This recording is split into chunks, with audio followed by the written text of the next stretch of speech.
Chapter 1, Stop Fighting. Have you ever felt like you're constantly swimming upstream? Like every goal, every dream, every desire requires an exhausting uphill battle? You push and strain, gritting your teeth through the struggle, believing that's just how achievement works. No pain, no gain, right? What if I told you that this perpetual struggle, this fighting, is precisely what's keeping you from what you want?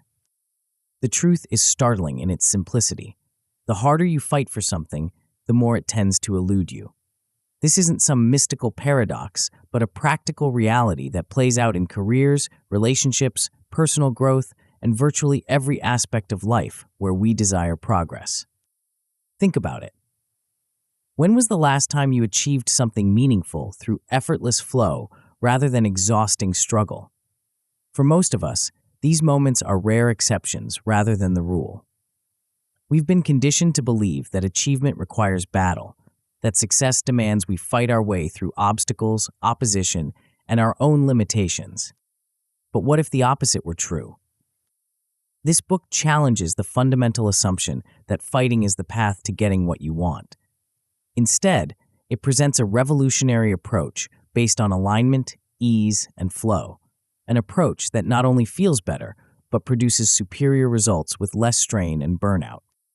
The fighting mentality is so deeply ingrained in our collective psyche that we often don't recognize when we're caught in its grip. It manifests as the constant feeling of pushing against resistance, the persistent mental and physical exhaustion that follows you from morning until night, the recurring negative self-talk that tells you you're not doing enough or moving fast enough, and the compulsive need to control every variable and outcome in your life. Look at how this plays out in everyday scenarios.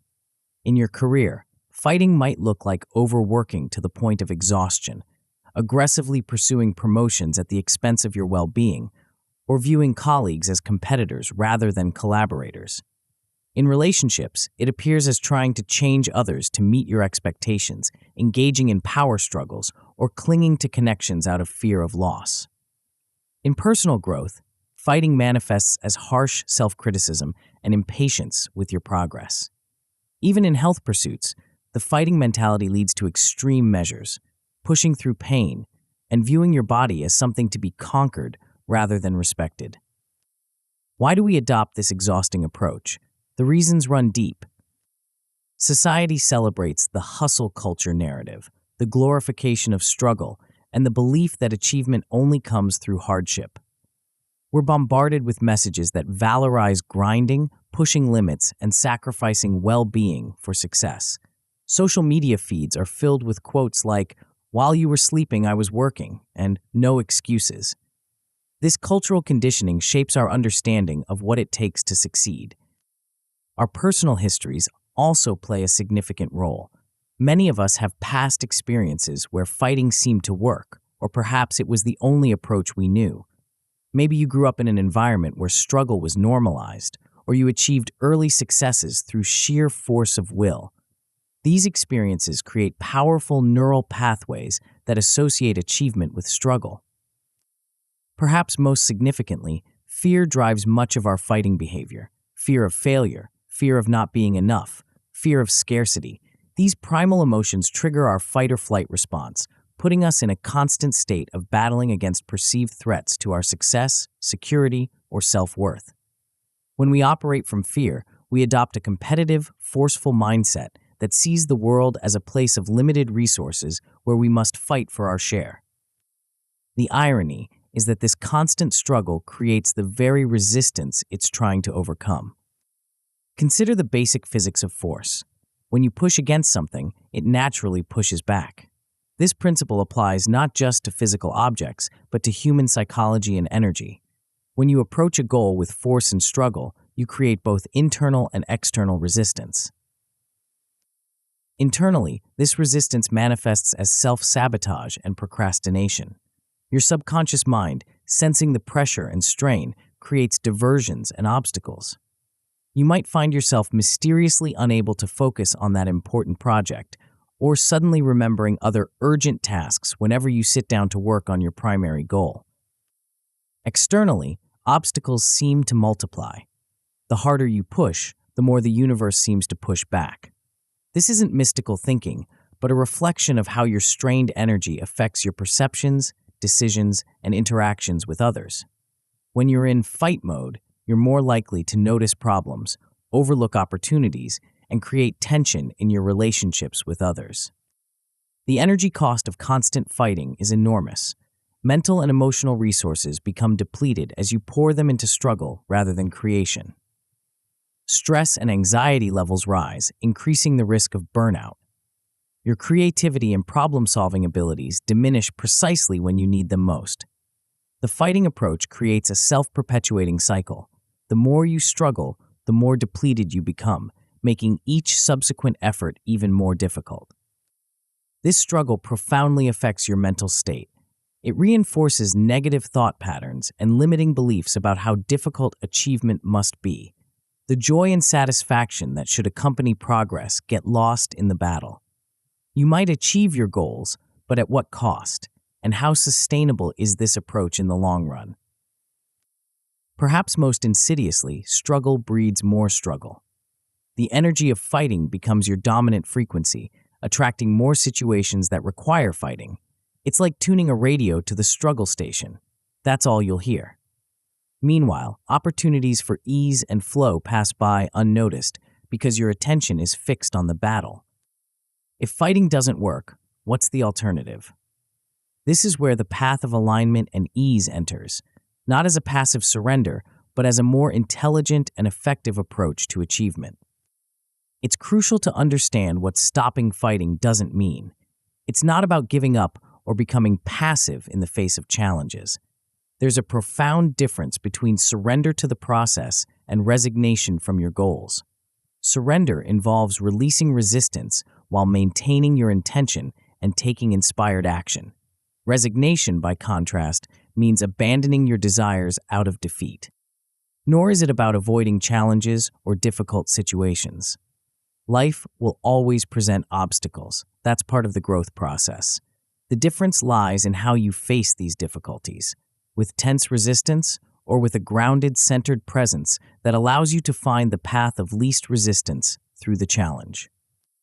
What stopping fighting does mean is cultivating inner peace and reducing internal friction. It means learning to work with your thoughts and emotions rather than against them, acknowledging and accepting them rather than resisting or suppressing them. It involves shifting from a state of force to a state of flow, where action arises naturally from alignment rather than from pressure. This approach recognizes that your internal state, your thoughts, feelings, and energy profoundly influences your external reality. When you're aligned internally, the outer world tends to reflect that alignment. This isn't magical thinking, but a practical recognition of how your state of being affects your perceptions, decisions, and interactions. The shift is from effort born of lack and fear to action born of inspiration and abundance. Instead of pushing forward because you're afraid of what will happen if you don't, you move forward because you're drawn by possibility and genuine desire. What becomes possible when you stop fighting? The benefits are both practical and profound. First, you experience increased effectiveness with less perceived effort. Like swimming with the current rather than against it, you accomplish more while expending less energy. Tasks that once seemed to require immense willpower now flow more naturally. Second, you discover a greater sense of joy, creativity, and well-being throughout the process. Achievement becomes not just about the destination, but about the quality of the journey itself. You find yourself enjoying the path rather than merely enduring it. Third, you open yourself to synchronicities and unexpected opportunities that rigid fighting often misses. When you're not locked in battle mode, you notice openings and possibilities that were always there but previously invisible to your struggle-focused perception. Consider this. A river doesn't fight its way to the ocean. It follows the path of least resistance, flowing around obstacles rather than trying to power through them. Yet, despite this effortless approach, the river is incredibly powerful. Over time, it can carve through solid rock. This is the paradox of power through non-resistance.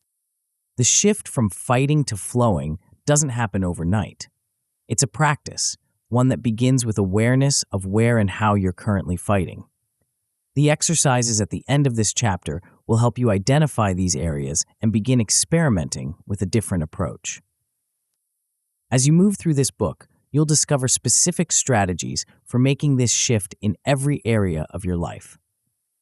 You'll learn how to recognize and reclaim your inherent power, understand the mechanics of your mind, set intentions that resonate with your deepest values, release the resistance that holds you back, take inspired action that energizes rather than depletes you, and cultivate the self-acceptance that forms the foundation for all achievement. But it begins with this fundamental recognition. Fighting is not the path to getting what you want. There is another way, a way that honors both your desires and your well-being, that produces results without the burnout, that transforms achievement from a battle into a creative expression of your authentic self. The first step is simply to notice where you're fighting and to become curious about what might happen if you stopped. Before we go on, I invite you to download the free executive summary of this book, which contains the key ideas and takeaways of each chapter, and you can find it in the first link in the description. It's free for now, but it won't be forever, so make sure to grab it while you can. Understanding the fighting mentality. The fighting mentality is so pervasive that it often operates below our conscious awareness. It's like the water a fish swims in, so omnipresent that it becomes invisible. To transcend this approach, we must first recognize its presence in our lives. Fighting manifests differently for each person, but certain patterns are common. Perhaps you recognize the constant feeling of pushing against resistance, that sense that everything is harder than it should be, that you must force outcomes through sheer determination. This often comes with persistent mental and physical exhaustion that no amount of rest seems to cure, because the problem isn't physical fatigue, but energetic depletion from constant striving. The internal dialogue of someone caught in the fighting mentality is particularly revealing. It's filled with thoughts like, "Why is this so difficult? I need to try harder. I'm not doing enough. If I let up for even a moment, everything will fall apart. No one else will do this right, so I have to handle it myself." These thoughts create a perpetual state of tension and urgency that makes relaxation feel dangerous. Perhaps the most telling sign is the compulsive need to control every variable and outcome. When fighting is your default mode, uncertainty feels threatening rather than exciting. You might find yourself creating elaborate plans, obsessing over details, and becoming anxious when things don't follow your prescribed path. This need for control stems from a fundamental lack of trust in yourself, in others, and in the natural unfolding of life. The fighting approach manifests across all life domains, though it may be more pronounced in some areas than others. In your career, it might look like regularly working nights and weekends, viewing success as a zero-sum game where others must lose for you to win, or pushing for advancement at the expense of fulfillment and well-being. You might find yourself constantly checking work emails during personal time, unable to be fully present with loved ones because part of your mind is still battling work challenges. In relationships, the fighting mentality creates power struggles and control dynamics. You might try to change your partner, friends, or family members to meet your expectations rather than accepting them as they are. Arguments become about winning rather than understanding. You might cling to relationships out of fear of being alone, or constantly test others' commitment through subtle manipulations. The underlying belief is that love and connection must be earned through effort rather than naturally given and received. Personal growth becomes another battlefield when approached with the fighting mentality. Self-improvement transforms from a joyful exploration into a harsh campaign against your perceived flaws. You berate yourself for not progressing fast enough, compare yourself unfavorably to others, and set unrealistic standards that ensure perpetual disappointment. The irony is that this approach often impedes genuine growth, which flourishes in an atmosphere of self-compassion and curiosity. Even health and wellness practices become contaminated by the fighting approach. Exercise is punishment rather than celebration of what your body can do. Restrictive regimens replace intuitive self-care. You push through pain, ignoring your body's signals, believing that physical transformation must involve suffering.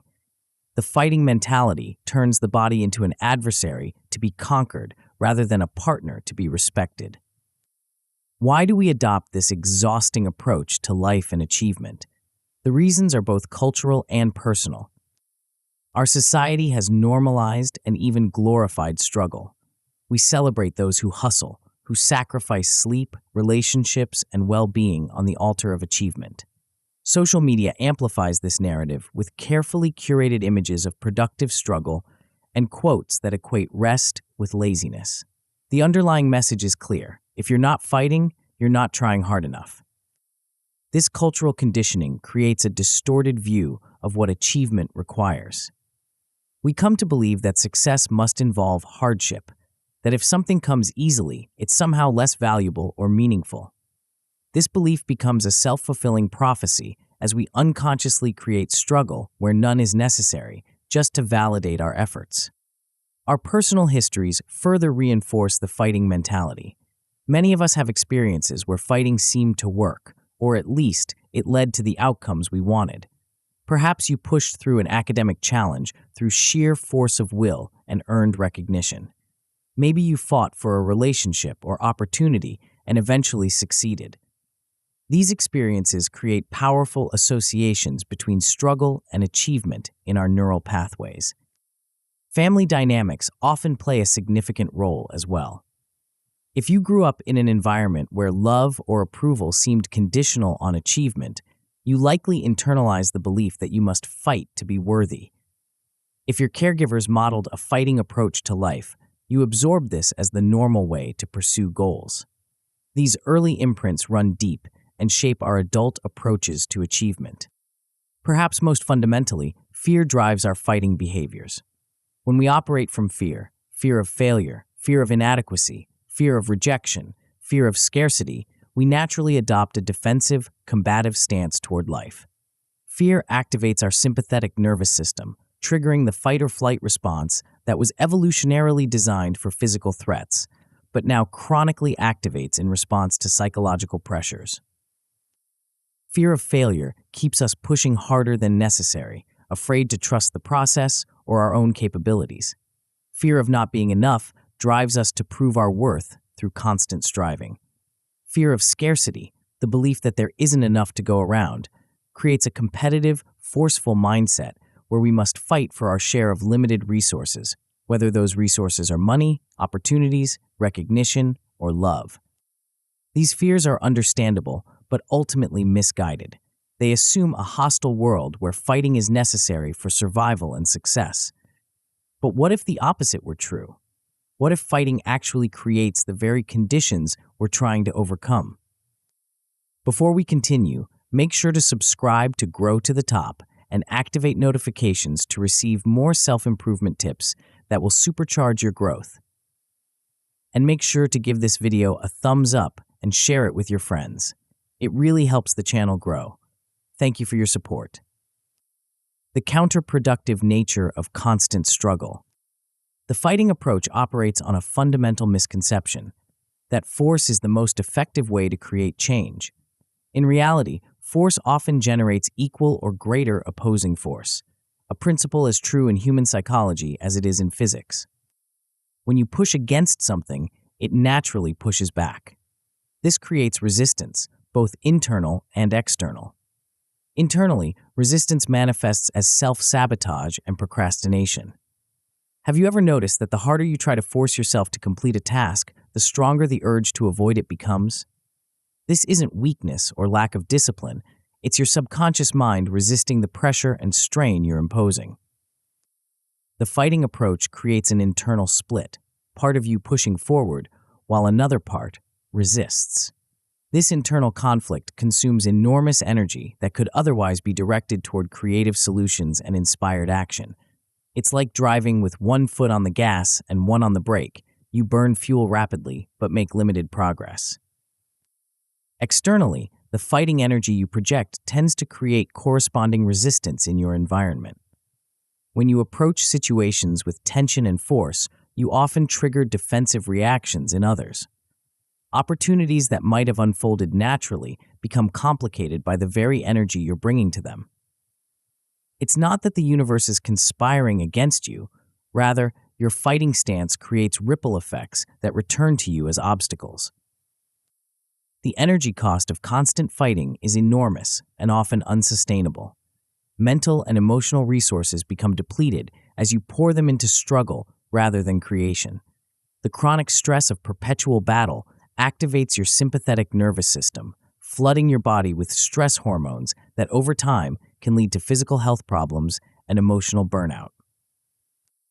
This state of chronic stress also reduces your cognitive capabilities precisely when you need them most. Research shows that persistent stress impairs creative thinking, reduces cognitive flexibility, and narrows your focus to perceived threats rather than opportunities. The fighting approach literally makes you less intelligent and resourceful in pursuing your goals. The impact on your mental state extends beyond immediate stress.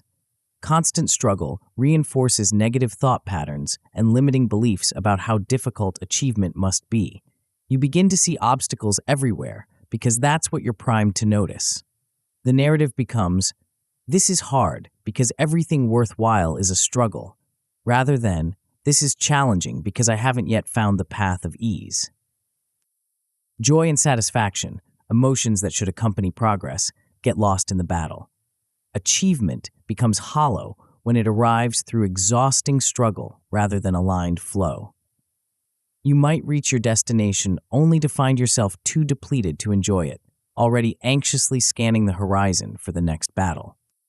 Perhaps most insidiously, struggle breeds more struggle through a kind of energetic resonance. The predominant energy you project tends to attract corresponding experiences.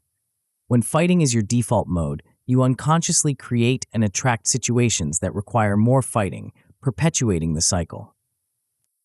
This isn't mystical thinking, but a practical reality of how our perceptions shape our experiences.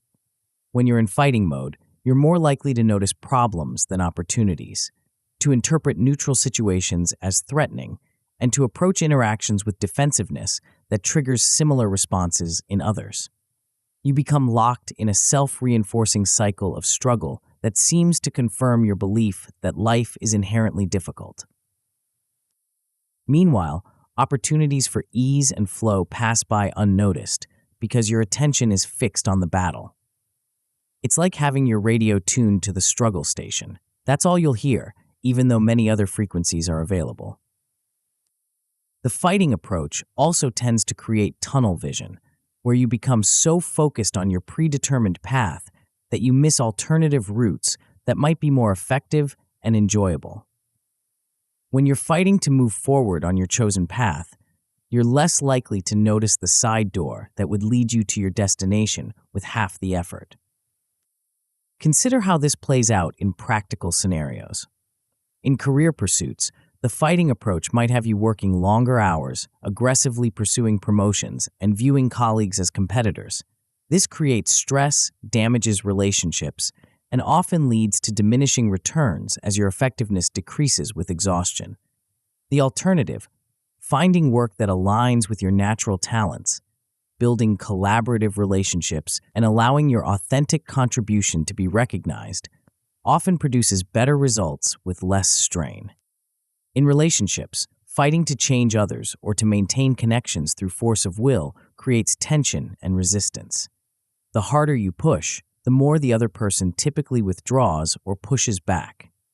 By contrast, focusing on your own alignment, accepting others as they are, and allowing relationships to evolve naturally often creates the very closeness and harmony you are fighting to achieve. In personal growth, the fighting approach leads to harsh self-criticism and unrealistic expectations. You berate yourself for not changing fast enough, creating internal resistance that actually slows your progress. The alternative, approaching growth with curiosity and self-compassion, allowing for natural evolution rather than forced change, paradoxically accelerates transformation. The fighting mentality creates a fundamental misalignment between your actions and your desires. You want success, happiness, and fulfillment, but your approach generates stress, struggle, and depletion. It's like trying to reach a destination in the north by traveling south. The harder you push, the further you get from where you want to be. If fighting doesn't work, what's the alternative? This is where the path of alignment and ease enters, not as a passive surrender, but as a more intelligent and effective approach to achievement. Introducing an alternative, the path of alignment and ease. Before exploring what the path of alignment and ease entails, it's important to clarify what it is not.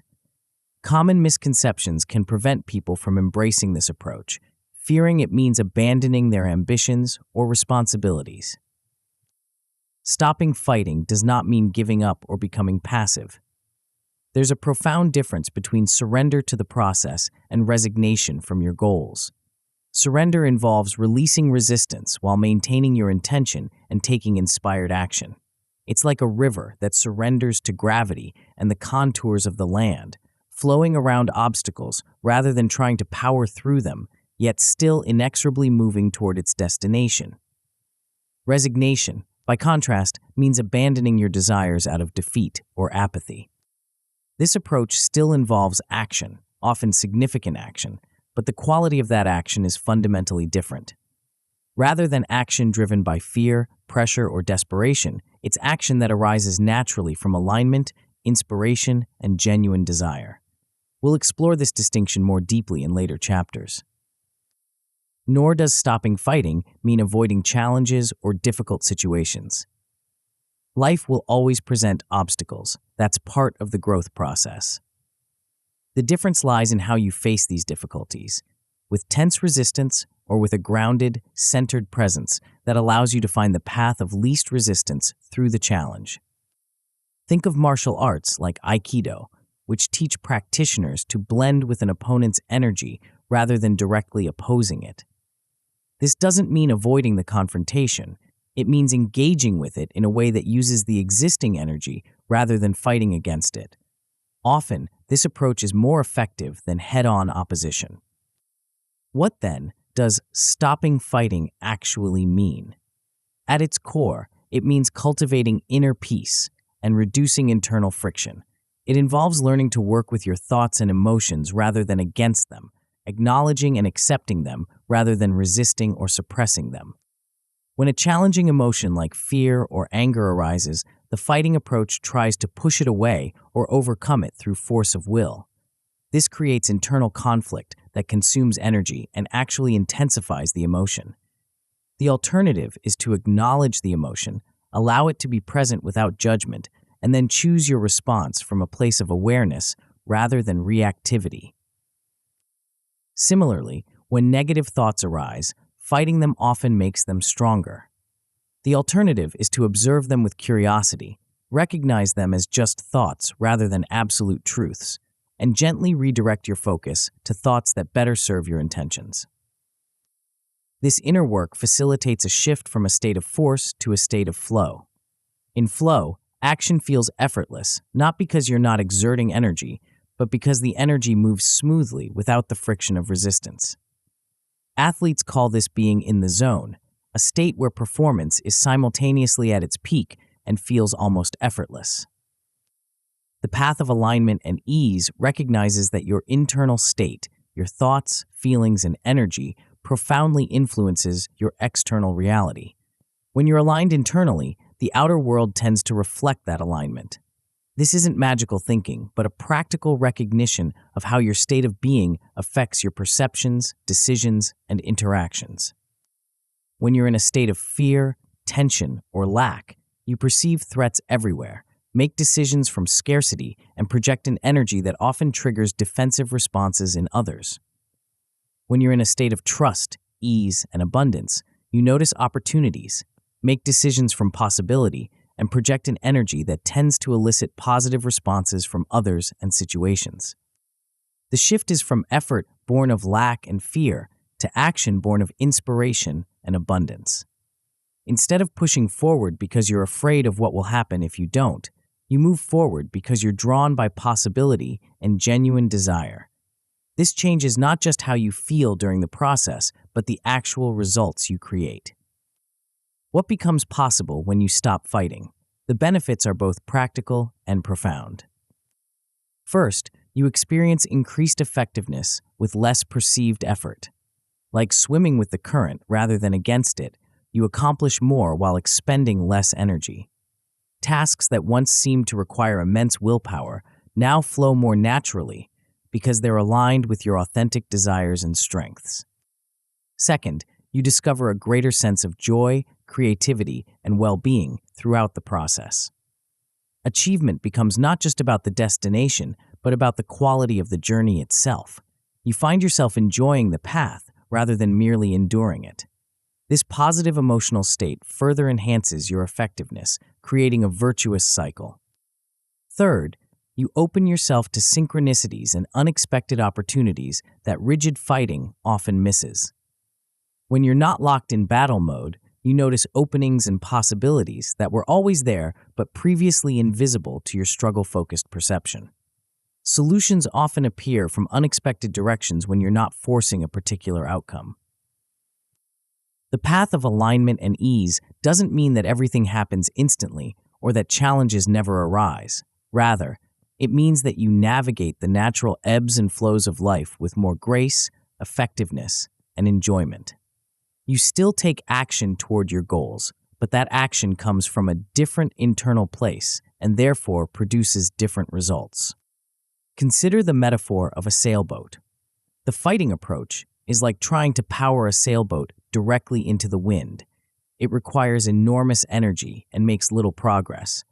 The path of alignment is like understanding the wind patterns and adjusting your sails accordingly, sometimes tacking at an angle rather than heading straight for your destination, but ultimately arriving with less struggle and more enjoyment of the journey.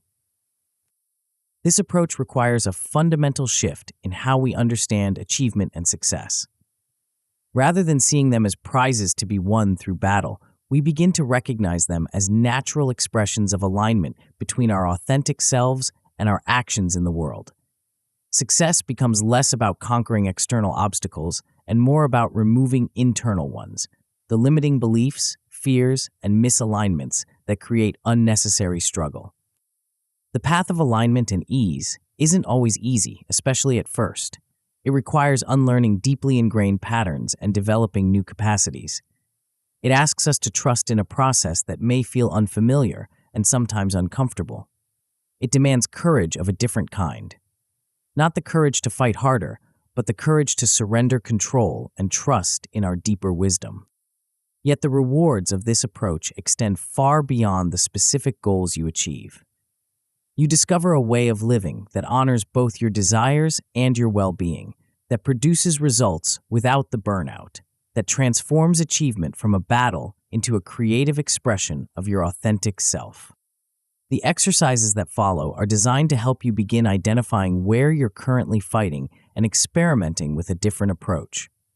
As you move through this book, you'll discover specific strategies for making this shift in every area of your life. But it begins with this fundamental recognition. Fighting is not the path to getting what you want. There is another way, and it starts with noticing where you're struggling and becoming curious about what might happen if you stopped. The journey from fighting to flowing isn't always straightforward. There will be moments of reverting to old patterns, of uncertainty about how to proceed without the familiar push of struggle. This is natural and part of the process. The key is to approach even these moments with the same principles of awareness, acceptance, and alignment rather than fighting against your own fighting tendencies. As we move forward, we'll explore the specific mindsets, beliefs, and practices that support this shift. You'll discover how to recognize and reclaim your inherent power, understand the mechanics of your mind, set intentions that resonate with your deepest values, release the resistance that holds you back, take inspired action that energizes rather than depletes you, and cultivate the self-acceptance that forms the foundation for all achievement. But for now, simply begin to notice. Notice where you're fighting. Notice how it feels in your body. Notice the results it creates in your life. And then, with gentle curiosity rather than harsh judgment, ask yourself, what might happen if I stopped fighting and started flowing? In the next chapter, we'll delve into the immense power that resides within you, a power that doesn't require force to express itself. You'll discover how to access and harness this inner power, transforming your relationship with achievement from one of struggle to one of creative expression. The path begins not with learning new techniques for fighting more effectively, but with recognizing the power that emerges when you stop fighting altogether. Chapter 2: Your Power. Have you ever watched someone achieve something remarkable and thought, I could never do that?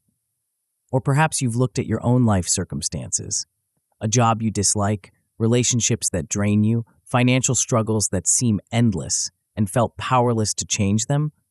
If so, you're not alone. Many of us move through life feeling like passengers rather than drivers, acted upon by external forces rather than acting from our own center of power. But what if this perception is fundamentally flawed? What if the sense of powerlessness that so many experience is actually an illusion? A convincing one, certainly, but an illusion nonetheless. Consider for a moment, what if you possess far more power to shape your life than you've ever realized? What if the primary force determining your experiences isn't your boss, your partner, the economy, or your past, but something much closer to home? This chapter explores a revolutionary truth that has transformed countless lives. You are the primary creative force in your own reality. Not partially, not occasionally, consistently and fundamentally. This isn't motivational hyperbole, but a practical principle with profound implications for how you approach every aspect of your life. The power I'm referring to isn't about dominating others or controlling every external circumstance. It's subtler, yet far more significant. The power to shape your experience through your inner state and the choices that flow from it. It's the difference between being swept along by life's currents and learning to navigate them with intention and skill. For many, this concept triggers immediate resistance. After all, we can point to countless situations where external circumstances clearly impacted our lives without our consent. Childhood experiences we didn't choose, economic realities we didn't create, health challenges that arrived uninvited. How can we claim to be the authors of our story when so much seems written for us? This resistance is natural and understandable. It also misses the deeper truth about where our power actually resides. The power I'm describing doesn't deny external realities, but transforms how we relate to them, and in doing so, transforms the realities themselves. As we explore this chapter, you'll discover that your power isn't something you need to acquire, but something you need to recognize and reclaim. It's already within you, waiting to be acknowledged and expressed. You'll learn how this power operates, why we so often fail to access it, and practical ways to begin wielding it consciously in service of the life you truly desire.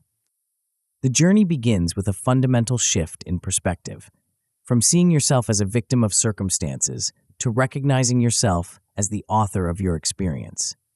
This shift doesn't happen in an instant, but once it begins, it creates ripples that eventually transform every aspect of your life. Are you ready to discover the power that has been within you all along? Unveiling your innate creative capacity.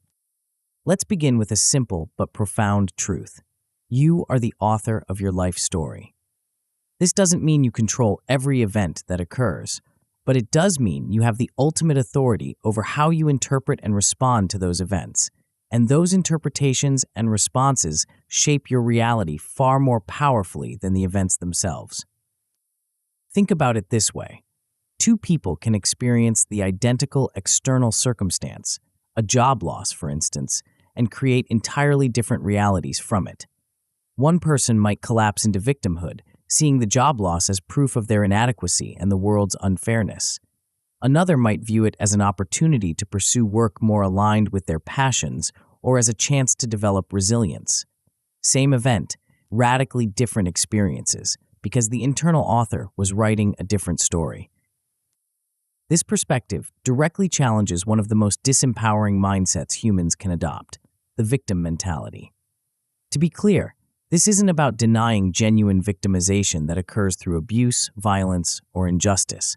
Rather, it's about recognizing when we've adopted a pervasive stance of victimhood that extends far beyond actual victimizing events. The victim mentality is characterized by a persistent sense that life happens to you rather than through you. It's the belief that external forces, other people, institutions, fate, luck, determine your experiences, while you remain powerless to influence outcomes. This mentality reveals itself through thoughts and statements like, "It's not my fault. Things always happen to me. I never get a break. They made me feel this way. I have no choice." These phrases seem innocuous, even accurate in the moment, but they reflect and reinforce a fundamental misunderstanding about where power resides in your life. Each time you attribute your experience primarily to external forces, you hand over your authorship to something or someone outside yourself. The cost of this mindset is enormous. When you see yourself as a victim, you experience life as something that happens to you rather than something you actively create. Your energy goes into reacting, coping, and surviving rather than envisioning, choosing, and thriving. You become hypervigilant to threats and slights, perpetually on the defensive. Perhaps most significantly, you surrender the very power that could transform your circumstances. The alternative is a profound shift in perspective, from "life happens to me" to "life happens through me." This doesn't deny that external events occur, sometimes painfully and without your consent. Rather, it recognizes that your experience of those events and what you create from them flows through your consciousness, your choices, and your actions. This shift is liberating because it moves you from a position of helplessness to one of creative engagement. Instead of asking, "Why is this happening to me?" you begin asking, "What can I create from this? What does this make possible? How can I respond in a way that aligns with who I want to be?" At the heart of this shift lies the power of choice, a power you exercise in every moment, whether consciously or not. Even in the most constrained circumstances, you retain the power to choose your response.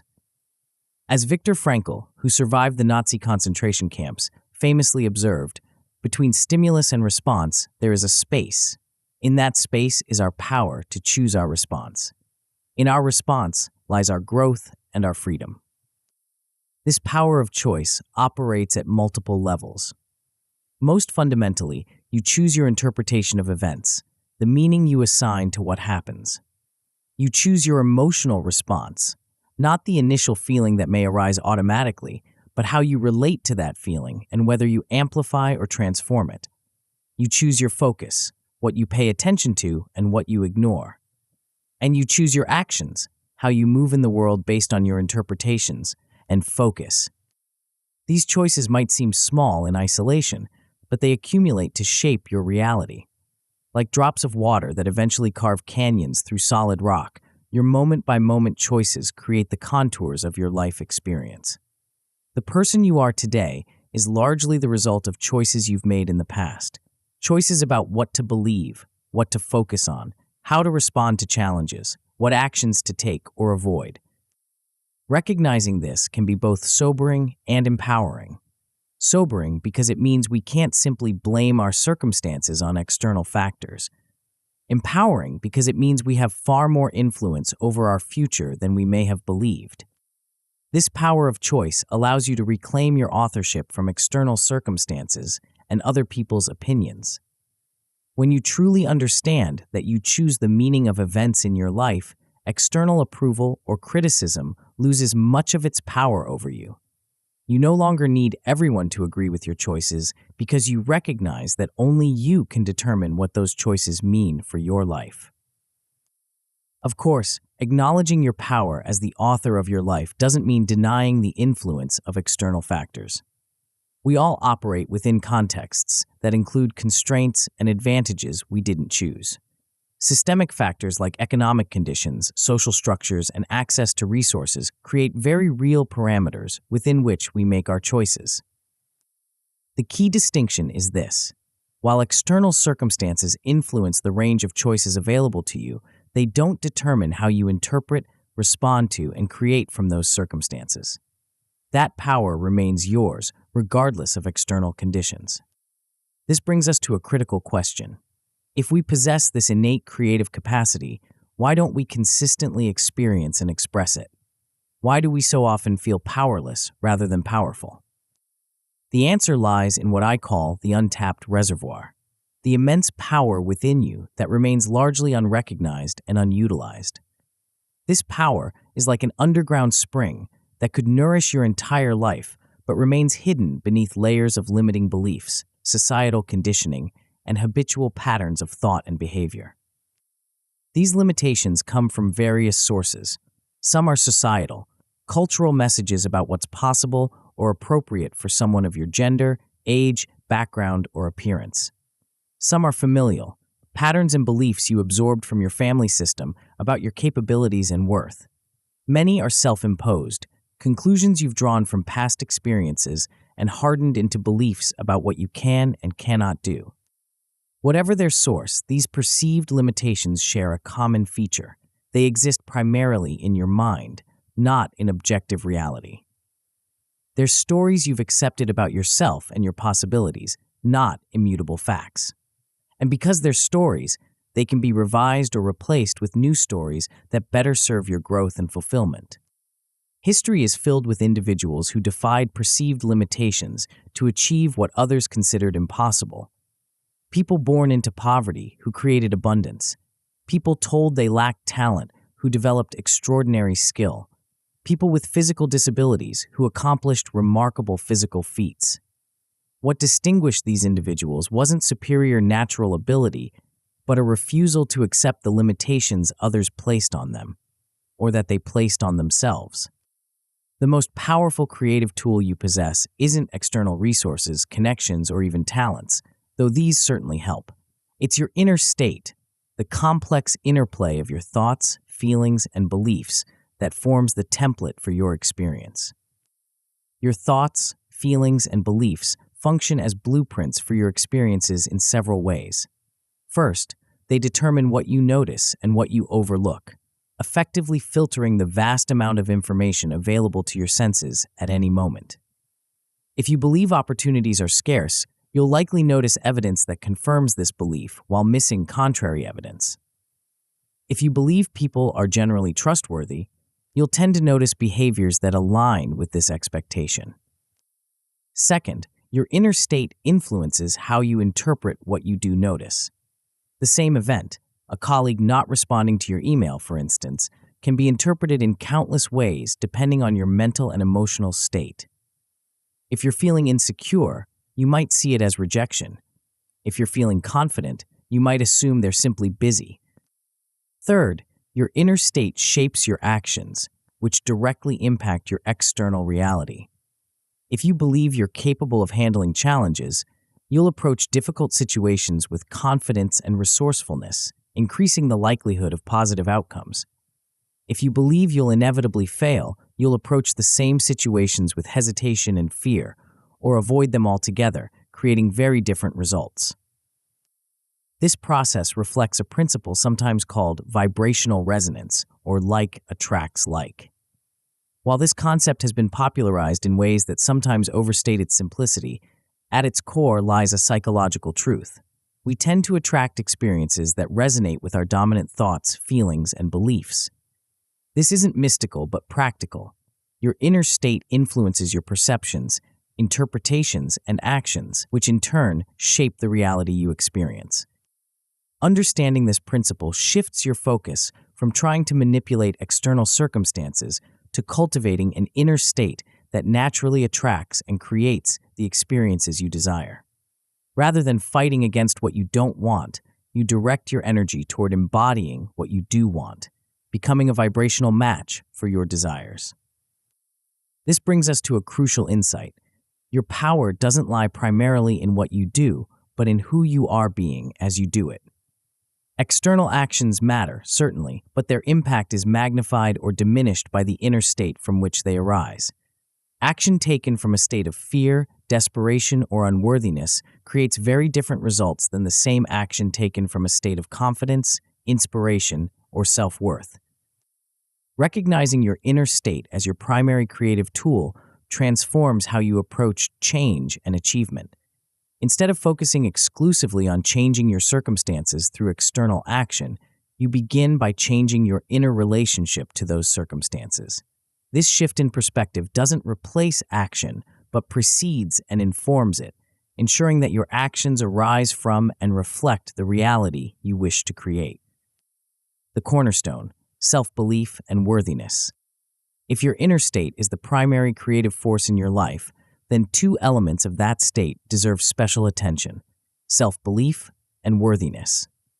These function as the cornerstone of your creative capacity, the foundation upon which everything else is built. Self-belief, or what psychologists call self-efficacy, is your confidence in your ability to achieve specific goals or handle particular situations. It's not a general sense of optimism, but a specific belief in your capability to produce desired outcomes through your actions. This belief profoundly influences how you approach challenges, how much effort you invest, how long you persist in the face of obstacles, and ultimately, what you achieve. Research by psychologist Albert Bandura has shown that self-efficacy affects virtually every aspect of human endeavor. People with high self-efficacy set more challenging goals, maintain stronger commitment to them, recover more quickly from setbacks, and ultimately accomplish more than those with low self-efficacy, even when actual ability levels are similar. This makes self-belief the engine of achievement, the force that propels you toward your goals even when the path becomes difficult. Without it, even modest challenges can seem insurmountable, leading to hesitation, procrastination, or outright avoidance. With it, you approach challenges with confidence and resourcefulness, significantly increasing your chances of success. Self-efficacy influences goal setting by determining what you believe is possible for you. If you don't believe you can succeed at something, you're unlikely to set it as a goal in the first place.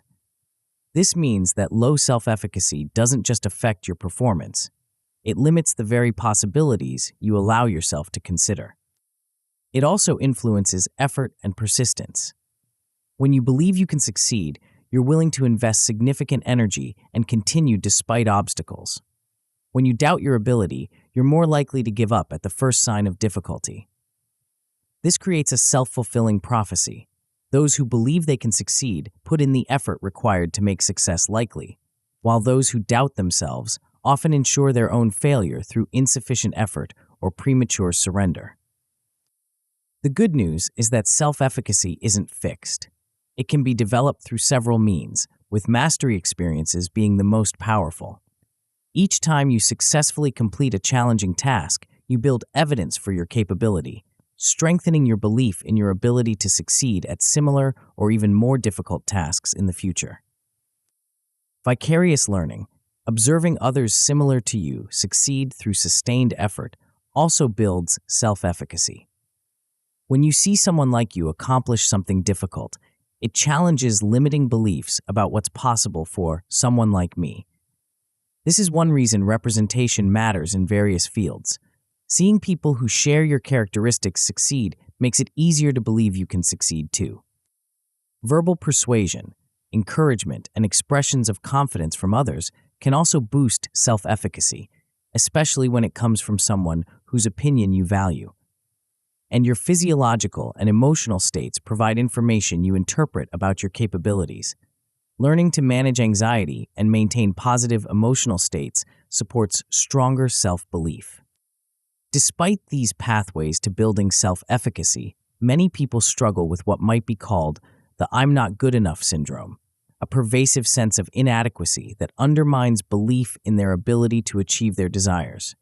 This syndrome manifests in thoughts like, "Who am I to think I could do that? I don't have what it takes. I'll probably fail, so why try? Other people are more talented, educated, connected than I am."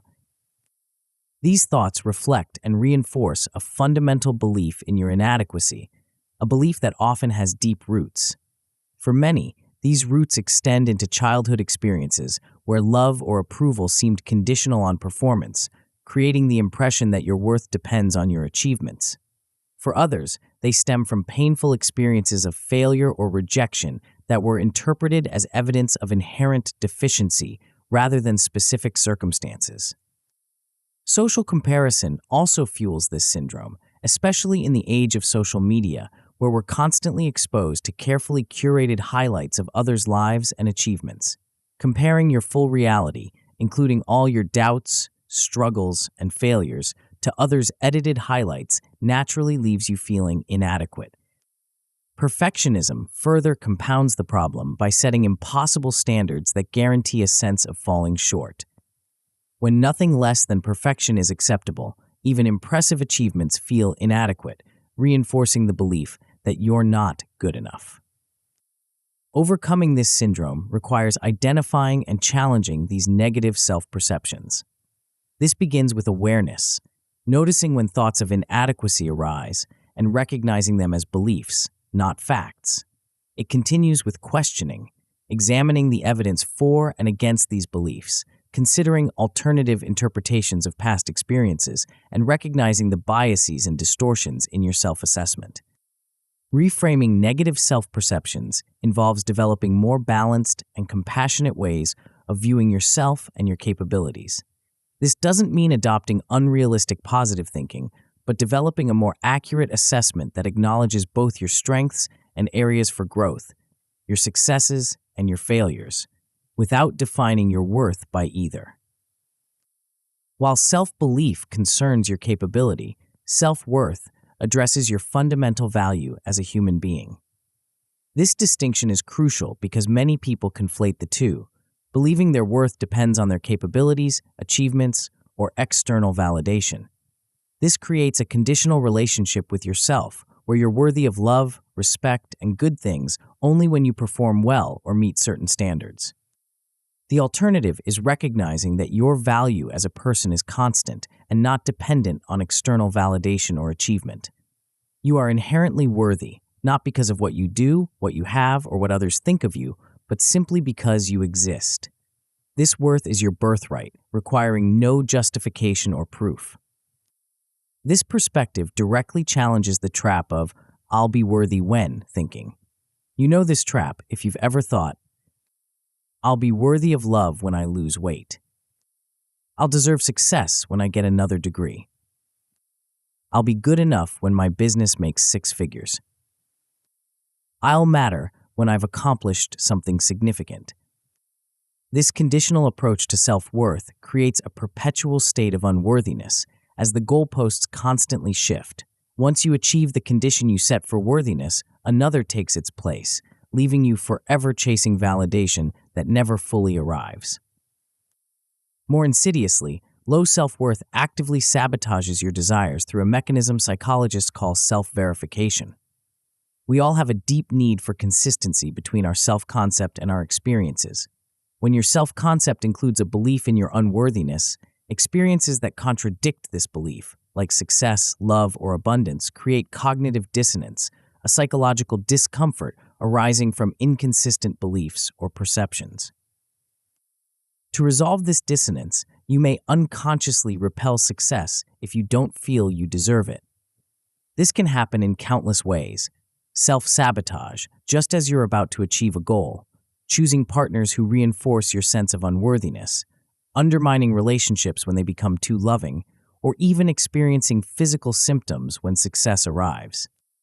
You may also settle for less than you truly want because you don't believe you deserve more. This manifests as accepting mistreatment in relationships, staying in unfulfilling jobs, setting goals far below your potential, or failing to advocate for yourself in various contexts. In each case, you're unconsciously creating a reality that confirms your belief in your unworthiness. Cultivating unconditional self-worth involves recognizing and challenging these patterns. It means consciously separating your worth from your achievements, appearance, possessions, or others' opinions. It requires developing a relationship with yourself based on intrinsic value rather than external metrics. This doesn't mean abandoning goals or standards. You can still strive for excellence while recognizing that your worth doesn't depend on achieving it. In fact, this perspective often enhances performance by removing the fear-based pressure that undermines optimal functioning. When you know your worth isn't at stake, you're free to take risks, learn from failures, and pursue what truly matters to you rather than what might impress others. Together, self-belief and unconditional self-worth form the cornerstone of your creative power. Self-belief gives you the confidence to pursue your desires and persist through challenges. Self-worth ensures you believe you deserve the success you're pursuing and can receive it when it arrives. Without either, your power remains largely untapped, regardless of your external resources or opportunities. Your mindset, the lens through which you create. If self-belief and worthiness form the cornerstone of your creative power, your mindset is the lens through which that power expresses itself. Your mindset, the set of beliefs and attitudes through which you interpret and respond to experiences, shapes how you approach challenges, view failure, respond to feedback, and ultimately, what you achieve. Psychologist Carol Dweck's groundbreaking research on mindset identifies two primary orientations that profoundly influence achievement: fixed mindset and growth mindset. Understanding the difference between these orientations and learning to cultivate the more empowering one significantly enhances your ability to express your innate power. A fixed mindset assumes that your qualities and abilities are static traits. You either have them or you don't. Intelligence, talent, creativity, leadership ability, these are seen as fixed quantities that can't be substantially developed. From this perspective, performance becomes a measure of inherent ability rather than effort or strategy. Success proves you're smart or talented. Failure reveals your limitations. This mindset creates several problematic patterns. It leads to avoiding challenges that might reveal inadequacy, giving up quickly when obstacles arise, since difficulty suggests you lack natural ability. Seeing effort as fruitless. If you were truly talented, it would come easily. Ignoring useful feedback, which feels like criticism of your inherent qualities, and feeling threatened by others' success, which seems to diminish your relative standing. In contrast, a growth mindset assumes that your qualities and abilities can be developed through dedication and hard work. Intelligence, talent, and other attributes are seen as starting points that can be cultivated through effort and learning. From this perspective, performance reflects your current level of development, not your inherent potential. Success comes from growth. Failure provides information for improvement. This mindset creates very different patterns. It leads to embracing challenges as opportunities for growth, persisting in the face of setbacks, since difficulty is part of the learning process, seeing effort as the path to mastery, not a sign of inadequacy, welcoming feedback as useful information, and finding inspiration rather than threat in others' success. The differences between these mindsets extend beyond academic or professional achievement to virtually every area of life. In relationships, a fixed mindset leads to expecting partners to intuitively understand your needs without communication and viewing conflicts as signs of incompatibility rather than opportunities for growth. A growth mindset encourages open communication, sees relationships as developing through effort and understanding, and approaches conflicts as chances to learn and strengthen connection. In personal development, a fixed mindset leads to avoiding areas where you don't immediately excel and sticking to familiar activities where success is assured. A growth mindset encourages exploration, values the learning process regardless of initial performance, and sees failures as valuable feedback rather than definitive judgments. The impact of these mindsets on achievement is profound. Dweck's research shows that individuals with a growth mindset consistently outperform those with a fixed mindset over time, even when initial ability levels are similar. This happens because the growth mindset leads to embracing challenges, persisting through difficulties, learning from criticism, and continuously improving, all behaviors that enhance performance in any domain. The good news is that mindsets can change. While we may have developed tendencies toward one mindset or the other based on past experiences and messages, we can consciously cultivate a growth orientation through awareness and practice. This begins with recognizing fixed mindset thoughts when they arise. Thoughts like, "I'm just not good at this," "I'll never be able to learn that," or "some people have it, some don't." Once you recognize these thoughts, you can challenge them by adding the word yet to statements of inability. I'm not good at this yet. Reminding yourself that struggle is part of the learning process and focusing on the process of growth rather than immediate performance. You can also consciously choose to view challenges as opportunities, effort as the path to mastery, and setbacks as valuable information rather than judgments of your worth or ability. As you cultivate a growth mindset, you'll find yourself embracing challenges more readily, persisting longer in the face of obstacles, and experiencing the joy that comes from continuous improvement and learning. You'll develop greater resilience, the ability to bounce back from setbacks, because you'll see difficulties as temporary and specific rather than permanent and pervasive. This resilience is crucial for expressing your power in the face of inevitable obstacles. When you believe your abilities can grow through effort and learning, setbacks become information rather than indictments. Instead of thinking, I failed, therefore I am a failure, you think, I failed, therefore I need to adjust my approach, increase my effort, or develop new skills. This perspective keeps you engaged and moving forward rather than defeated and withdrawing. The growth mindset also fosters a love of learning for its own sake, not just as a means to achievement. This creates a virtuous cycle where curiosity leads to exploration, exploration leads to growth, growth leads to increased capability, and increased capability opens new possibilities for exploration. Your life becomes an ongoing adventure of discovery and development rather than a series of tests to prove your worth or ability. With this understanding of mindset as the lens through which your power expresses itself, we come to a crucial insight. The only one holding you back is you. This isn't meant to dismiss real external challenges or systemic barriers, but to highlight the profound impact of self-imposed limitations on what you can achieve. These self-imposed barriers take various forms, with procrastination being among the most common. While often attributed to laziness or poor time management, procrastination typically stems from deeper issues: fear of failure, fear of success, perfectionism, or a fundamental disbelief in your ability to handle the task effectively. It's not that you can't do the work, it's that something in your mindset makes avoiding it feel safer than engaging with it. Perfectionism functions as another self-imposed barrier, serving as a shield against vulnerability. By setting impossible standards, you create a ready excuse for not putting yourself or your work out into the world. "It's not ready yet" becomes a perpetual refrain that protects you from potential criticism or rejection, but also prevents you from making the contribution you're capable of making. The comfort zone, the range of behaviors and situations where you feel secure and competent, can become a prison when fear of the unknown keeps you confined within its boundaries. Growth and achievement inevitably require venturing beyond what's familiar and comfortable, yet the anxiety this generates can be powerful enough to keep you stuck in situations far below your potential. Breaking free from these self-imposed barriers begins with recognizing them as products of your mindset rather than immutable realities.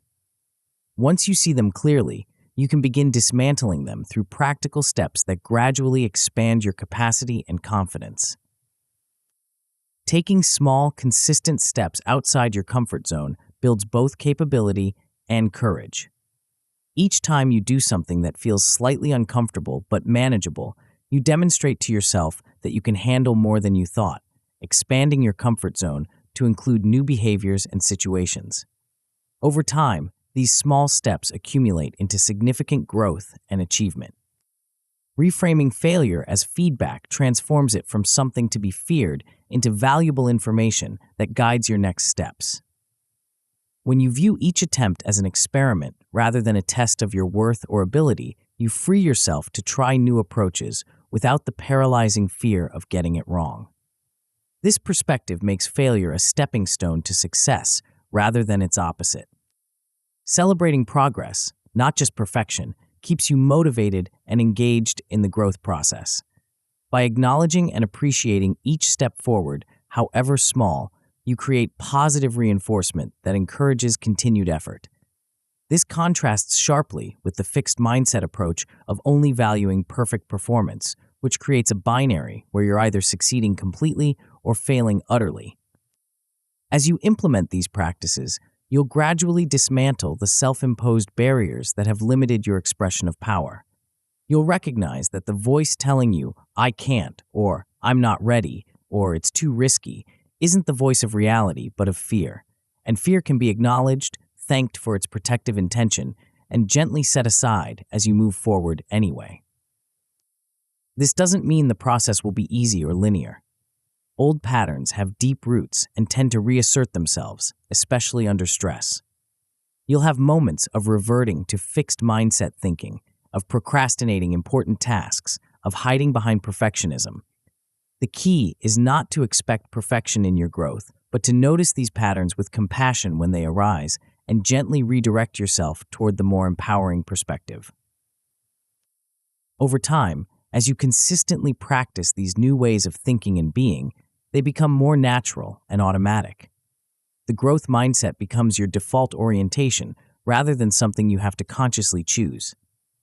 Self-imposed barriers still arise, but are recognized more quickly and hold less power. Your innate creative capacity expresses itself more fully and freely as the limitations you placed upon it gradually dissolve. This brings us full circle to the central theme of this chapter. You are the primary creative force in your own reality. This power doesn't reside in external circumstances or resources, but in your inner state, your beliefs about yourself and what's possible, your sense of worthiness, and the mindset through which you interpret and respond to experiences. By recognizing and reclaiming this power, by shifting from victimhood to authorship, cultivating self-belief and worthiness, and adopting a growth mindset, you transform not just what you can achieve, but who you can become.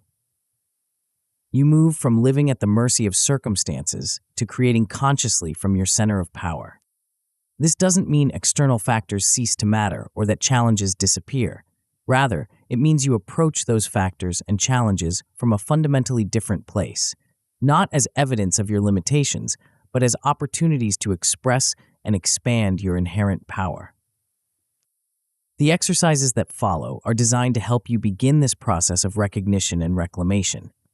They're not one-time activities, but practices to be integrated into your ongoing relationship with yourself. As you engage with them consistently, you'll gradually shift from seeing power as something external to recognizing it as your natural state of being. Exercise 1. Affirm your power. Stand or sit in front of a mirror. Look yourself directly in the eyes. Repeat the following statements, or create your own, with conviction, feeling the truth of them as much as possible. I am powerful and capable. I am the author of my life story. I am worthy of achieving my desires. I am in control of my inner world. I am creating my reality with my thoughts and feelings. Do this for 3 to 5 minutes daily, ideally in the morning. Notice any resistance or discomfort and gently persist. This practice may feel awkward or even false at first, especially if it contradicts your habitual self-perception. That's normal and expected. The purpose isn't to convince yourself of something untrue, but to align your conscious thoughts with a deeper truth that may have been obscured by limiting beliefs and past conditioning. As you continue this practice, pay attention to how the statements feel in your body. Do they create tension or expansion? Do certain phrases trigger stronger reactions than others? This information provides clues about where your self-concept may be misaligned with your inherent power and worth. Over time, you may notice the statements beginning to feel more natural and authentic. You may also notice subtle shifts in how you approach challenges and opportunities throughout your day, as your conscious affirmations gradually influence your subconscious beliefs and habitual responses. Exercise 2. List your strengths and accomplishments. Take your journal and dedicate a page to My Strengths and Accomplishments. List at least 5 things you are genuinely good at: skills, talents, abilities, big or small. These might include practical skills like organizing or problem solving, interpersonal abilities like listening or mediating conflicts, creative talents like writing or design, or any other capacity you've developed. Next, list at least 5 qualities you admire about yourself, e.g., resilience, kindness, creativity, determination. These are character traits rather than skills, aspects of who you are rather than what you can do. Be honest but generous with yourself, acknowledging positive qualities you might typically downplay or take for granted. Finally, list at least 5 accomplishments from your past that you are proud of. These don't have to be monumental achievements recognized by others. They can be personal victories that hold meaning for you. Times when you overcame a fear, persisted through difficulty, created something meaningful, or made a positive difference for someone else. After completing your lists, read through them slowly. Allow yourself to feel a sense of pride and appreciation for who you are and what you've done. Acknowledge your inherent capabilities and resources. Notice any discomfort that arises with this acknowledgement, any tendency to dismiss or minimize your strengths and accomplishments, and gently challenge this response. This exercise serves several purposes. It counters the negativity bias that leads many of us to focus on our weaknesses and failures while overlooking our strengths and successes. It provides concrete evidence against limiting beliefs about your capability and worth. And it creates a resource you can return to during challenging times when self-doubt threatens to undermine your sense of power. As you integrate these exercises into your daily life, you'll gradually shift from seeing power as something external to recognizing it as your natural state of being. This recognition doesn't happen all at once, but unfolds through consistent practice and awareness. Each time you choose authorship over victimhood, each time you act from self-belief rather than self-doubt, each time you approach a challenge with a growth mindset rather than a fixed one, you reclaim a bit more of your inherent power. This reclamation process isn't about becoming someone new, but about returning to who you've always been, beneath the layers of limiting beliefs and conditioning. It's about remembering your power rather than acquiring it, recognizing what has been there all along, waiting for you to claim it. As we conclude this chapter, remember that your power doesn't depend on external circumstances or resources. It resides in your inner state, your beliefs about yourself and what's possible, your sense of worthiness, and the mindset through which you interpret and respond to experiences. By cultivating these internal qualities, you enhance your ability to create the external reality you desire. In the next chapter, we'll explore the fascinating mechanics of your mind, how your thoughts, feelings, and especially your subconscious programming shape your experience in ways both subtle and profound. You'll discover why your conscious desires sometimes conflict with your actual results, and how to bring these powerful mental processes into alignment with your intentions. The journey into the hidden landscape of your mind will reveal secrets that explain not just what you experience, but why you experience it, and how to transform it at the deepest level. Chapter 3: Mind Matters. Have you ever wondered why 2 people can experience the exact same event, yet walk away with completely different interpretations? Or why some individuals seem to repeatedly encounter the same patterns in their lives, whether positive or negative, despite their conscious intentions to create something different? Perhaps you've experienced this yourself. Maybe you've set clear goals and taken logical steps toward them, only to find yourself mysteriously sabotaging your progress just as success comes into view. Or you've noticed how certain people seem to effortlessly attract opportunities, while others, despite equal talent and effort, struggle to gain traction. These phenomena point to something operating beneath the surface of our conscious awareness, something powerful enough to override our best intentions and rational plans. This something is what we'll explore in this chapter as we venture into the fascinating territory of how your mind, particularly aspects you may not be fully aware of, shapes the reality you experience. What if I told you that the world you perceive isn't simply an objective reality that exists independently of you, but rather a complex creation that your mind actively constructs moment by moment? What if your thoughts and feelings aren't just responses to your experiences, but are actually creating those experiences in ways far more profound than you might imagine. This chapter delves into one of the most fundamental principles for achieving anything you want: understanding the mechanics of your mind and how it generates your experience of reality. We'll explore how your conscious thoughts function as seeds for future experiences, how your emotions serve as powerful fuel for manifestation, and why the vast subconscious realm of your mind often determines your results more than your conscious intentions. As we journey through this material, you'll gain insights into why willpower alone often fails to create lasting change, why positive thinking sometimes works and sometimes doesn't, and how to align your conscious desires with your deeper mental programming.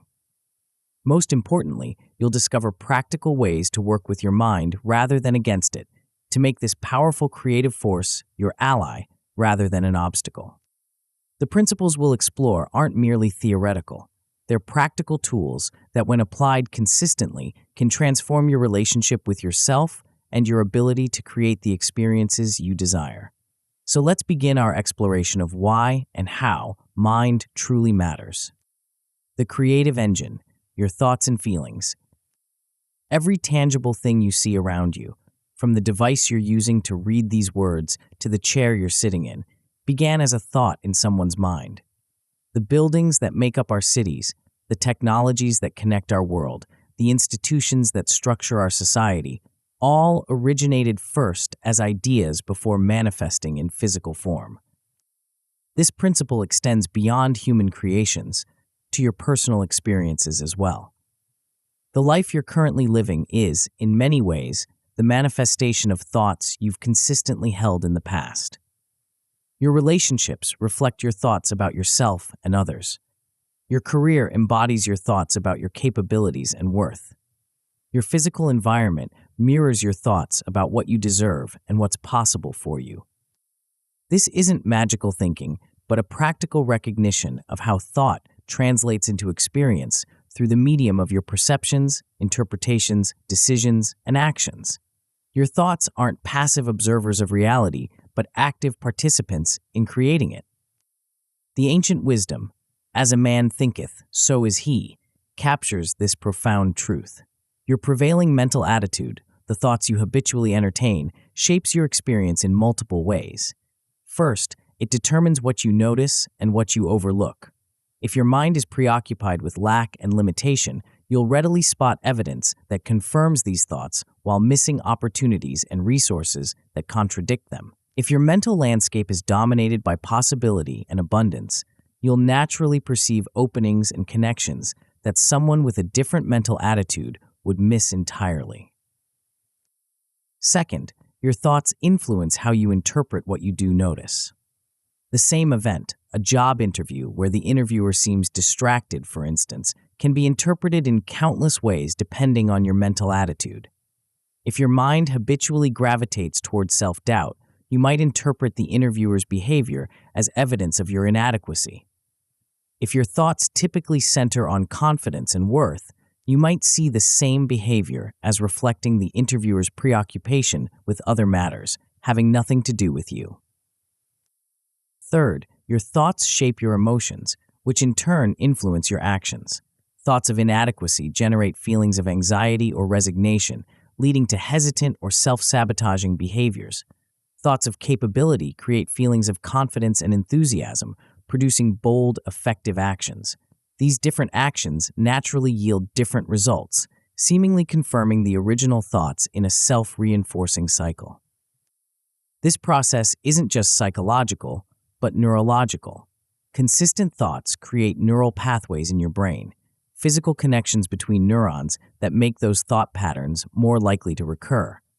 The more you think a particular thought, the stronger its corresponding neural pathway becomes, eventually turning the thought into an automatic pattern that requires little conscious attention to activate. These neural pathways don't just influence your thinking, but extend to your emotional responses, physical sensations, and behavioral tendencies. They form the basis of belief systems, integrated networks of thoughts, feelings, and response patterns that shape how you perceive and interact with the world. Once established, These belief systems operate largely below conscious awareness, filtering your experiences and guiding your responses without your deliberate attention. Given this powerful creative role of thought, you might wonder why your conscious intentions don't immediately manifest in your experience. If thoughts create reality, why doesn't simply thinking about what you want bring it into being? The answer involves what we might call lag time, the period between the inception of a thought and its manifestation in physical reality. This lag time exists for several reasons. First, the physical world has its own momentum and doesn't change instantly in response to thought.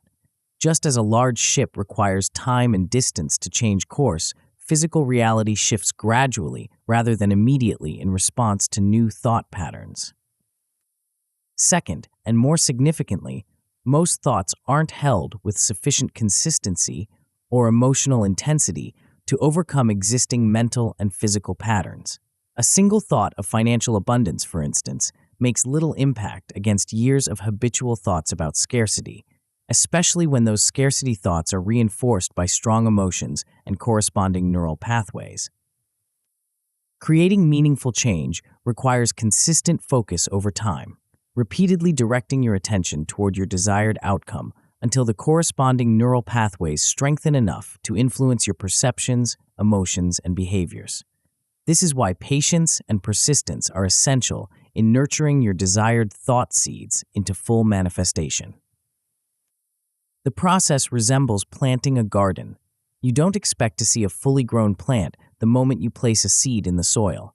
You understand that germination takes time and requires consistent nurturing, water, sunlight, protection from harsh elements.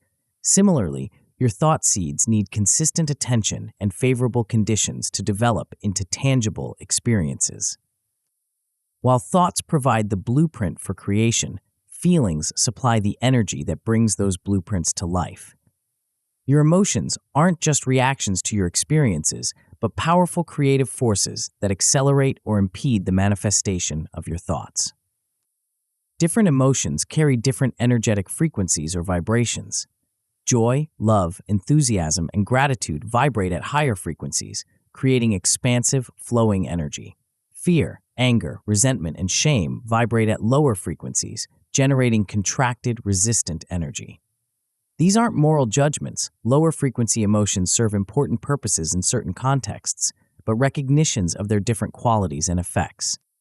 The principle of resonance suggests that you attract experiences that match your dominant emotional state. When you consistently feel joyful and appreciative, you resonate with and attract experiences that evoke similar feelings. When you persistently feel anxious or resentful, you draw circumstances that reinforce those emotions. This isn't mystical but practical. Your emotional state influences your perceptions, what you notice, your interpretations, the meaning you assign to what you notice, and your actions, how you respond to your interpretations. These factors directly impact the experiences you create and attract. For instance, when you feel confident and enthusiastic, you notice opportunities, interpret challenges as surmountable, and take bold, effective actions, all of which naturally generate positive outcomes. When you feel fearful and doubtful, you perceive threats, interpret challenges as evidence of your inadequacy, and take hesitant or self-sabotaging actions, creating very different results. This understanding highlights why merely thinking about what you want isn't sufficient for manifestation. You need to embody the feeling of your desire as if it were already realized. When you generate the emotional state that would accompany your desire's fulfillment, you create a resonant field that attracts corresponding experiences and inspires aligned actions. Imagine wanting a new job that offers greater fulfillment and recognition. Simply thinking about this job while feeling stressed and resentful about your current position creates mixed signals. The thought says, new fulfilling job, but the feeling says stress and resentment. And the feeling often exerts greater influence on what you attract and create. Instead, while holding the thought of your desired job, you might generate feelings of appreciation for the opportunity to make a change, confidence in your abilities, and enthusiasm for the new possibilities. These feelings align with and amplify your thought, creating a coherent signal that influences your perceptions, interpretations, and actions in ways that support your desires' manifestation. This points to another important aspect of emotions. They serve as a guidance system, indicating when you're aligned with or misaligned from your true desires and values. Positive emotions, those that feel good, generally signal alignment. Negative emotions, those that feel bad, typically indicate misalignment. When you feel joy, peace, enthusiasm, or appreciation, you're likely thinking thoughts and taking actions that align with your authentic self and desires. When you feel anxiety, resentment, boredom, or despair, you're probably entertaining thoughts or engaging in behaviors that conflict with your deeper truth. By paying attention to your emotional state, you gain valuable information about whether you're moving toward or away from what you truly want. Rather than judging or suppressing negative emotions, you can view them as helpful signals indicating areas that need attention and realignment. This doesn't mean pursuing only what feels immediately pleasurable or avoiding necessary challenges. Some aligned actions involve temporary discomfort for long-term fulfillment. The key is distinguishing between productive discomfort that accompanies growth and the persistent negative emotions that signal fundamental misalignment. Together, your thoughts and feelings form the creative engine that generates your experience of reality. Thoughts provide the direction and structure, while feelings supply the energy and guidance. When these two elements align, when you consistently think about what you want while feeling as if you already have it, you create a powerful force for manifestation. However, this creative engine doesn't operate in isolation. It exists within a larger mental ecosystem that includes aspects below the threshold of conscious awareness, aspects that often exert even greater influence on your experience than your conscious thoughts and feelings. To fully harness your mind's creative power, you need to understand and work with these deeper dimensions. The powerhouse below the surface, understanding your subconscious mind. Beneath your conscious awareness lies a vast mental territory that psychologists call the subconscious or unconscious mind. While estimates vary, research suggests that conscious thinking represents only about 5% of your total cognitive activity. The remaining 95% occurs below the surface in the realm of the subconscious. This subconscious domain isn't some mystical entity, but a practical aspect of your mental functioning, a system that processes enormous amounts of information, stores memories and learned patterns, manages bodily functions, and drives habitual behaviors without requiring your conscious attention. Think of your subconscious as an autopilot system and loyal servant. It faithfully executes the programs it contains, managing countless processes that would overwhelm your conscious mind if you had to direct them deliberately. From regulating your heartbeat and digestion to coordinating the complex muscle movements involved in walking or driving, your subconscious handles innumerable tasks with remarkable efficiency. Beyond these physiological functions, your subconscious stores your memories, beliefs, values, and learned patterns of thought and behavior. It contains everything you've ever experienced, observed, or been taught, a vast repository of information that shapes your perceptions and responses without your conscious awareness. The subconscious operates with several distinctive characteristics. It's literal, taking in information without the critical filtering that your conscious mind applies. It doesn't distinguish between actual experiences and vividly imagined ones, responding to both as if they were equally real. It's non-judgmental, accepting whatever programming it receives without evaluating its truth or helpfulness. And it's always active, processing information and running its programs even when you're asleep or focused on other matters. These characteristics make your subconscious incredibly powerful, but also potentially problematic if its programming conflicts with your conscious desires. Understanding how this programming gets established is crucial for working effectively with your subconscious rather than against it. Your subconscious programming begins in early childhood, long before you develop the critical thinking abilities to evaluate the information you receive. During these formative years, you absorb beliefs, values, and behavioral patterns from your family, culture, and experiences without conscious filtering. These early imprints form the foundation of your subconscious programming and exert profound influence throughout your life.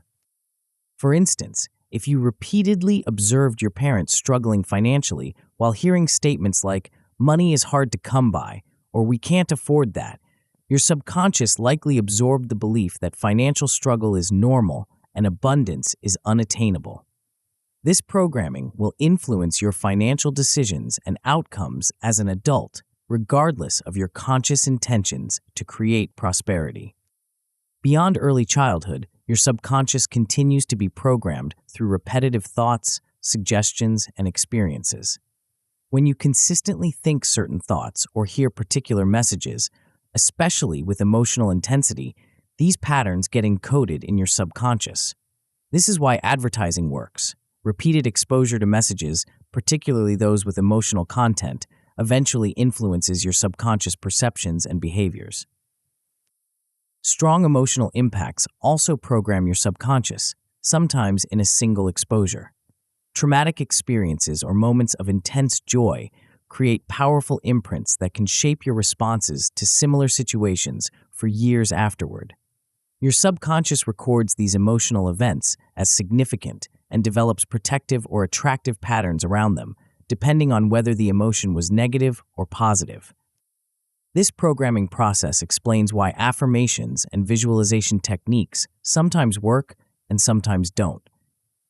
When these conscious practices align with your existing subconscious programming, they reinforce and accelerate manifestation.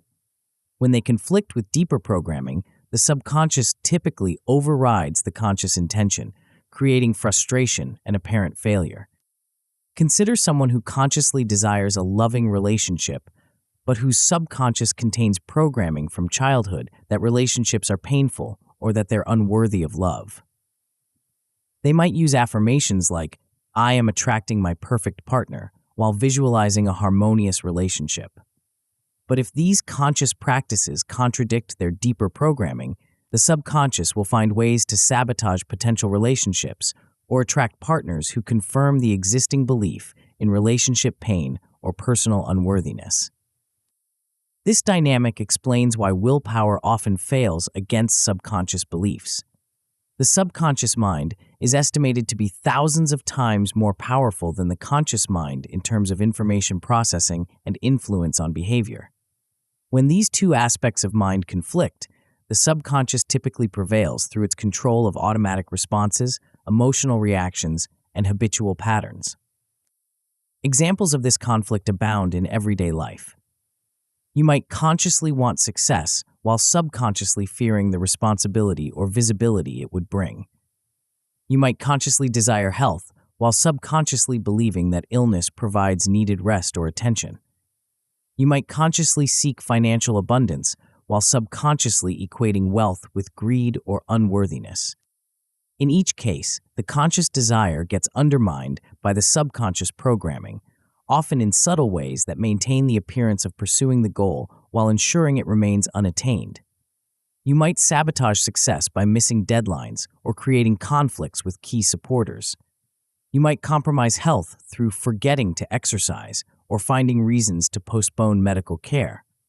You might undermine financial abundance by overspending, undercharging, or overlooking opportunities.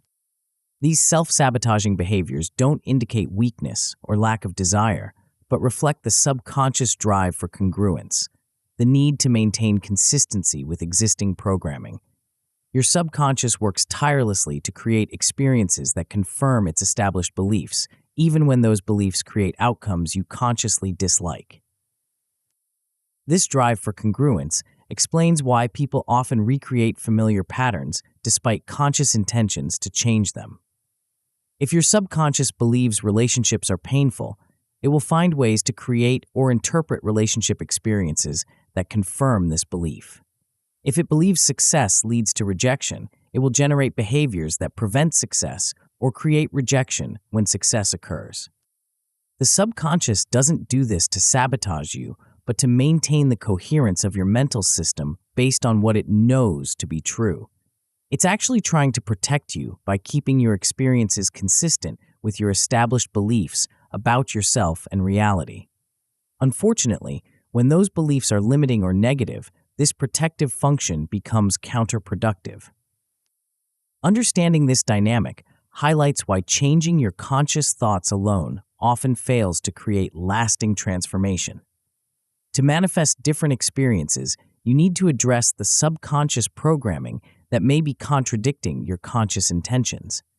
This doesn't mean fighting against your subconscious, a battle you're likely to lose, but working with it to gradually align its programming with your desired outcomes.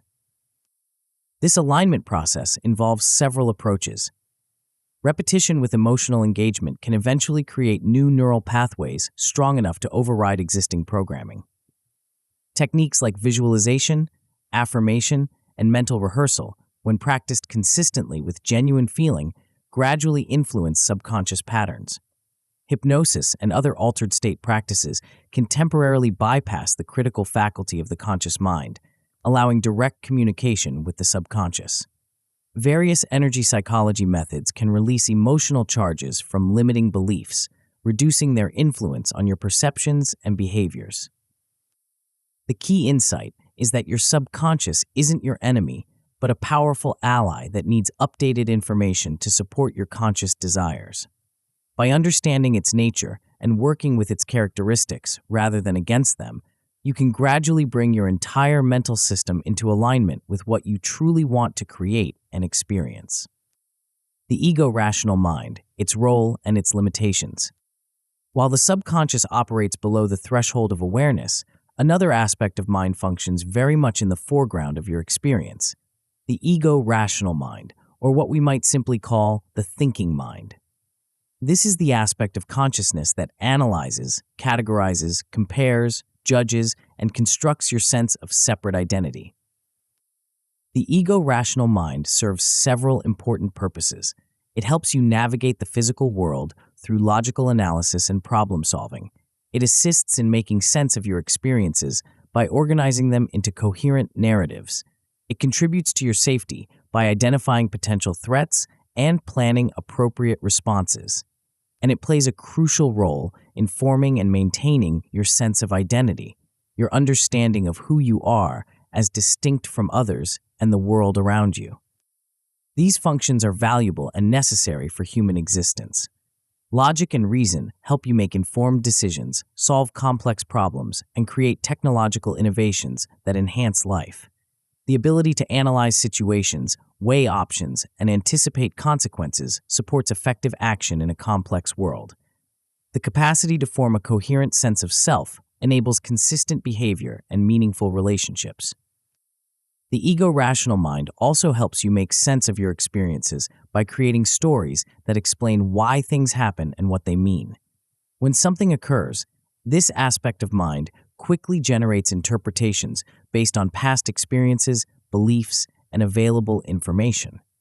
These interpretations form narratives that provide a sense of understanding and control, even when the actual situation might be more complex or mysterious than the story suggests. However, the ego-rational mind can also become a source of limitation when its natural tendencies go unchecked or when you over-identify with its functions. One primary limitation arises from the tendency to equate yourself with your thoughts, to believe "I am my thoughts" rather than recognizing thoughts as temporary mental events occurring within a larger field of awareness. This over-identification with thoughts creates suffering when those thoughts are negative or limiting. If you believe you are your thoughts, then thoughts like "I'm a failure" or "I'll never succeed" become statements about your essential nature rather than passing mental events that can be observed and questioned. The thought becomes a prison rather than a temporary visitor to your awareness. The ego-rational mind also tends toward negativity, doubt, and fear-based thinking as part of its protective function. Evolved during times when physical survival was humanity's primary concern, this aspect of mind naturally scans for potential threats and problems, giving greater weight to negative information than positive. This negativity bias served our ancestors well in dangerous environments, but often creates unnecessary anxiety and limitation in modern contexts where physical threats are less immediate. This bias manifests as the inner critic, the voice that finds fault, predicts failure, compares you unfavorably to others, and generally undermines your confidence and joy. While sometimes offering valid caution or constructive feedback, the inner critic frequently exaggerates risks, minimizes capabilities, and generates fear-based scenarios that have little connection to reality. The ego-rational mind also tends to resist change and the unknown, preferring the familiar even when it's uncomfortable. This resistance stems from its primary concern with security and predictability. New situations contain unknown variables that might pose threats, while familiar circumstances, even if unpleasant, have proven survivable. This creates a conservative bias that can keep you stuck in limiting patterns long after they've ceased to serve you. Additionally, the ego-rational mind often creates suffering through its tendency to dwell on the past or worry about the future rather than engaging with the present moment. It replays past mistakes with regret or rehearses future challenges with anxiety, pulling your attention away from the only point where you have actual power, the now. This time-traveling tendency fragments your energy and prevents full engagement with current opportunities and experiences. Given these limitations, learning to recognize and work with the ego-rational mind rather than being dominated by it becomes essential for manifesting what you truly want. This doesn't mean rejecting or suppressing this aspect of consciousness, but developing a more balanced relationship with it, using its valuable functions while not being confined by its limitations. A key step in this process is learning to distinguish between the voice of the ego and the voice of intuition or deeper wisdom. Ego thoughts are typically loud, insistent, critical, and fear-based. They create a sense of urgency, contraction, or heaviness. They often involve comparisons, judgments, or absolute statements about what's possible or impossible. Intuitive guidance, by contrast, tends to be quieter, calmer, and more neutral in tone. It arrives with a sense of gentle knowing rather than forceful insistence. It creates feelings of expansion, relief, or rightness rather than contraction or anxiety. It often comes as simple clarity without elaborate justification or emotional charge. By paying attention to these qualitative differences, you can begin to discern which mental inputs to trust and follow. This doesn't mean ignoring logical analysis when it's appropriate, but recognizing when fear-based thinking is masquerading as rationality and when deeper wisdom is offering guidance that transcends conventional logic. The goal is to use the rational mind as a tool rather than allowing it to be your master. This involves acknowledging rational thoughts and their potential value without automatically accepting them as truth or letting them dictate your entire reality. You can consider logical analysis as one input among many, rather than the final authority on what's possible or appropriate for you. Balancing logic with heart-centered wisdom and feeling creates a more integrated approach to decision-making and manifestation. The rational mind contributes analytical clarity and practical considerations, while the heart provides values alignment and emotional resonance, and the body offers intuitive knowing through sensations and energy shifts. When these aspects work together rather than one dominating the others, you access your full intelligence and creative power. This balanced relationship with the ego-rational mind supports manifestation by preventing the sabotage that often occurs when fear-based thinking overrides your conscious intentions. Instead of abandoning goals at the first sign of challenge because your mind catastrophizes potential outcomes, you can acknowledge the concerns while continuing to move forward, guided by deeper wisdom and aligned desire. It also enhances creativity by allowing access to insights and possibilities that lie beyond conventional logic. Many breakthroughs in science, art, business, and personal growth come not from step-by-step rational analysis, but from intuitive leaps, unexpected connections, or seemingly irrational inspirations that later prove their value. When the rational mind serves rather than dominates, these creative resources become more available. Perhaps most importantly, a balanced relationship with the ego-rational mind creates greater peace and presence. Instead of being constantly driven by mental chatter, comparison, and time-based anxiety, you can rest more frequently in the spaciousness of present awareness, where genuine power and joy reside. From this state of presence, manifestation becomes less of a struggle and more of a natural unfolding, guided by aligned intention. Working with your mind, practical first steps. Understanding the various aspects of your mind and how they influence your reality is valuable, but this knowledge only becomes transformative when applied through consistent practice. Let's explore some practical first steps for working more effectively with your mind to create what you truly desire. The foundation for all mental mastery is awareness, the capacity to observe your inner landscape with curiosity and without judgment. This awareness creates space between you and your mental emotional patterns, allowing you to respond consciously rather than react automatically to whatever arises in your experience. Becoming the watcher of your thoughts involves developing the habit of noticing your thinking process rather than being completely identified with it.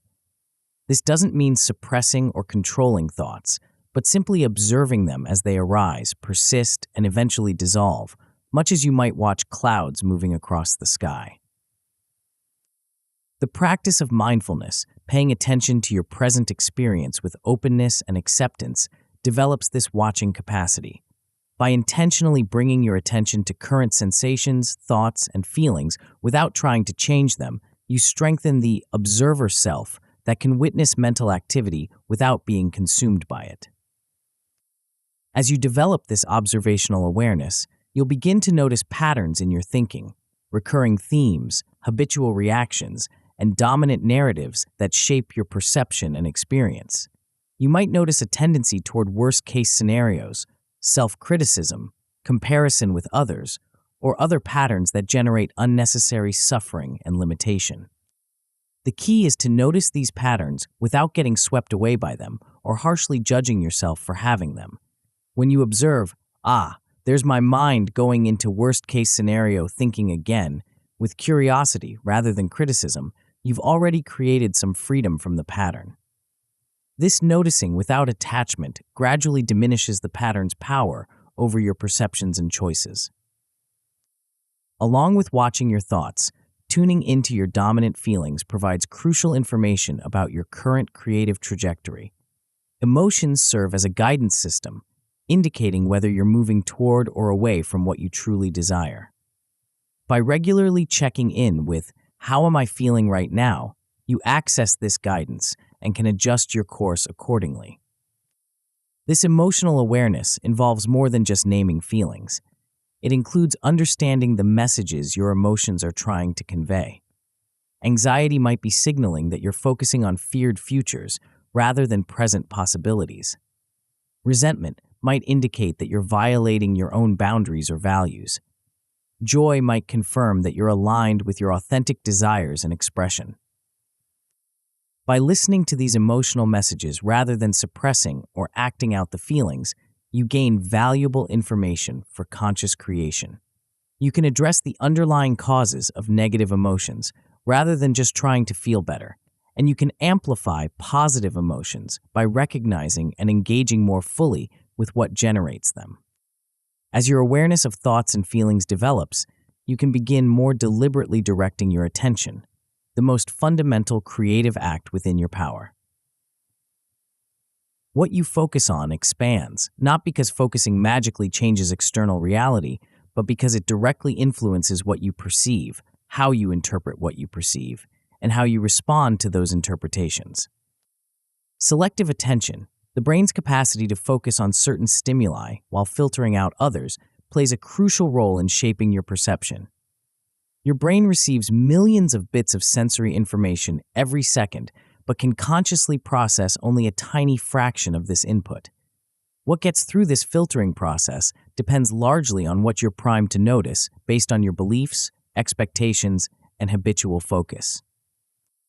If you habitually focus on problems, limitations, and threats, your filtering system will prioritize information that confirms these concerns while potentially missing opportunities, resources, and positive aspects of your situation. If you consistently direct your attention toward possibilities, strengths, and desired outcomes, your perception shifts to include more information that supports these focal points. This doesn't mean adopting unrealistic positive thinking that denies genuine challenges. Rather, it involves consciously choosing where to place your primary focus while acknowledging the full spectrum of your reality. You can be aware of obstacles while keeping your attention centered on solutions. You can notice current limitations while focusing on the path beyond them. You can acknowledge fears while directing your mental energy primarily toward what you want to create. Consciously choosing to focus on desired states and outcomes rather than feared ones aligns your creative energy with your intentions. Since emotional energy follows attention, what you consistently focus on generates corresponding feelings that further influence your perceptions and actions. By deliberately directing your attention toward what you want to experience rather than what you want to avoid, you initiate a positive creative cycle. Several simple techniques can help you manage your thoughts more effectively as you develop this capacity for directed attention. Thought stopping interrupts negative or unproductive thought patterns before they gain momentum. When you notice yourself spiraling into worry, criticism, or other limiting thoughts, you can mentally say stop or cancel, then deliberately redirect your attention to a more empowering focus. Thought replacement takes this a step further by substituting positive or constructive thoughts for negative ones. Rather than just interrupting the negative pattern, you consciously introduce an alternative that better serves your intentions. For instance, when you catch yourself thinking, "I'll never figure this out," you might replace it with, "I'm learning and improving with each attempt," or "I have the resources to solve this challenge." Gratitude practice offers another powerful way to shift your mental state. By intentionally focusing on what you appreciate, from significant blessings to small pleasures, you direct your attention toward the positive aspects of your experience. This not only feels better emotionally, but also primes your perceptual filters to notice more positive elements in your environment, creating an upward spiral of appreciation and well-being. These practices might seem simple, but their cumulative effect can be profound. Each time you consciously direct your attention, interrupt a limiting thought pattern, or shift into appreciation, you're not just changing your momentary experience, but potentially altering the neural pathways that influence your long-term perceptions and behaviors. The exercises that follow provide structured ways to begin implementing these awareness and attention direction practices in your daily life. As with any skill, consistent practice over time yields far greater results than occasional, intense effort. Even a few minutes of deliberate mental management each day can gradually shift your dominant thought patterns and their creative impact on your experience. Exercise 1. Thought awareness. For one full day, or start with a few hours, make a conscious effort to simply observe your dominant thoughts without judgment. You can keep a small notepad or use a notes app on your phone to jot down recurring themes if you wish, or just make mental notes. As you observe your thoughts, consider these reflection prompts. What are the most frequent types of thoughts you notice? Do worries about the future dominate your mental landscape? Are you frequently planning or problem solving? Do criticisms of yourself or others recur throughout the day? Do memories of past events occupy significant mental space? Do positive affirmations or appreciative thoughts arise regularly? Are your thoughts predominantly positive, negative, neutral, fearful, or empowering? Without judging yourself for whatever you discover, simply notice the general emotional tone of your thinking. This awareness provides important information about the creative direction of your mental energy. Do you notice any specific triggers in your environment or interactions that lead to certain thought patterns? Perhaps checking social media tends to trigger comparative or inadequate thoughts. Maybe interactions with particular people consistently generate worried or resentful thinking. Identifying these triggers helps you manage your mental environment more consciously. How do these dominant thoughts make you feel? Notice the emotional impact of different thought patterns. This connection between thoughts and feelings is crucial for understanding the full creative cycle of your mind and its influence on your experience. This exercise develops your capacity to observe your thoughts without being completely identified with them, a fundamental skill for mental mastery and conscious creation. The goal isn't to control or eliminate certain thoughts, but to become aware of your mental patterns as the first step toward working with them more effectively. Exercise 2. Feel the feeling. Choose something specific you desire to achieve or experience: a successful project outcome, a feeling of peace, a positive interaction, or any other desire that feels meaningful to you. Find a quiet place where you won't be disturbed for 5 to 10 minutes. Close your eyes and take a few deep breaths to center yourself in the present moment. Imagine that your desire has already been fulfilled. You have achieved it. It is your current reality. Make this visualization as vivid and detailed as possible, engaging all your senses. What do you see? What do you hear? What physical sensations accompany this achieved state? Now focus intensely on how you would feel in that achieved state. Would you feel joy, relief, confidence, gratitude, excitement, peace? Try to generate that specific feeling in your body now. Where do you feel it? How does it move or change? What quality or texture does it have? Amplify the feeling. Let it grow stronger and spread throughout your entire being. Hold this feeling for as long as you can, fully embodying the emotional state that accompanies your desire's fulfillment. This exercise helps train your mind and body to resonate with the energetic signature of your desire, making you more receptive to its manifestation. By generating the feeling of your desire's fulfillment now, you create an internal state that attracts and supports corresponding external experiences. The practice also strengthens your capacity to direct your emotional state intentionally rather than having it determined solely by external circumstances. This emotional self-direction is a powerful creative skill that enhances your ability to maintain a positive, attractive vibration regardless of temporary conditions. As you integrate these exercises and the principles they embody into your daily life, you'll gradually develop greater mastery of your mental-emotional system and its creative impact on your experience. This mastery doesn't happen overnight, but builds through consistent awareness and practice over time. Remember that the goal isn't perfect control of your thoughts and feelings, an impossible and ultimately counterproductive aim, but a more conscious and intentional relationship with these powerful creative forces. You're learning to work with your mind rather than being unconsciously driven by it or fighting against it. This shift from being controlled by mental patterns to consciously working with them represents a fundamental transformation in your relationship with reality. Instead of experiencing life as something that happens to you based on external forces, you begin to recognize your role in creating your experience through the inner workings of your mind. As your awareness and skill develop, you'll notice subtle shifts in how you perceive and respond to situations. Challenges that once seemed overwhelming become opportunities for growth and creative problem-solving. Limitations that appeared fixed reveal themselves as flexible boundaries that can be expanded or transcended. Desired outcomes that seemed distant or impossible gradually come into focus as achievable possibilities. These shifts don't eliminate life's difficulties or guarantee immediate fulfillment of all desires, but they fundamentally change your relationship with whatever arises, empowering you to create more consciously and effectively within the full spectrum of human experience.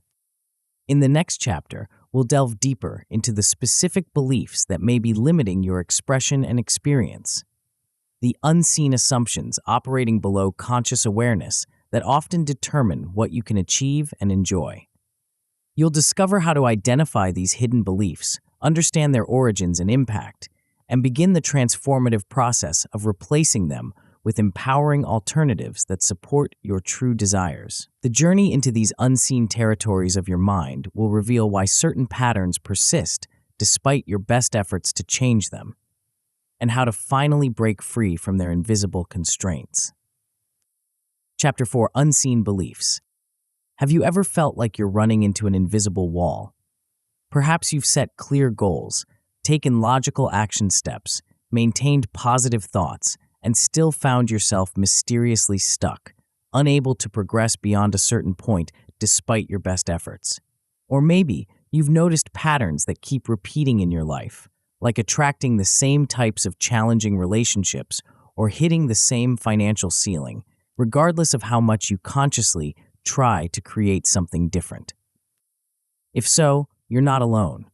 Many people experience this puzzling disconnect between what they consciously want and what actually manifests in their lives. They follow all the right advice, do all the right things, and still find themselves facing the same frustrating results. It's as if some invisible force is working against their conscious intentions, subtly sabotaging their efforts just as success comes into view. What could possibly be powerful enough to override your conscious desires and deliberate actions? What hidden mechanism might be operating beneath the surface of your awareness, shaping your reality in ways that contradict your stated goals and heartfelt wishes? The answer lies in a realm that's rarely discussed in conventional achievement literature, but is absolutely crucial to understand if you want to create lasting change in any area of your life. This hidden territory contains forces so subtle, yet so influential, that they can determine your outcomes more powerfully than all your visible efforts combined.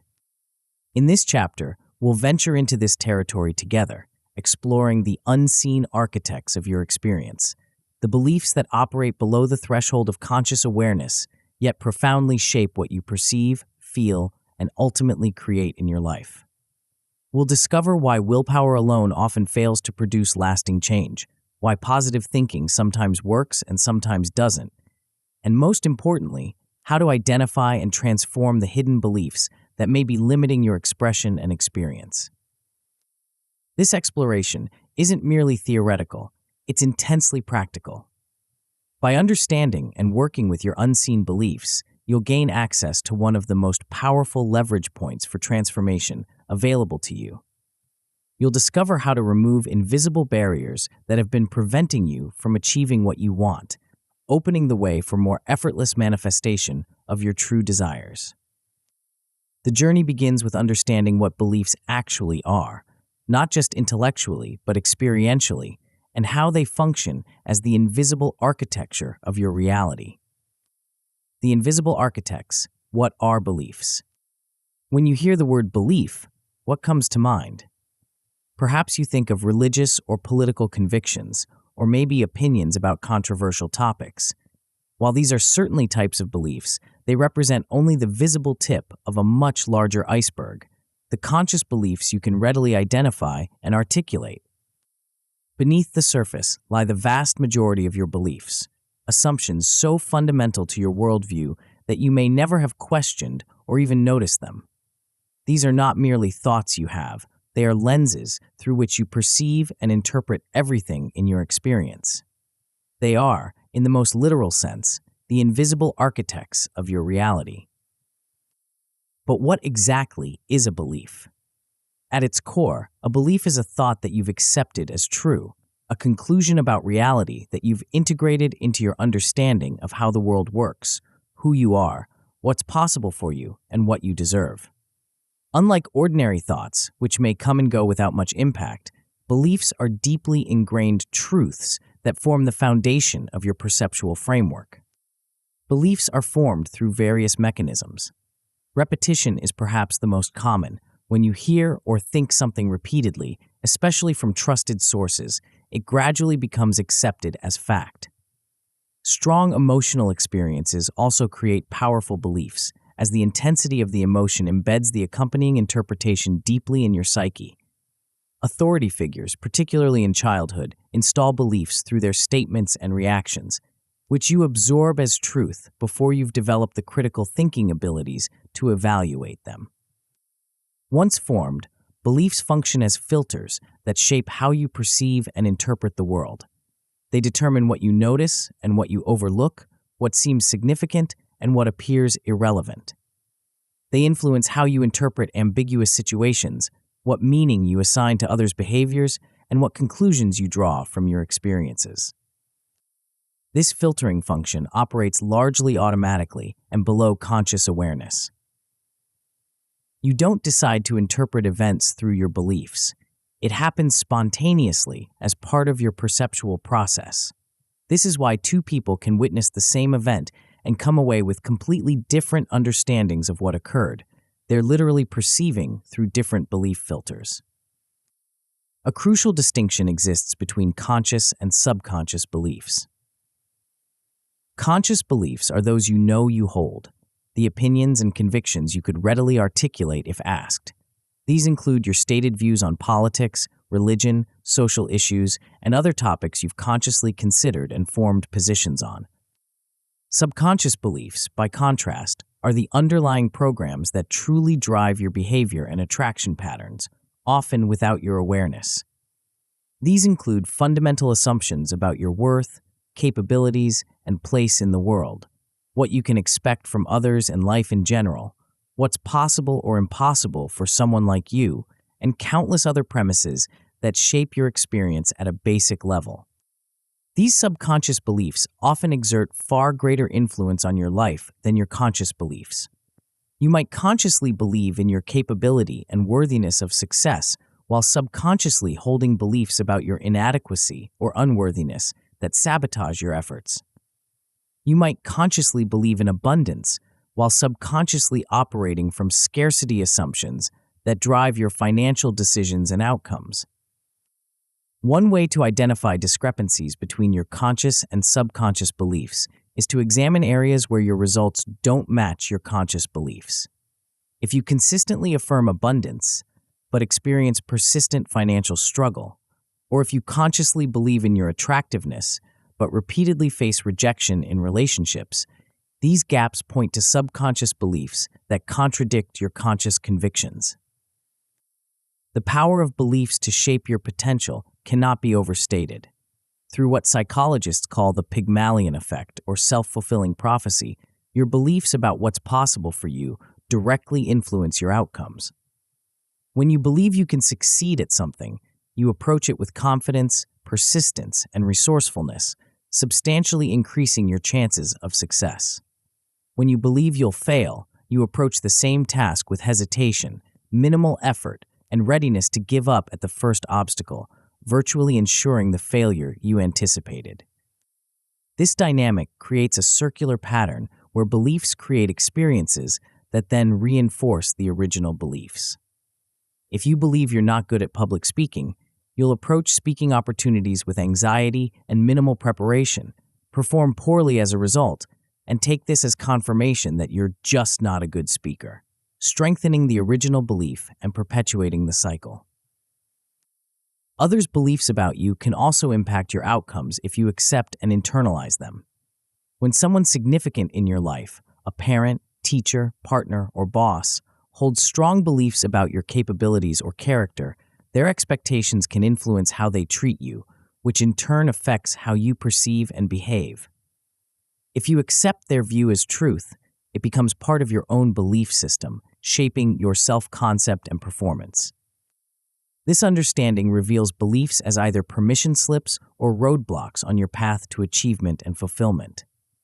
Empowering beliefs like, "I can learn and master this," "I am worthy of success and happiness, and this is possible for me," open doors of perception and possibility.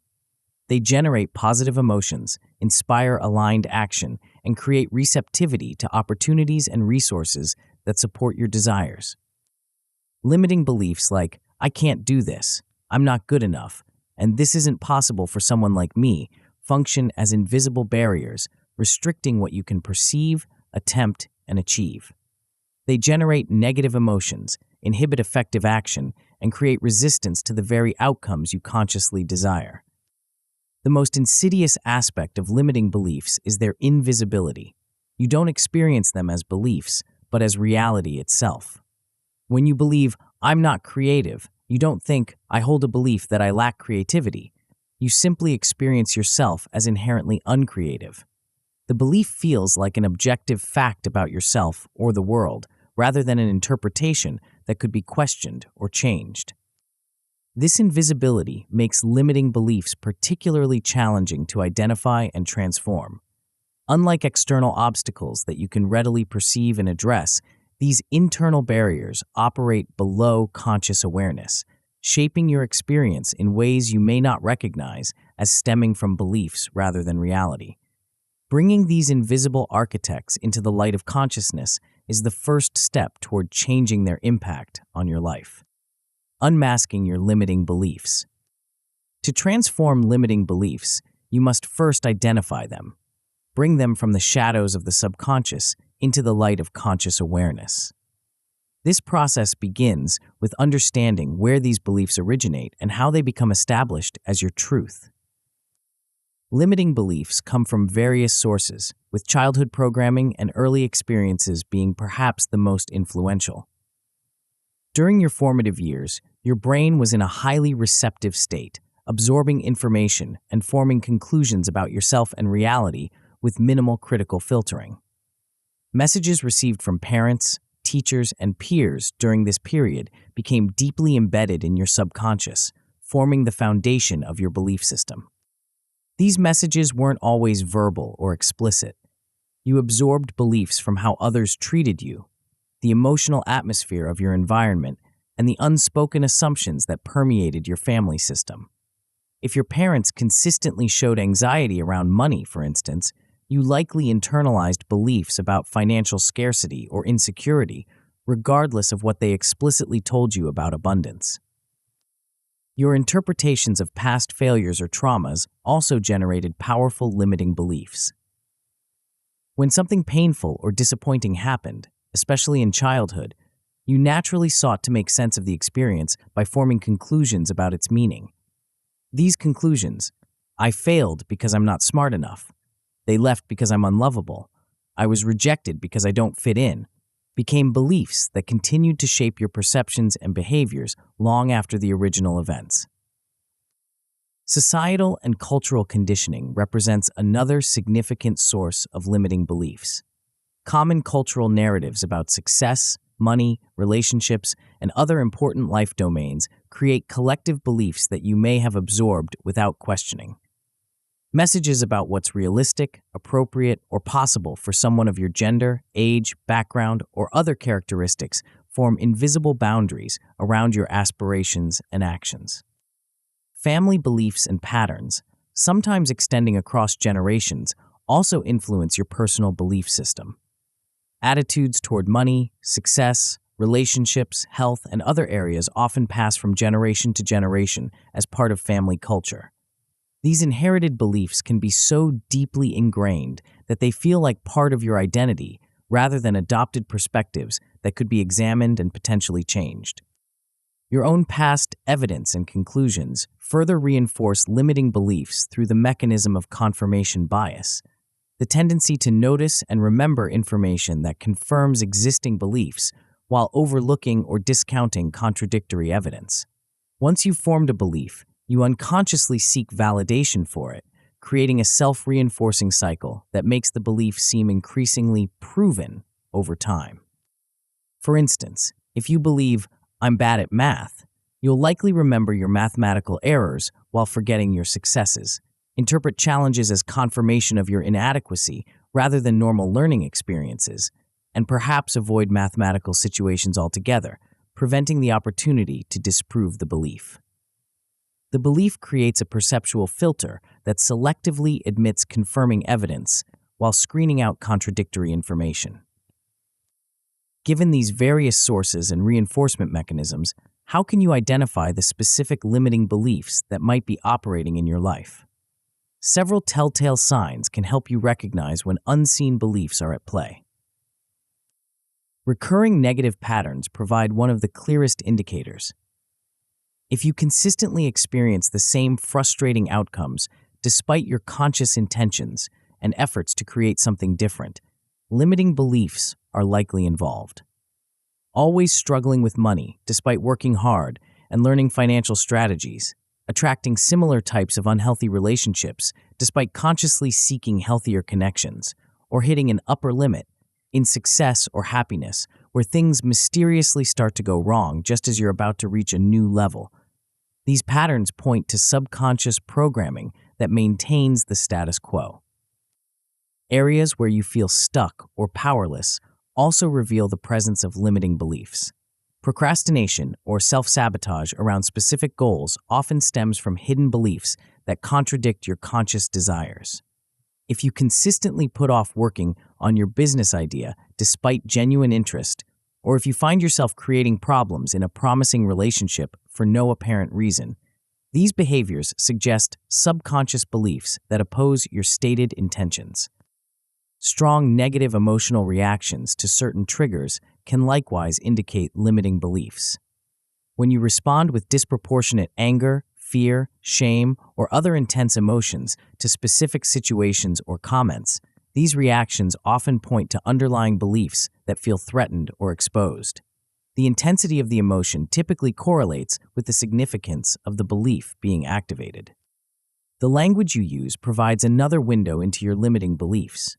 Phrases like "I always," "I never," "I can't because," and "people like me" often express underlying beliefs that constrain your possibilities.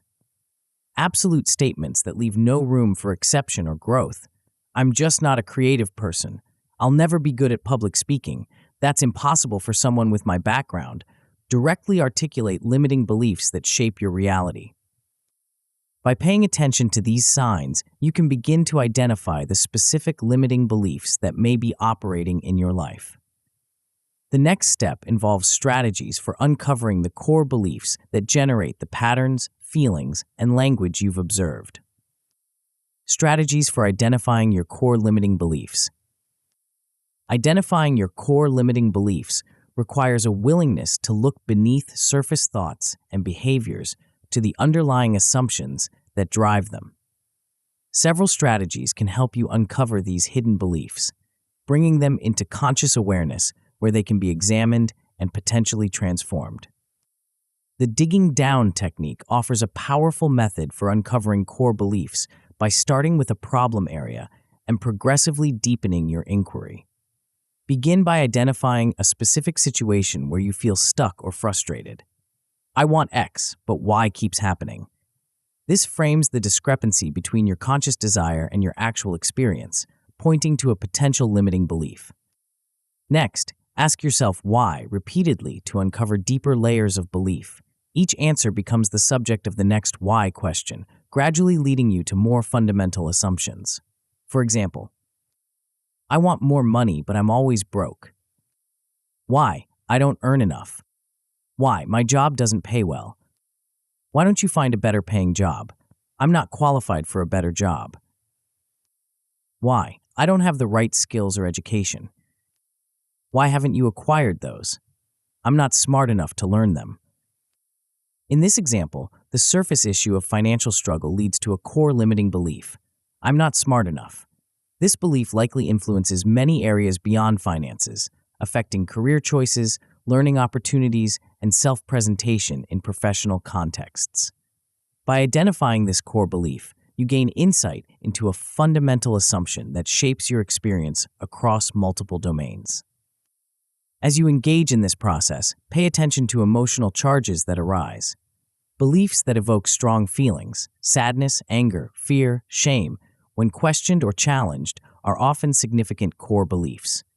The emotional intensity suggests that the belief is deeply integrated into your self-concept or worldview, making it feel threatening to question or change it. Examining your shoulds and should nots provides another avenue for uncovering limiting beliefs. These internal rules that govern your behavior often express underlying beliefs about what's acceptable, appropriate, or possible for you. Statements like, "I should always put others first," or "I shouldn't ask for what I want," point to beliefs about your worth, rights, and place in relation to others. When you identify these rules, question their origin and current validity. Who taught you this rule? Was it explicitly stated or implicitly conveyed? Does it still serve you in your current life circumstances? Is it aligned with your authentic values and desires? These questions help you distinguish between conscious, chosen values and internalized shoulds that may be limiting your expression and experience. Observing your justifications and excuses offers yet another window into limiting beliefs. How you explain away lack of progress or defend the status quo often reveals underlying assumptions that maintain current patterns. Statements like, "It's too risky, I don't have time," or "the economy is bad," may contain elements of truth, but can also mask deeper fears and beliefs that are the real barriers to change. When you notice yourself using these justifications, ask what would be true if the external obstacle were removed. If the economy improved, would you really start that business? If you had more time, would you actually write that book? Often, the external factor serves as a convenient explanation that protects you from confronting deeper beliefs about your capability, worthiness, or what's possible for you. Through these strategies, you can begin to identify the core limiting beliefs that may be operating below your conscious awareness. This identification process itself is powerful, bringing previously invisible architects of your experience into the light where they can be examined and potentially redesigned. Beginning the transformation from limitation to empowerment. Once you've identified limiting beliefs, how do you transform them into more empowering alternatives? The process begins with awareness and acknowledgement.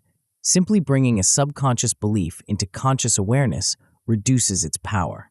When a belief operates below awareness, it functions as an unquestioned truth that automatically shapes your perceptions and behaviors. When brought into consciousness, it becomes an identifiable thought pattern that you can observe, question, and potentially change. This awareness includes understanding that a belief is just a thought you've kept thinking, not an absolute truth about reality. No matter how real or factual a belief feels, it remains an interpretation, a conclusion you've drawn based on limited information and perspective. Recognizing this distinction creates space between you and the belief, allowing you to consider alternative interpretations that might better serve your growth and fulfillment. With this awareness established, you can begin questioning and challenging your limiting beliefs through several approaches. First, ask whether the belief is 100% true, always and forever, with no exceptions or nuances. Most limiting beliefs contain generalizations, absolutes, or oversimplifications that don't hold up to careful examination. For instance, if you believe, "I always fail at relationships," you can look for exceptions, moments or aspects of relationships where you didn't fail, where you demonstrated care, communication, or other relationship skills. If you believe, "I'm not creative," you might recall instances where you found innovative solutions to problems or expressed yourself in original ways, however small or informal. This examination isn't about denying genuine challenges or pretending that everything is perfect. Rather, it's about bringing nuance and perspective to beliefs that have become rigidly absolute in your mind. By identifying exceptions and counter-evidence, you begin to loosen the belief's hold on your perception and open space for a more balanced view. Next, explore what payoff or secondary gain you might receive from holding the limiting belief. While these beliefs create obvious disadvantages, they often provide hidden benefits that make them resistant to change. A belief like, "I can't succeed in a competitive field," might keep you safe from potential failure, rejection, or the increased responsibilities that would come with success. "I'm not attractive enough for a fulfilling relationship," might protect you from vulnerability and the risk of heartbreak. Understanding these payoffs doesn't mean the belief is serving your highest good, but it acknowledges that even limiting beliefs often have protective intentions. By recognizing what the belief has been trying to do for you, you can honor that intention while finding healthier ways to address the underlying need for safety, belonging, or whatever the belief has been providing. Equally important is examining the cost of holding the belief, how it limits your happiness, success, and potential. What opportunities have you missed because of this belief? How has it affected your relationships, career, health, or other important areas? What might become possible if you no longer held this belief? This cost-benefit analysis often reveals that the protective function of the limiting belief comes at a price far higher than the risk it's trying to mitigate. With this groundwork laid, you can begin introducing new, empowering beliefs to replace the limiting ones you've identified. This isn't about positive thinking in the sense of denying reality or pretending everything is perfect. Rather, it's about consciously choosing perspectives that are both realistic and empowering, interpretations that acknowledge challenges while maintaining your agency and possibility. For example, instead of "I'm not creative," you might adopt "I have creative capacities that I can develop through practice and exploration." Instead of "I always fail at relationships," you might choose "I'm learning and growing in my ability to create healthy connections." These alternative beliefs acknowledge where you are while opening space for growth and positive change. Traditional affirmations, positive statements repeated to yourself, can help install these new beliefs, but they work best when combined with emotional engagement and evidence. Simply repeating "I am confident" while feeling deeply insecure creates cognitive dissonance that the mind tries to resolve, often by rejecting the affirmation rather than the existing belief. More effective approaches include affirmations, positive questions that presuppose the desired belief, like "Why am I becoming more confident every day?" These questions engage the mind's natural problem-solving tendency, prompting it to seek evidence for the presupposed truth rather than arguing against it. Whatever approach you use, remember that reprogramming the subconscious requires repetition and emotional congruence. Just as the original limiting beliefs were established through repeated exposure and emotional impact, new empowering beliefs need consistent reinforcement and positive emotional association to become your new default perspectives. This transformation process isn't usually instantaneous. Deep-seated beliefs that have shaped your perception for years or decades typically change gradually rather than all at once. You might experience a significant shift in perspective, followed by periods where the old belief reasserts itself, especially under stress or in triggering situations. This pattern is normal and doesn't indicate failure. It's part of the rewiring process as your brain establishes new neural pathways to support the emerging belief. The key is persistence and self-compassion. Each time you notice the old belief arising, you have an opportunity to consciously choose the new, more empowering perspective. Each choice strengthens the new neural pathway, making the empowering belief increasingly automatic and natural over time. Eventually, what once required conscious effort becomes your default perception, as integrated and automatic as the limiting belief once was. Through this process of identification, questioning, and conscious replacement, you gradually transform the invisible architecture of your reality. As your core beliefs shift from limitation to empowerment, your perceptions, emotions, and behaviors naturally align with these new foundations, creating experiences that reflect and reinforce your expanded sense of possibility. The exercises that follow provide structured ways to begin this transformation process in your own life. Remember that the goal isn't perfection or immediate complete change, but progress, gradually shifting your belief system in directions that better support your authentic desires and potential. Exercise 1. Identify limiting beliefs. Choose one specific area in your life where you feel particularly stuck, frustrated, or where you're not getting the results you want.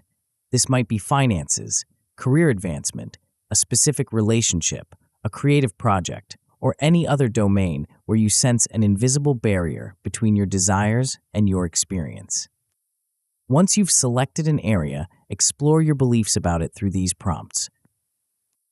Ask yourself, what do I truly believe about myself in relation to this area? For instance, if you chose career advancement, you might discover beliefs like, "I'm not leadership material," "I don't have what it takes to succeed at higher levels," or "I don't deserve to earn more than my parents did." Next, consider, what do I believe about this situation or goal itself? This might reveal beliefs like, advancement requires office politics that I'm not willing to play, higher positions inevitably mean more stress and less freedom, or the upper levels are already filled with people who won't make room for newcomers. Then explore, what do I believe about my ability to succeed or change things here? This could uncover beliefs such as, I've always struggled with this, so I probably always will, I don't have the right personality, background, connections to excel in this area, or I've tried everything and nothing works for me.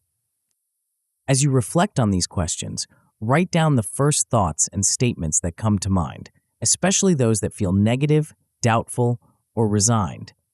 Don't censor yourself or try to sound positive. The goal is to uncover what you actually believe, not what you think you should believe. Pay particular attention to absolute statements containing words like always, never, everyone, no one, impossible, or can't. These often express limiting beliefs that leave no room for possibility or change. Also notice emotional reactions as you write. Statements that trigger sadness, anger, or defensiveness often point to significant beliefs. After completing this exploration, review what you've written. Look for patterns, recurring themes, or particularly charged statements. These will help you identify the core limiting beliefs that may be operating in this area of your life, providing the foundation for the transformation process. Exercise 2. Challenge your beliefs. Select one prominent limiting belief you identified in the previous exercise, one that feels significant in its impact on your life and that you're ready to examine more deeply. Write this belief at the top of a clean page in your journal. Now engage in a questioning process to challenge and potentially transform this belief. First ask, is this belief absolutely 100% true, with no exceptions? Be honest but thorough in your examination. Look for any exceptions, counterexamples, or nuances that might challenge the absoluteness of the belief. Even small exceptions can begin to loosen a belief's perceived solidity. Next, explore. Where did this belief originally come from? Did you learn it from a parent, teacher, or other authority figure? Did it arise from a particular experience or series of experiences? Was it an assumption you made to explain something that happened? Understanding the origin of a belief often reveals its subjective nature and the limited context from which it arose.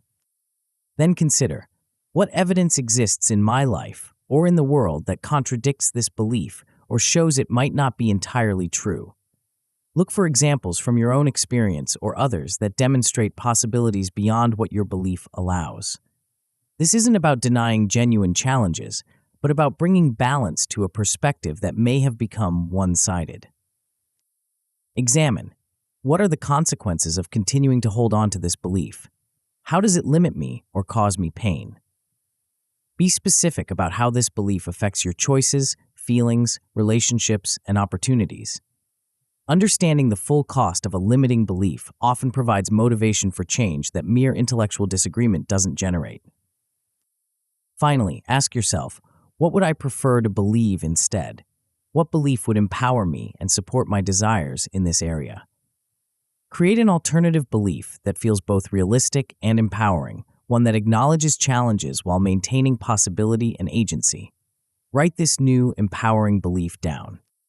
This questioning process doesn't automatically change deep-seated beliefs, but it begins to loosen their hold by bringing critical awareness to assumptions you may have accepted without examination. It creates space for new perspectives to emerge and take root, gradually shifting the invisible architecture that shapes your experience. As you work with these exercises, remember that belief change is typically a process rather than an event. Be patient with yourself and celebrate progress rather than expecting instant transformation. Each time you question a limiting belief or consciously choose a more empowering perspective, you're rewiring neural pathways and creating new possibilities for your perception and experience. The work you're doing with these exercises lays essential groundwork for the chapters that follow. As you identify and begin transforming limiting beliefs, you create space for new intentions to take root and flourish. You remove invisible barriers that may have been blocking your conscious desires, allowing your creative energy to flow more freely toward what you truly want to experience and express. This inner work may seem subtle compared to external action steps, but it operates at a leverage point that can transform your entire experience with far less effort than trying to force change while limiting beliefs remain in place. It's like removing a boulder from a stream rather than trying to push the water past the obstruction. Once the barrier is gone, the natural flow resumes without forcing. As you continue this exploration of your unseen beliefs, you'll likely discover patterns that extend beyond the specific area you initially focused on. Many core limiting beliefs influence multiple life domains, creating similar patterns across seemingly unrelated experiences. By identifying and transforming these foundational beliefs, you create shifts that ripple throughout your life, opening new possibilities in unexpected areas. The journey of belief transformation continues in the next chapter, where we'll explore how to set intentions that resonate with your deepest values and desires.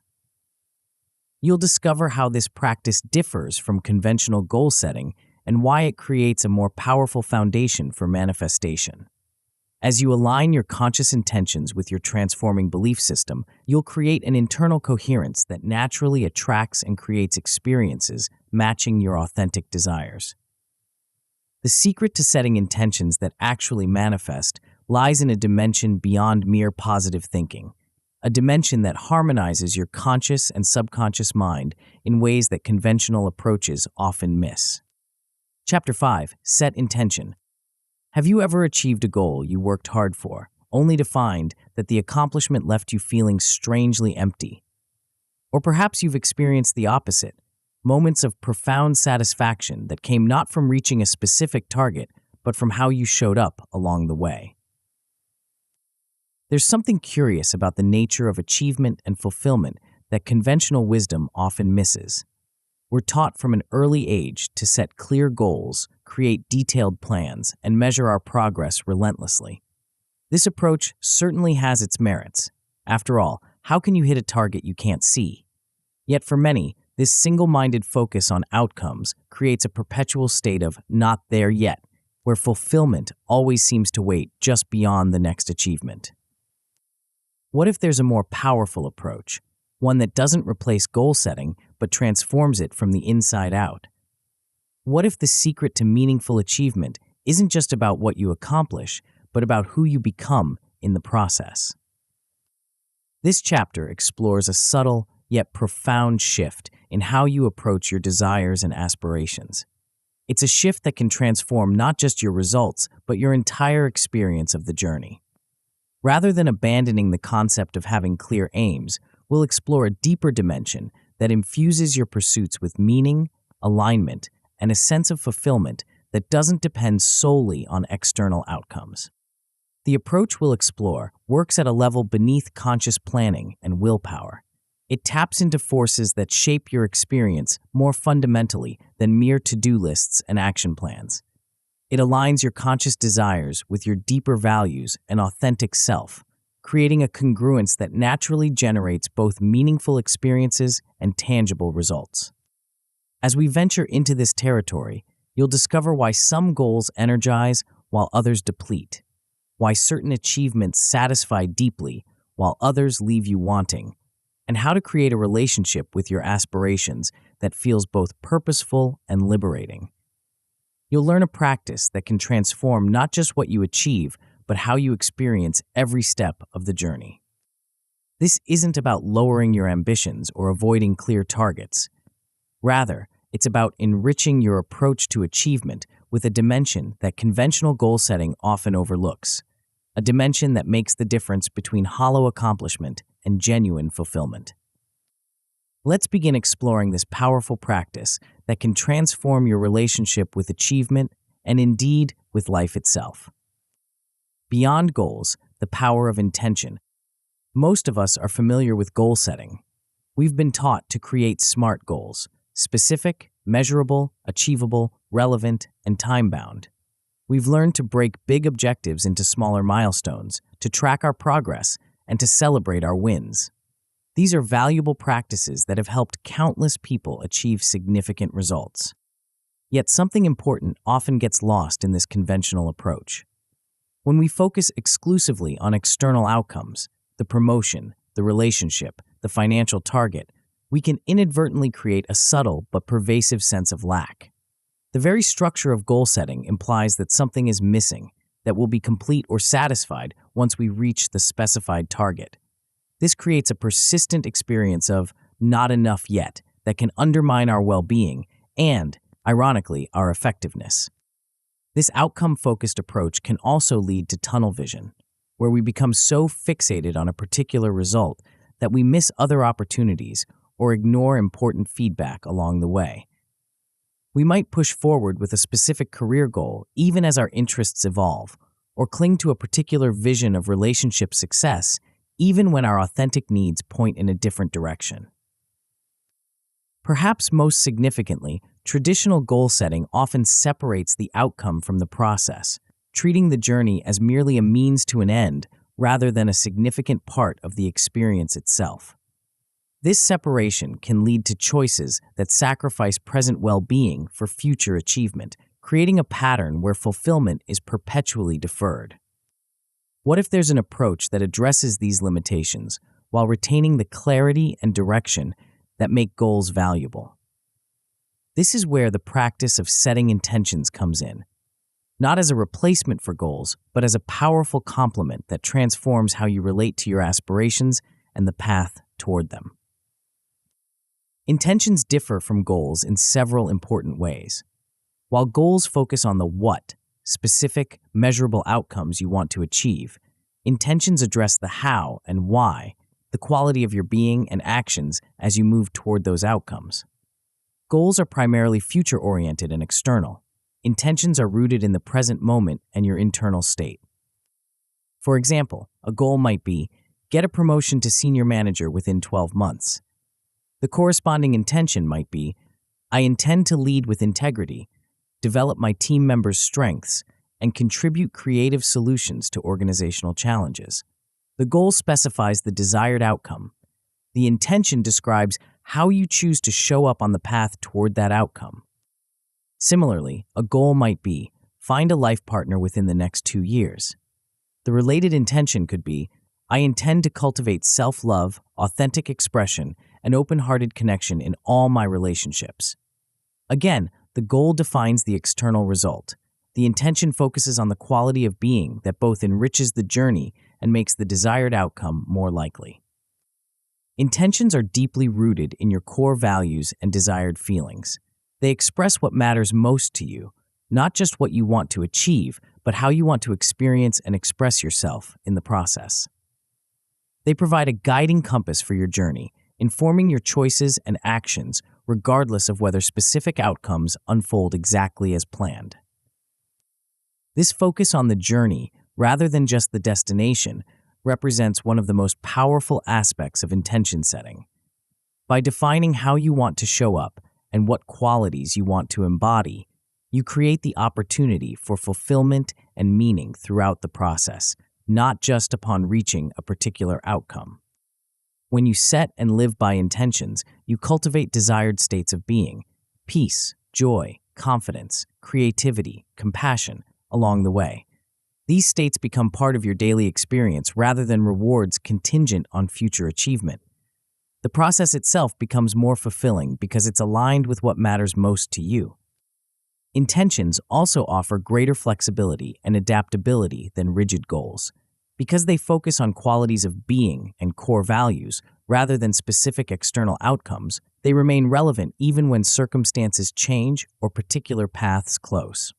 If a specific career opportunity falls through, for instance, your intention to contribute meaningfully and express your creativity can guide you toward alternative paths that honor the same core values. This flexibility makes it easier to stay aligned with your authentic self amid changing conditions. Rather than clinging to a particular vision of success that may no longer serve you, you can adapt your external goals while maintaining consistency with your deeper intentions and values.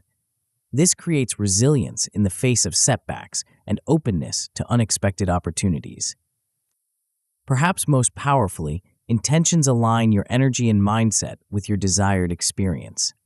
They act as ongoing affirmations that program your subconscious, directing your focus and energy toward what you want to cultivate internally and experience externally. This alignment creates congruence between your conscious desires and your subconscious patterns, reducing the internal conflict that often sabotages achievement. Consider how this works in practice. When you set a goal of losing 20 pounds, your focus is on what's lacking, the weight you need to lose, the current body you want to change. This can subtly reinforce a negative relationship with yourself and create resistance from your subconscious, which may associate weight loss with deprivation or self-rejection. In contrast, an intention like, "I honor my body through movement that brings me joy and choices that support my vitality," focuses on positive qualities you're cultivating: honor, joy, vitality. This creates a fundamentally different relationship with yourself and the process. Your subconscious receives affirming messages that align with well-being rather than lack, making supportive choices feel more natural and sustainable. This doesn't mean abandoning clear targets. You can still have specific health metrics you're working toward, but the intention infuses that pursuit with a quality of experience that transforms it from a struggle against what you don't want into an expression of what you deeply value. The power of intentions becomes even clearer when we consider what happens when goals and intentions conflict. Imagine someone who sets a goal of building a 7-figure business, but holds an intention of prioritizing presence with their family and maintaining balanced well-being.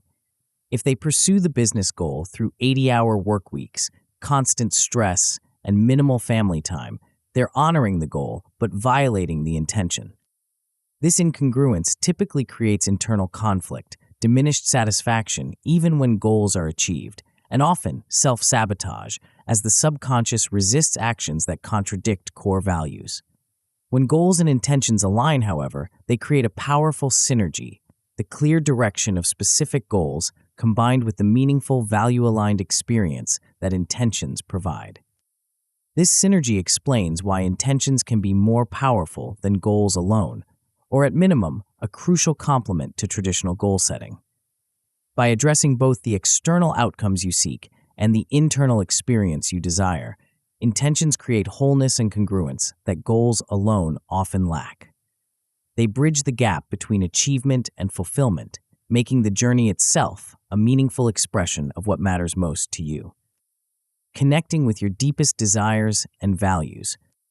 To set intentions that truly resonate and empower, you must first connect with your deepest desires and core values, what matters most to you beneath the surface of conventional aspirations and societal expectations. This connection forms the foundation for intentions that feel authentic and generate intrinsic motivation. Core values represent your fundamental principles and priorities, what you consider most important in how you live and relate to yourself, others, and the world.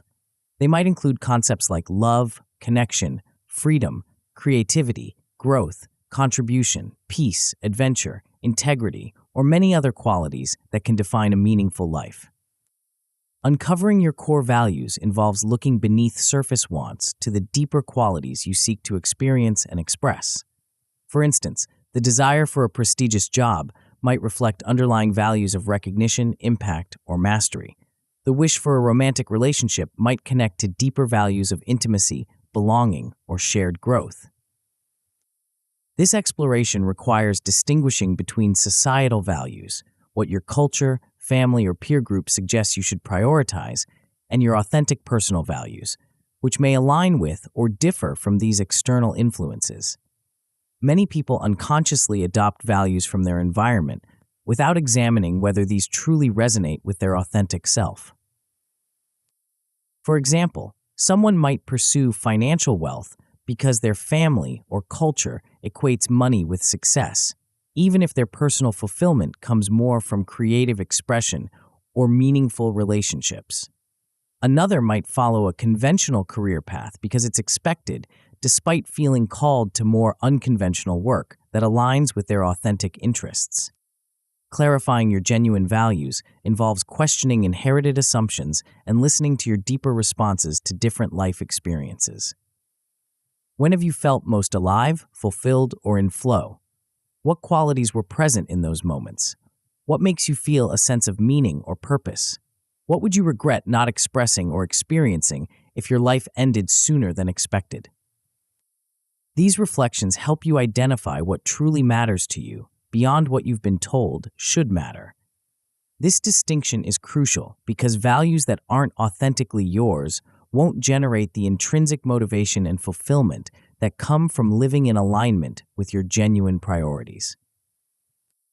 Once identified, these core values become the foundation for meaningful intentions. When your intentions express and honor your authentic values, they create intrinsic motivation, the desire to act that comes from within rather than from external pressure or rewards. This intrinsic motivation generates greater persistence, creativity, and satisfaction than extrinsic factors like status or others' approval. Research in self-determination theory, developed by psychologists Edward Desai and Richard Ryan, confirms that motivation, performance, and well-being increase when actions align with intrinsic values and a sense of autonomy.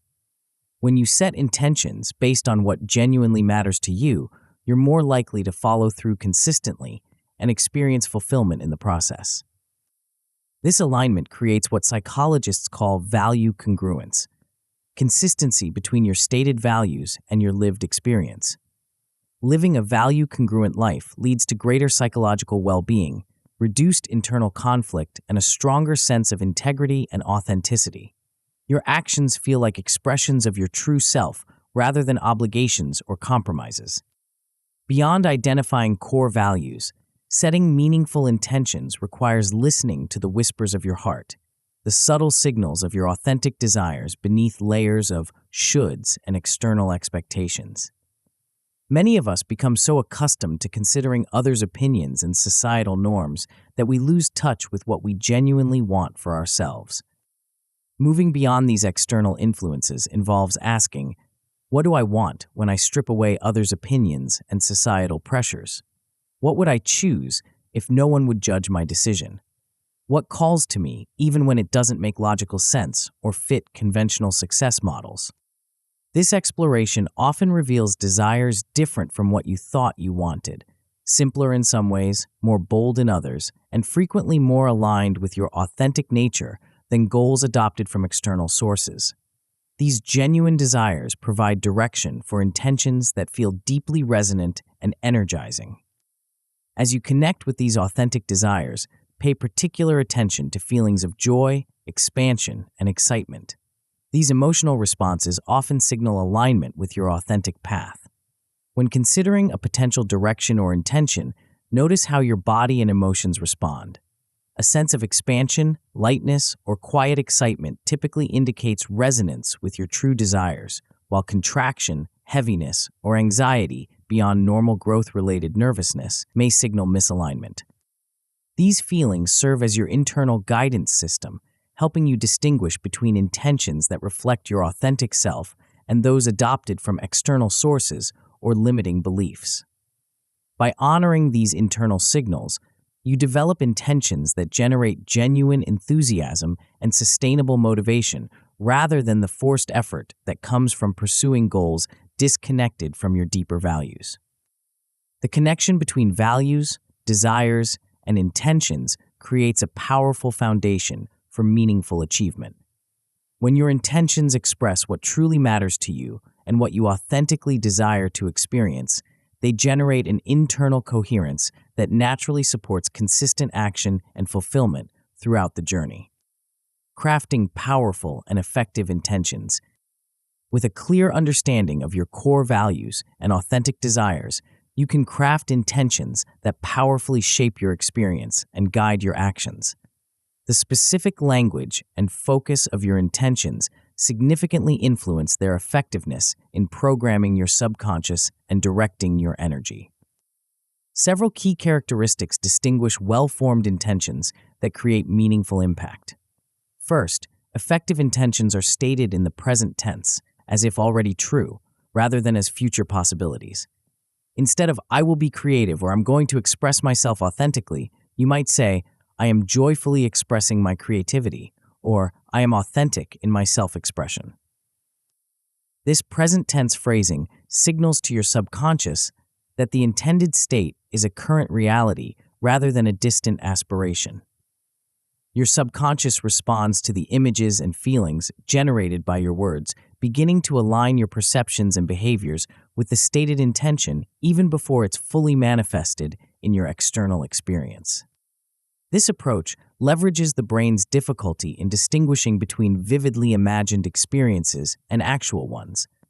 When you consistently imagine and affirm yourself already embodying certain qualities or experiencing certain states, your neural pathways begin to reorganize as if this were true, making the corresponding thoughts, feelings, and behaviors more natural and automatic.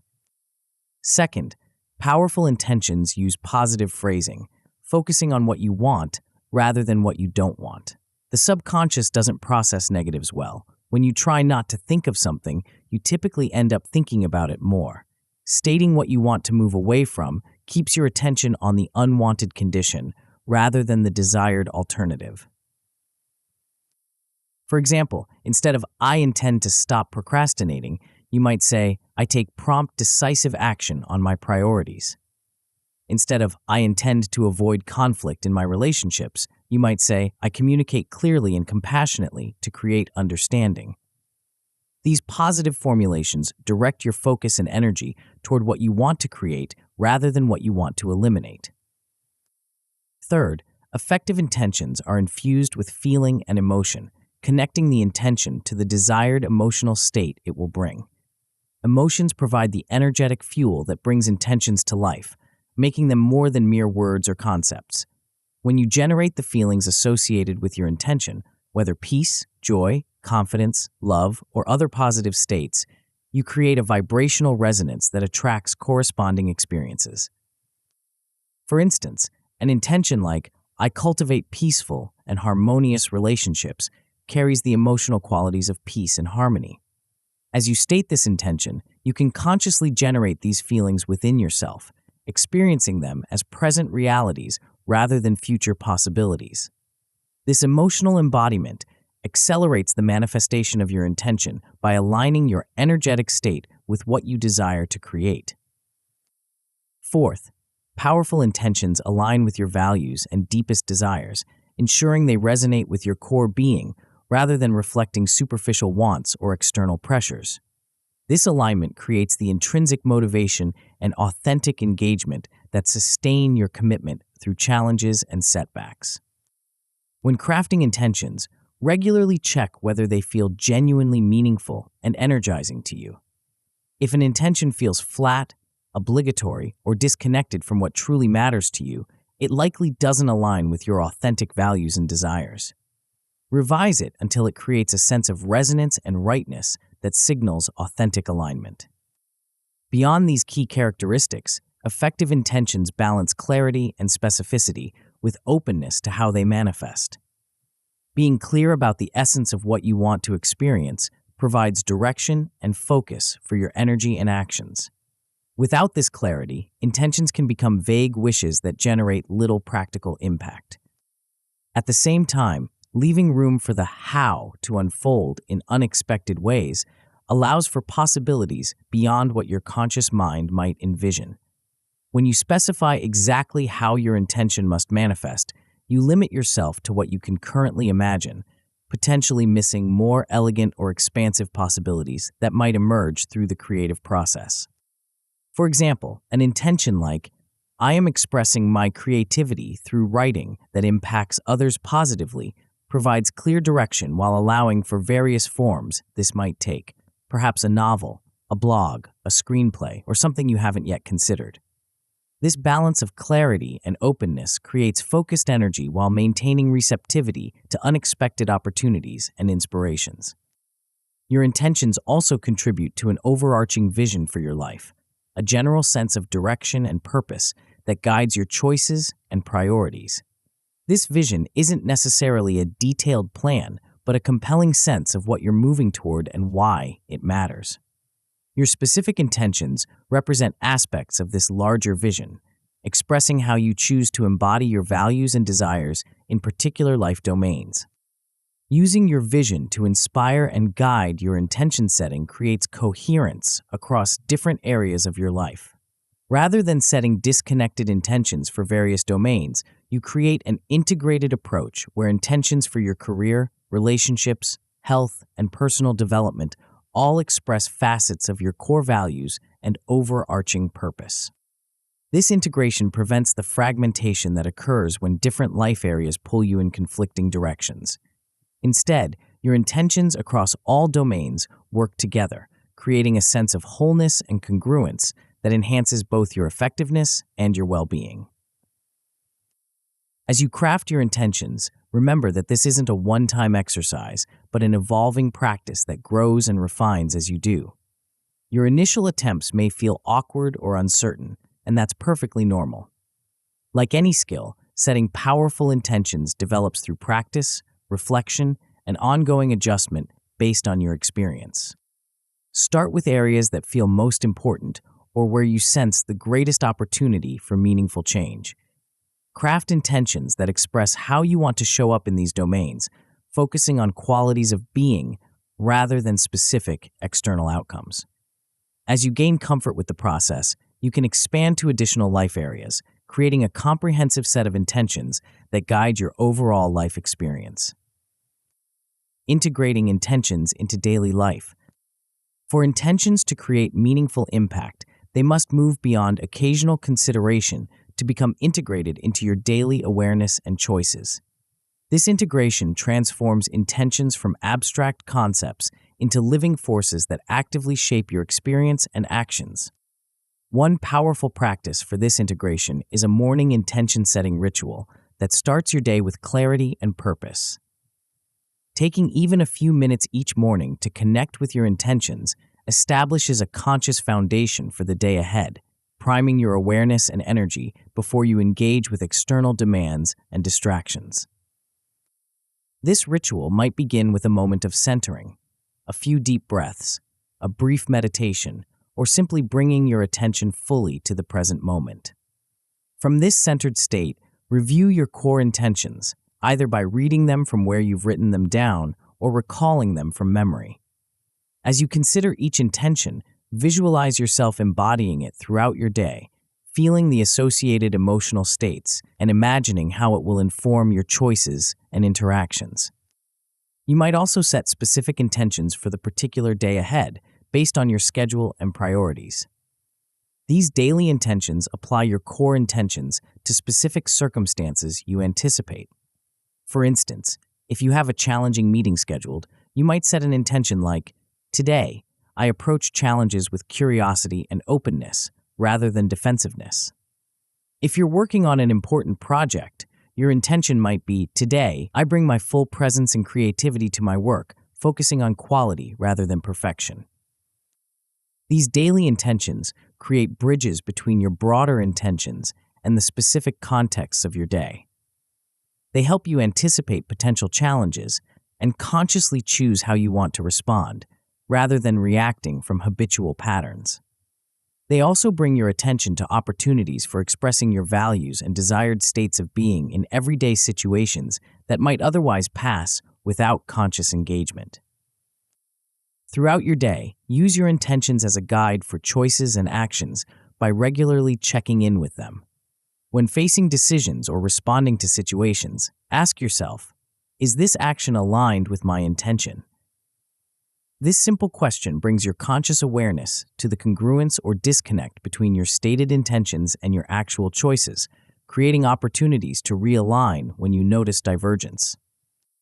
For example, if you've set an intention to communicate with clarity and compassion, you might pause before responding to a frustrating email to check whether your draft reply reflects these qualities.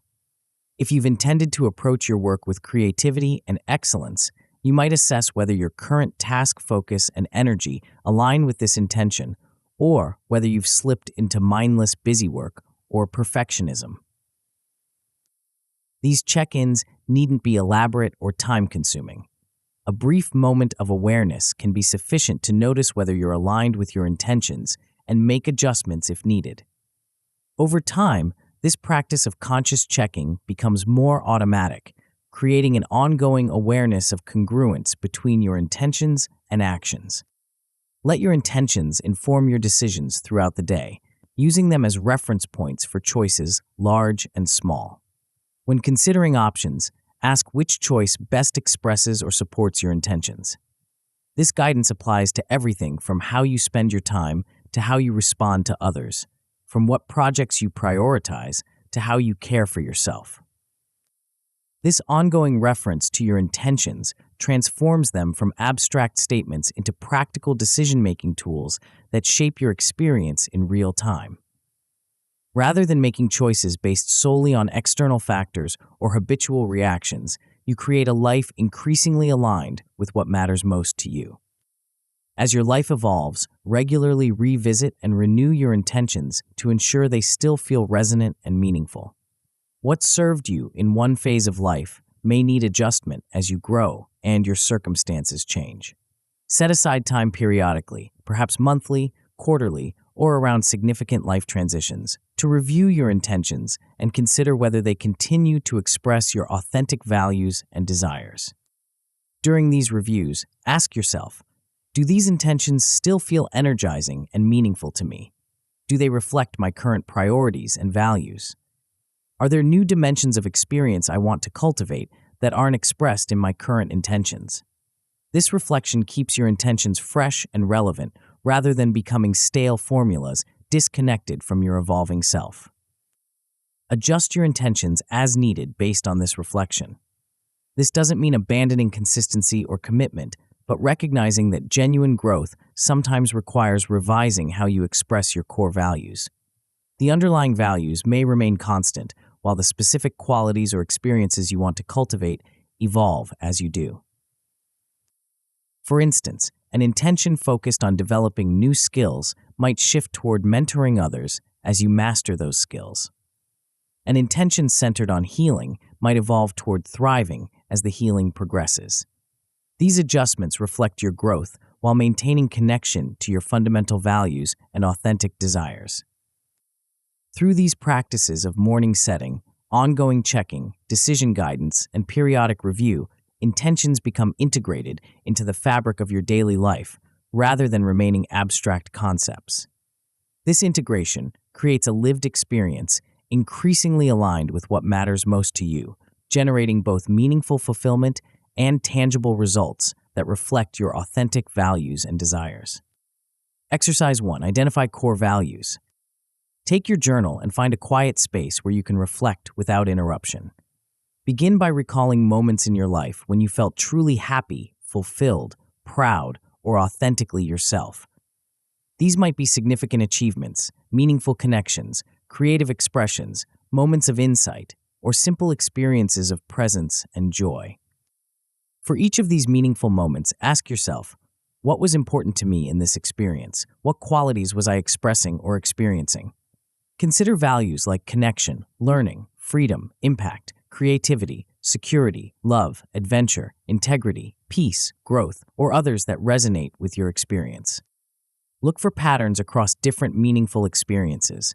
Do certain values appear repeatedly? These recurring themes often point to your core values, the principles most essential to your sense of meaning and fulfillment. Next, reflect on what makes you angry or frustrated. Strong negative reactions often indicate that a core value is being violated or threatened. If you feel particularly upset when people are treated unfairly, justice may be a core value for you. If you become frustrated when plans change without warning, order or predictability might be important values. After exploring both positive and negative indicators, review a comprehensive list of values. You can find many online, and notice which ones create a sense of resonance or recognition. Circle or note all that feel meaningful to you without judging or limiting your initial selection.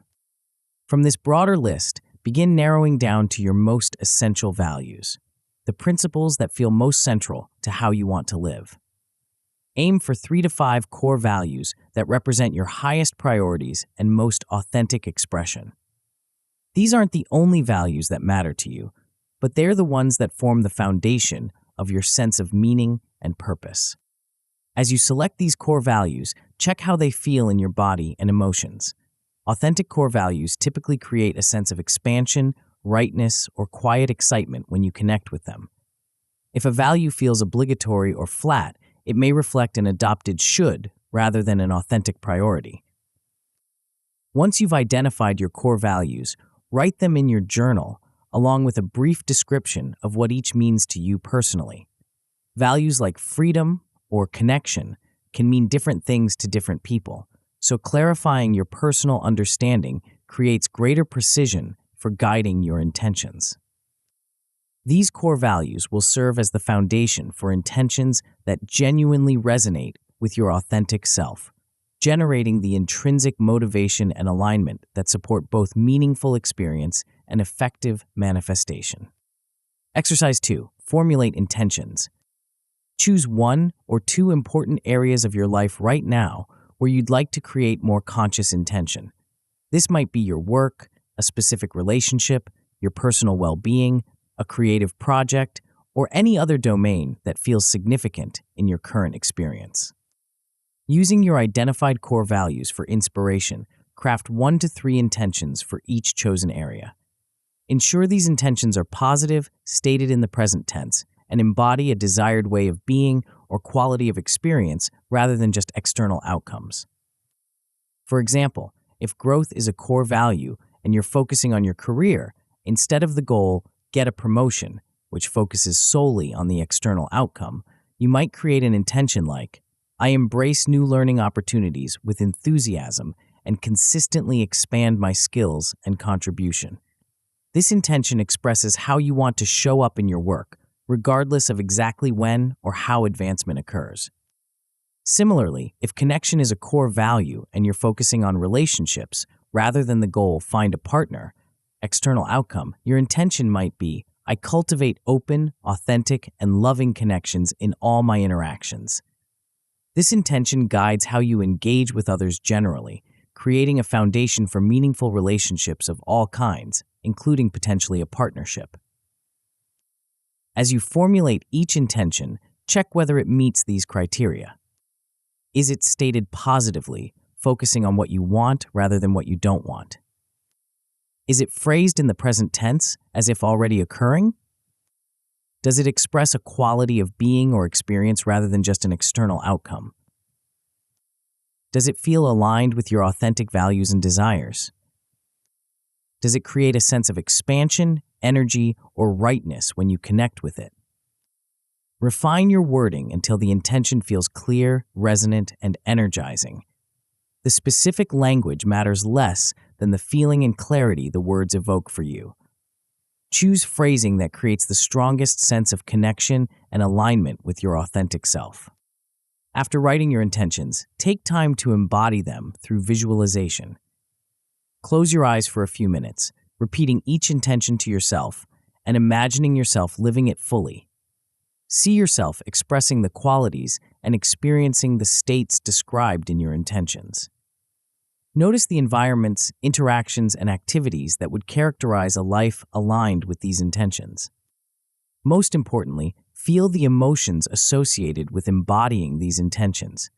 How does it feel in your body to be living in alignment with what matters most to you? What sensations, emotions, and energy states accompany this aligned expression? The more vividly you can feel these states while contemplating your intentions, the more powerfully they'll influence your subconscious patterns and daily choices. Consider what actions might naturally flow from these intentional states of being. Without forcing or creating rigid plans, notice what behaviors and choices seem aligned with your intentions.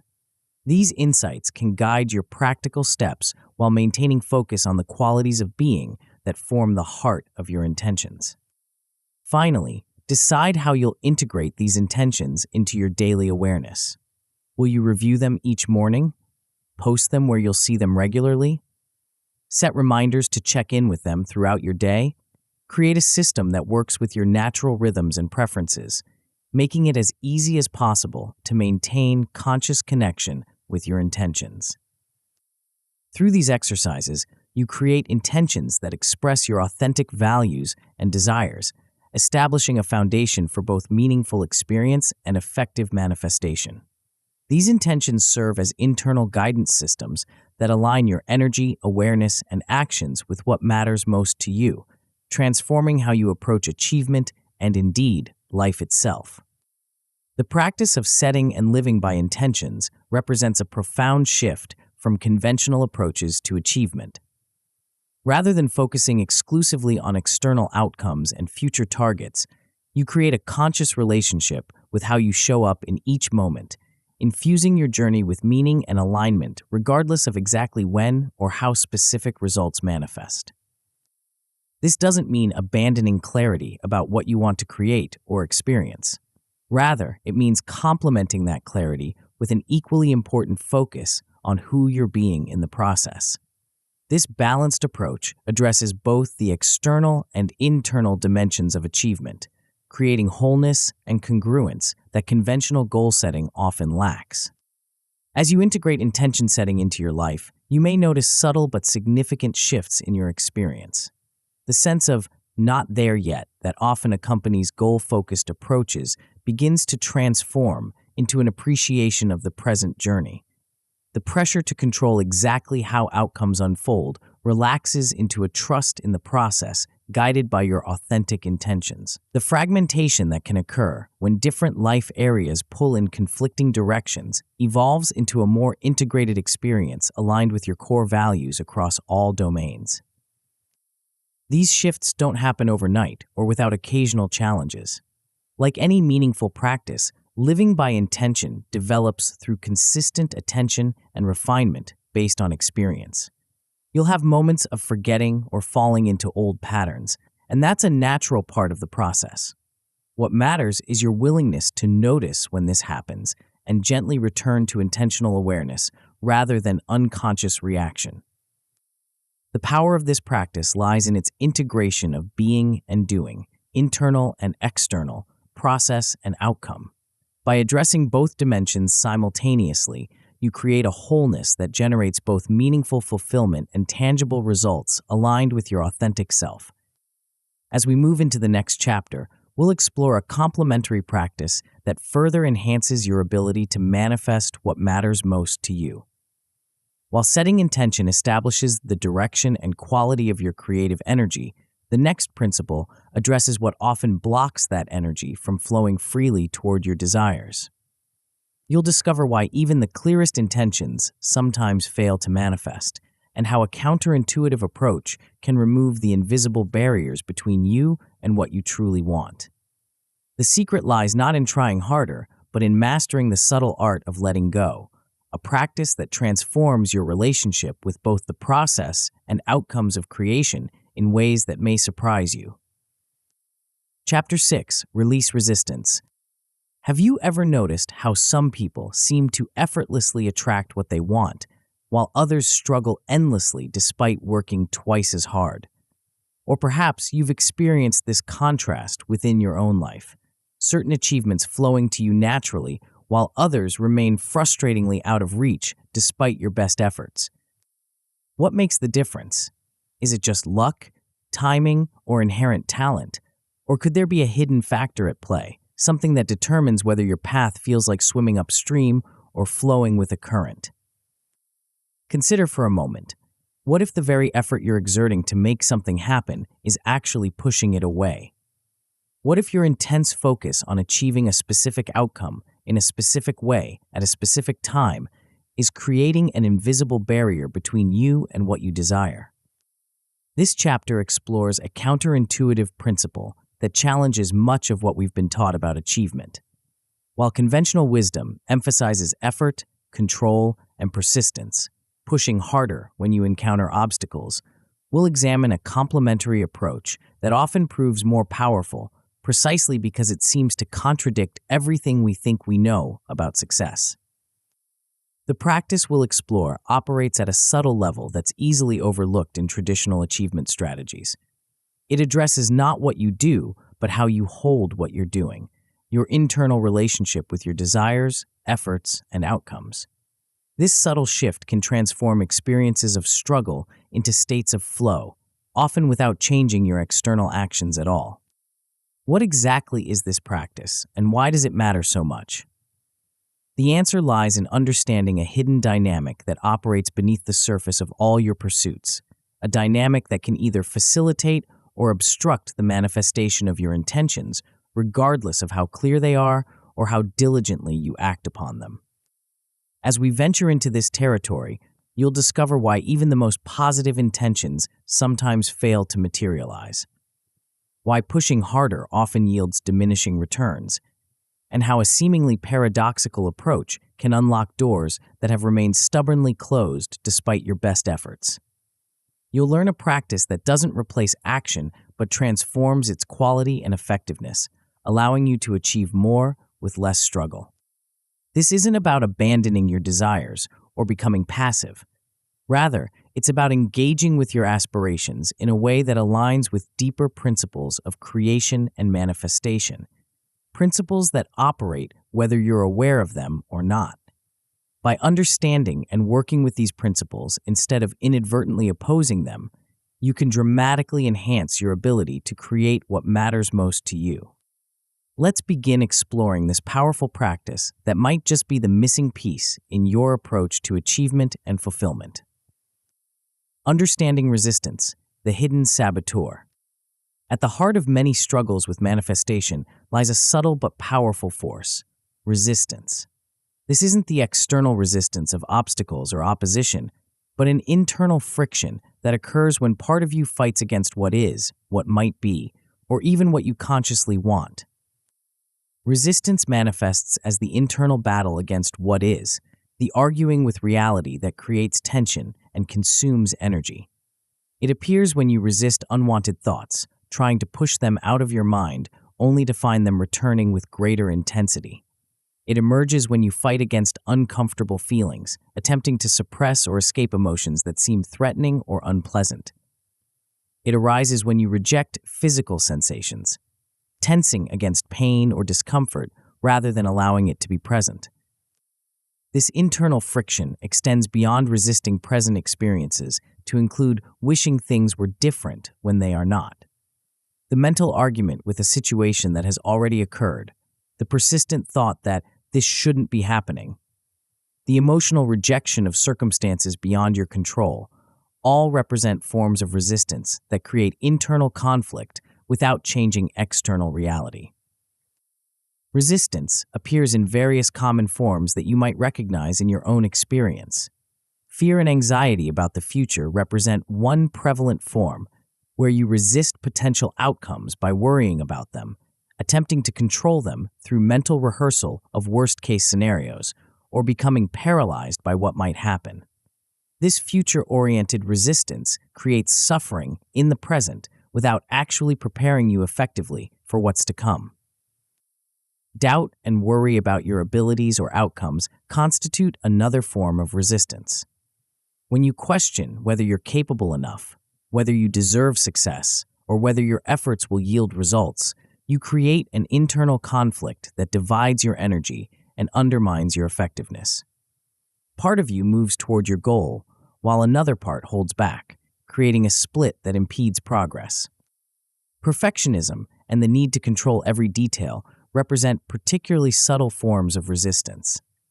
While appearing as high standards or thoroughness, perfectionism often masks a resistance to vulnerability, potential criticism, or the inherent uncertainty of creative endeavors. The need to control details frequently stems from resistance to the natural unfolding of processes that include elements beyond your direct influence. Procrastination, whether stemming from fear of failure or fear of success, constitutes resistance in action, or rather, inaction. When you delay taking steps toward what you consciously want, you're resisting engagement with the process, often due to subconscious concerns about what achievement might mean or what failure might confirm about you. Clinging to past hurts or grievances represents resistance to the flow of time and experience. When you hold on to resentments, replaying past injuries or injustices, you resist the natural movement of life that includes both pleasant and painful experiences. This backward-facing resistance keeps you tied to what has already happened rather than fully available to current possibilities.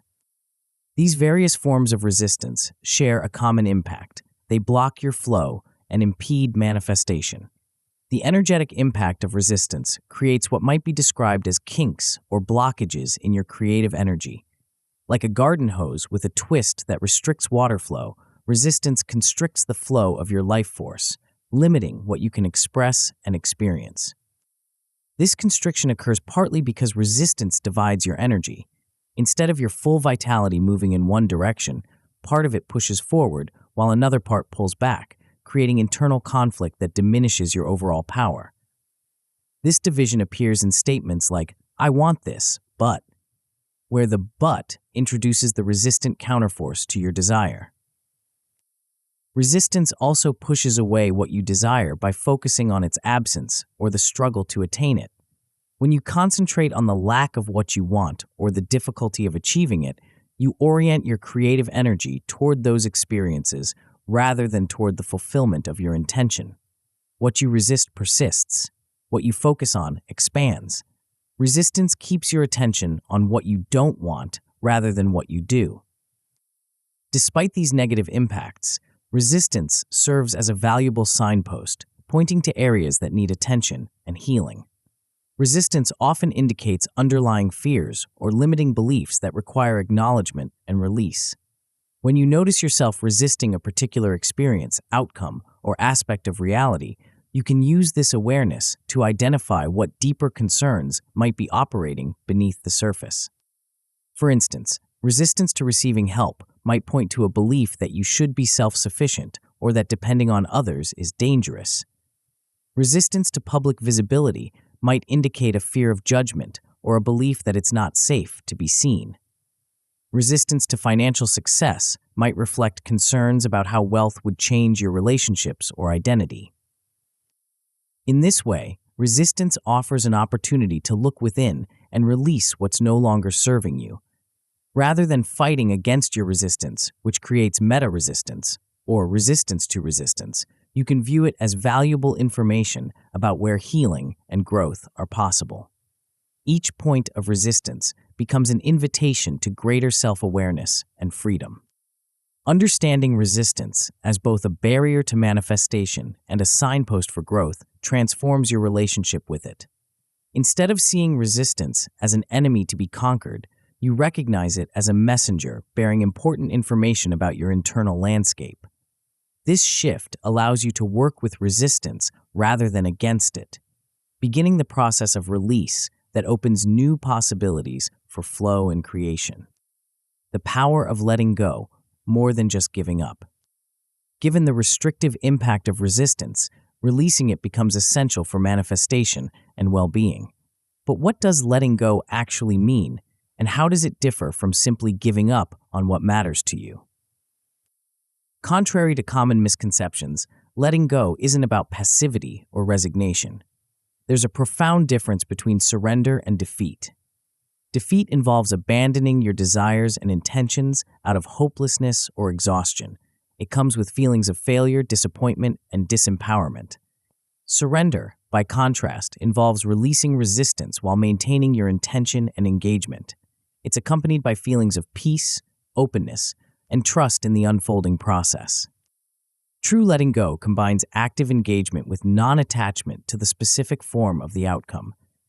You remain committed to your intentions and take aligned actions toward them, but without clinging to exactly how or when they must manifest. This balanced approach maintains direction and purpose while allowing flexibility in how your desires unfold. Consider the difference between a closed fist and an open hand. The closed fist grasps tightly, attempting to control and contain. The open hand remains engaged and available, but without grasping or constricting. Letting go resembles this shift from closed fist to open hand, not withdrawing the hand altogether, passivity, but changing how it engages with what it touches. At its core, letting go means releasing the grip of control, acknowledging that you can't control everything, especially the how and when of manifestation. While you can influence many factors through your choices and actions, countless variables remain beyond your direct control. Other people's decisions, timing of opportunities, specific forms of manifestation, these elements involve complex interactions that no individual can fully dictate. Letting go involves trusting in a larger process or your own deeper wisdom to guide events. This doesn't mean abandoning discernment or abdicating responsibility for what you can influence. Rather, it means recognizing the limits of conscious control and allowing your intentions to unfold through a combination of your aligned actions and the natural movement of life itself. This release of control includes accepting what is in the present moment. Acceptance doesn't necessarily mean liking or approving of current circumstances.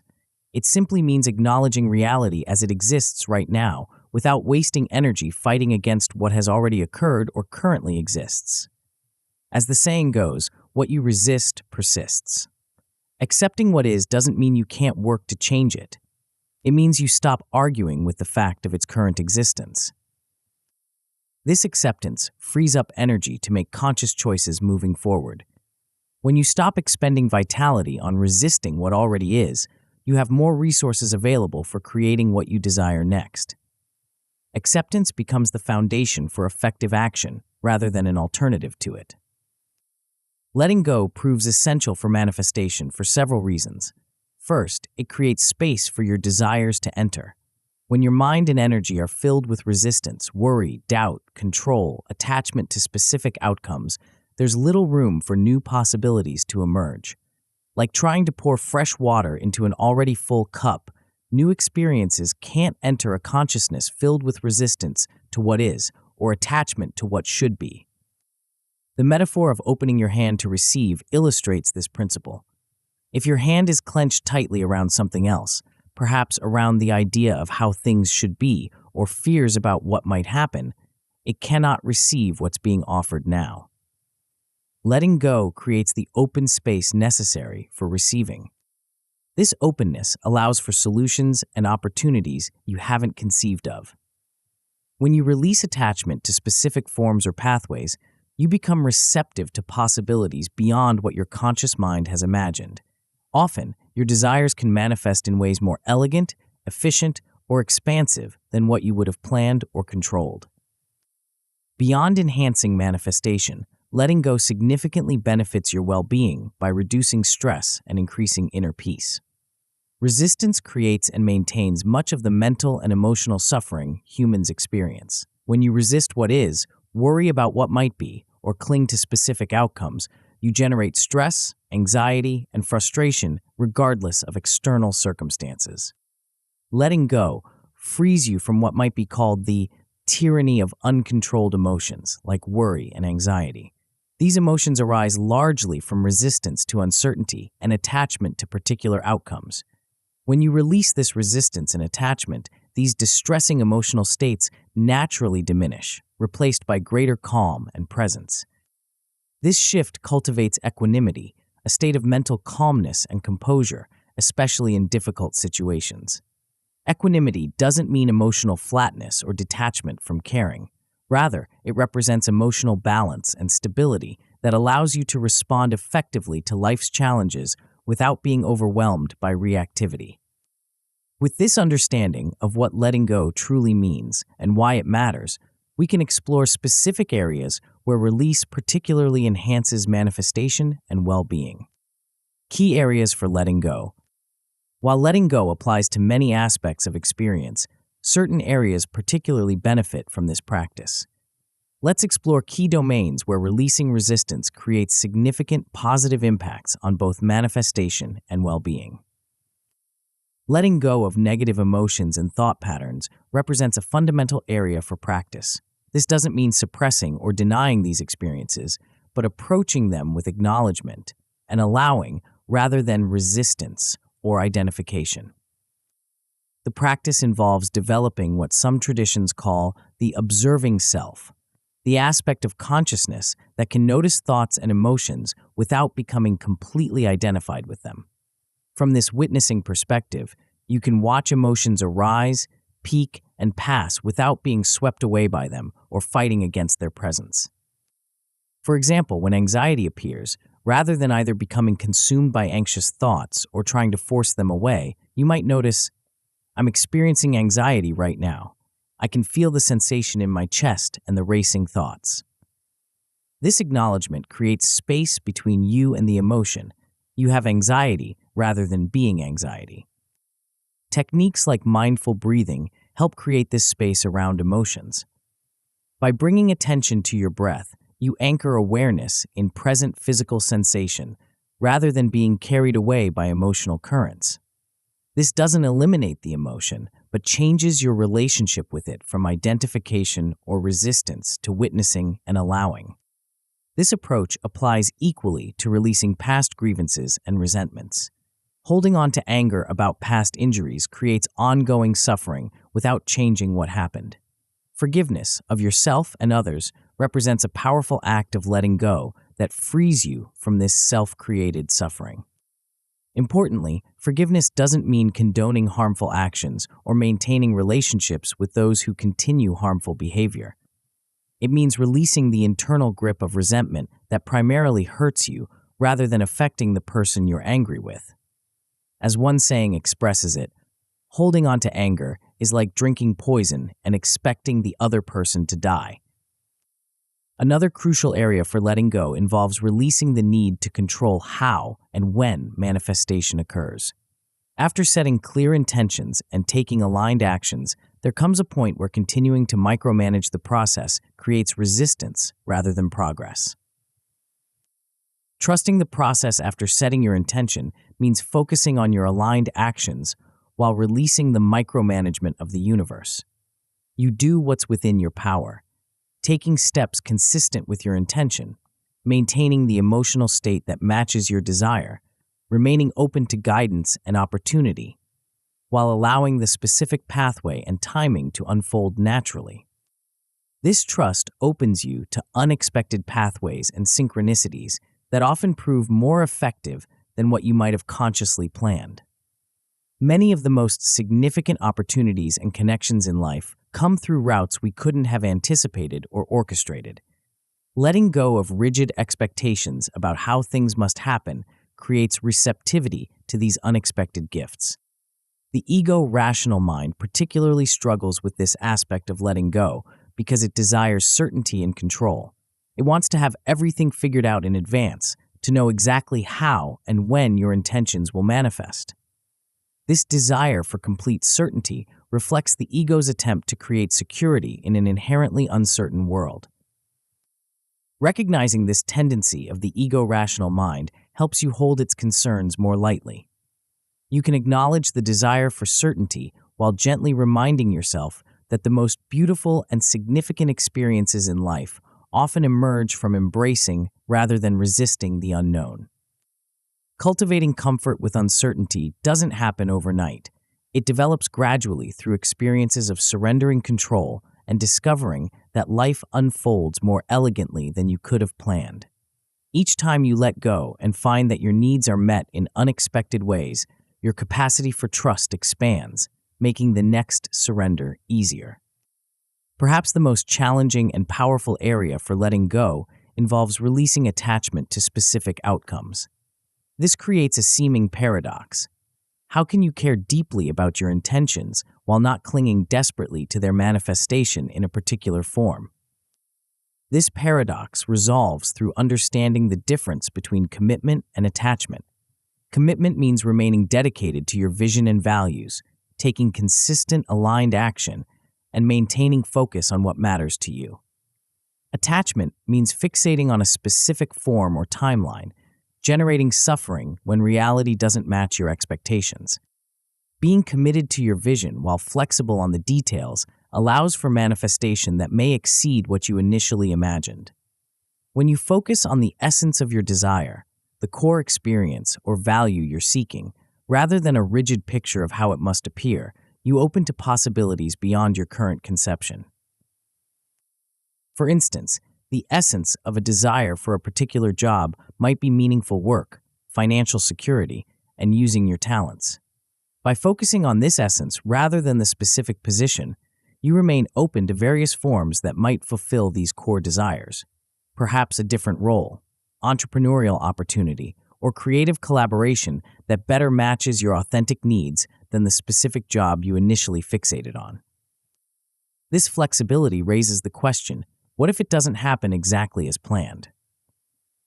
Letting go includes openness to something better or a different, equally valid path. This doesn't mean settling for less, but recognizing that your conscious mind works with limited information and perspective. What appears as disappointment or detour often reveals itself later as redirection towards something more aligned with your highest good. This perspective allows for learning and growing from all experiences, regardless of outcome. When you're not fixated on a specific result as the only acceptable manifestation of your intention, every experience becomes valuable, offering insights, developing capacities, and revealing aspects of yourself and reality that contribute to your evolution. Through these key areas of letting go, releasing negative emotions and thought patterns, surrendering the need to control how and when, and loosening attachment to specific outcomes, you create the internal conditions for more effortless manifestation and greater well-being, regardless of external circumstances. Practical techniques for releasing resistance. Understanding the importance of letting go is one thing. Actually practicing it amid life's challenges is another.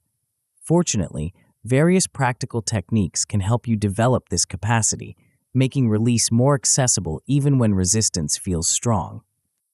Mindfulness and presence practices offer foundational approaches for releasing resistance. By bringing your attention fully into the present moment, you interrupt the rumination about past or future that fuels much resistance. Since resistance largely involves arguing with what has already happened or worrying about what might happen, present moment awareness naturally reduces its power. Coming back to the present moment whenever you notice yourself caught in regret, resentment, worry, or attachment provides a simple but powerful practice. This return doesn't require elaborate techniques, just the willingness to notice when you've drifted into resistance and gently bring your attention back to current experience. The breath offers a particularly accessible anchor for this return to presence. Your breath always occurs in the present. You never breathe in the past or future. By bringing attention to the physical sensations of breathing, you naturally draw awareness into the now, interrupting thought patterns that maintain resistance. This practice might involve simply noticing the feeling of air entering and leaving your nostrils, the rising and falling of your chest or abdomen, or the subtle pause between inhalation and exhalation. The specific focus matters less than the act of bringing attention to present physical sensation rather than mental projection into past or future. Visualization and symbolic release provide another approach, especially helpful for those with active imaginations. You might visualize your resistance as a physical object, perhaps a heavy weight, a tangled knot, or a dark cloud, and then imagine it dissolving, untangling, or floating away as you consciously choose to release it. Some find it helpful to externalize resistance through symbolic rituals. Writing down worries, fears, or attachments on paper and then safely burning the paper can create a tangible sense of release. The physical act of watching your written concerns transform to ash can support the internal process of letting go. Emotional freedom techniques, EFT or tapping, offer another approach worth exploring. This practice combines gentle tapping on specific acupressure points with verbal acknowledgement of issues and affirmations of acceptance. Research suggests it can help release emotional intensity and limiting beliefs by addressing both physical and psychological aspects of resistance. The basic EFT process involves identifying a specific issue, rating its emotional intensity, creating a setup statement that acknowledges the issue while affirming self-acceptance, e.g., even though I feel anxious about this presentation, I deeply and completely accept myself, and then tapping on designated points while focusing on the issue. This approach often reduces the emotional charge associated with resistant thoughts and feelings, making letting go more accessible. The welcoming practice provides yet another powerful approach to resistance. Rather than trying to eliminate challenging emotions or thoughts, this practice involves meeting them with acceptance rather than aversion.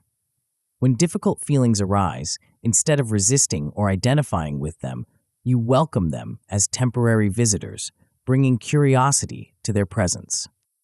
This might include asking questions like, "What do you want me to know?" or "What is your gift?" to the feeling itself. This curious, welcoming stance often reveals that even difficult emotions carry important information or opportunities for growth. Fear might be highlighting a need for preparation or boundary setting. Anger might be signaling a violated value or boundary. Sadness might be indicating something important that needs acknowledgement or honoring. By welcoming rather than resisting these emotional experiences, you often discover they move through more quickly and leave behind valuable insights. What you resist persists and strengthens. What you acknowledge and welcome tends to reveal its message and then naturally transform or release. These various techniques share a common principle. They change your relationship with resistant thoughts, emotions, and sensations rather than trying to eliminate them through force. This shift from fighting against what's arising to acknowledging and working with it represents the essence of letting go, not an elimination of experience, but a transformation in how you hold and relate to it. As you explore these approaches, remember that letting go is a practice rather than a one-time achievement. You'll likely experience ongoing cycles of attachment and release, resistance and surrender.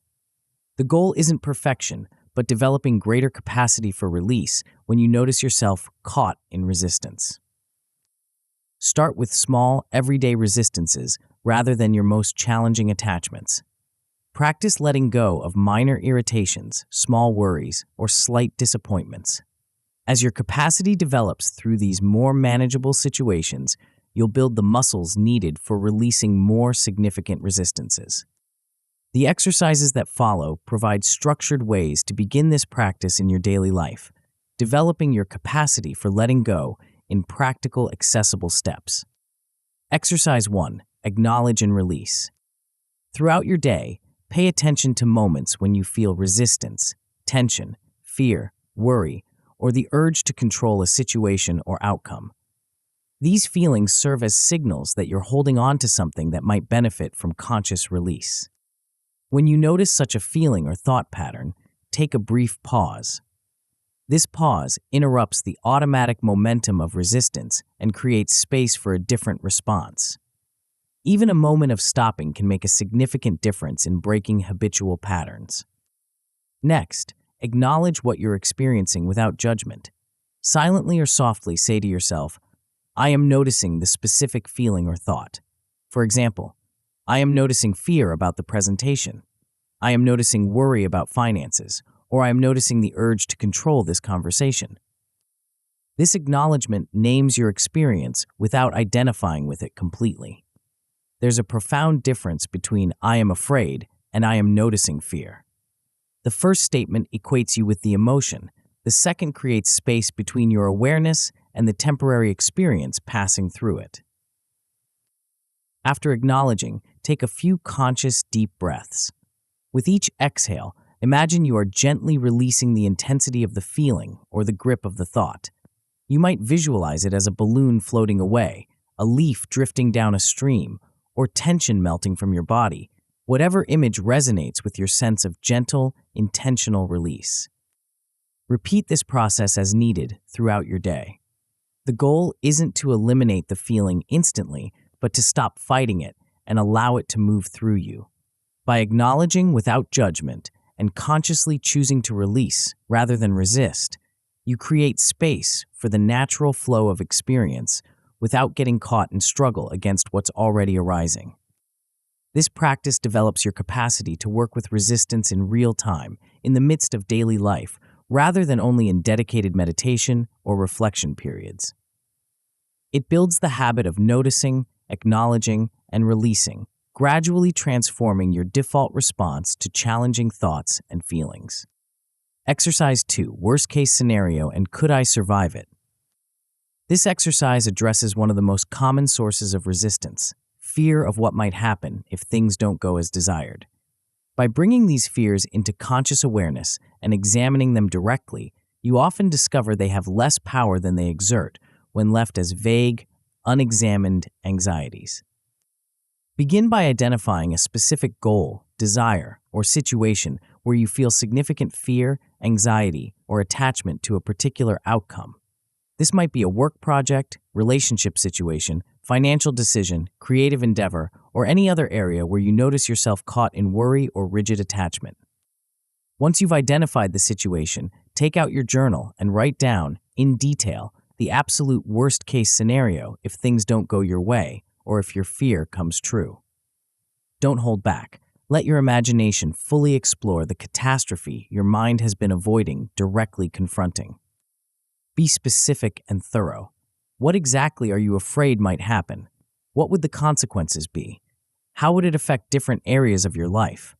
Writing these fears explicitly, rather than letting them remain as vague anxieties, often reveals their specific nature and limits their previously unbounded power.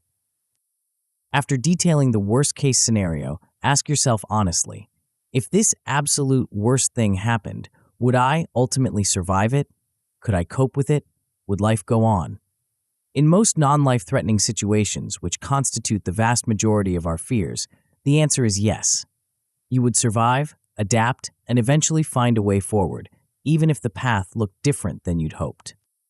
This recognition doesn't trivialize genuine concerns, but puts them in perspective.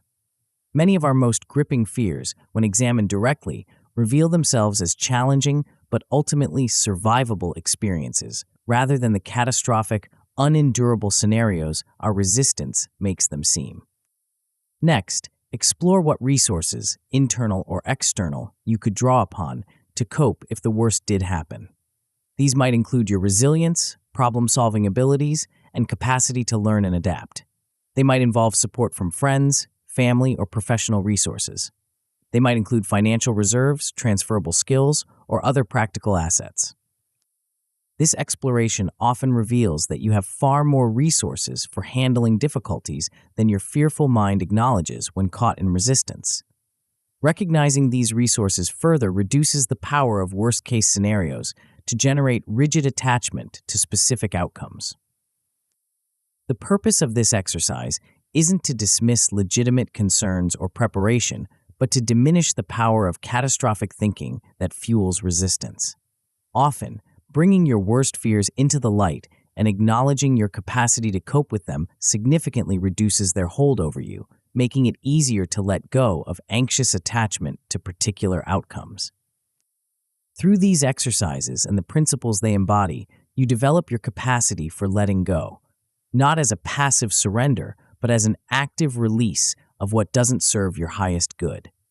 This practice complements, rather than replaces, clear intention and aligned action, creating the internal conditions for more effortless manifestation and greater well-being regardless of external circumstances.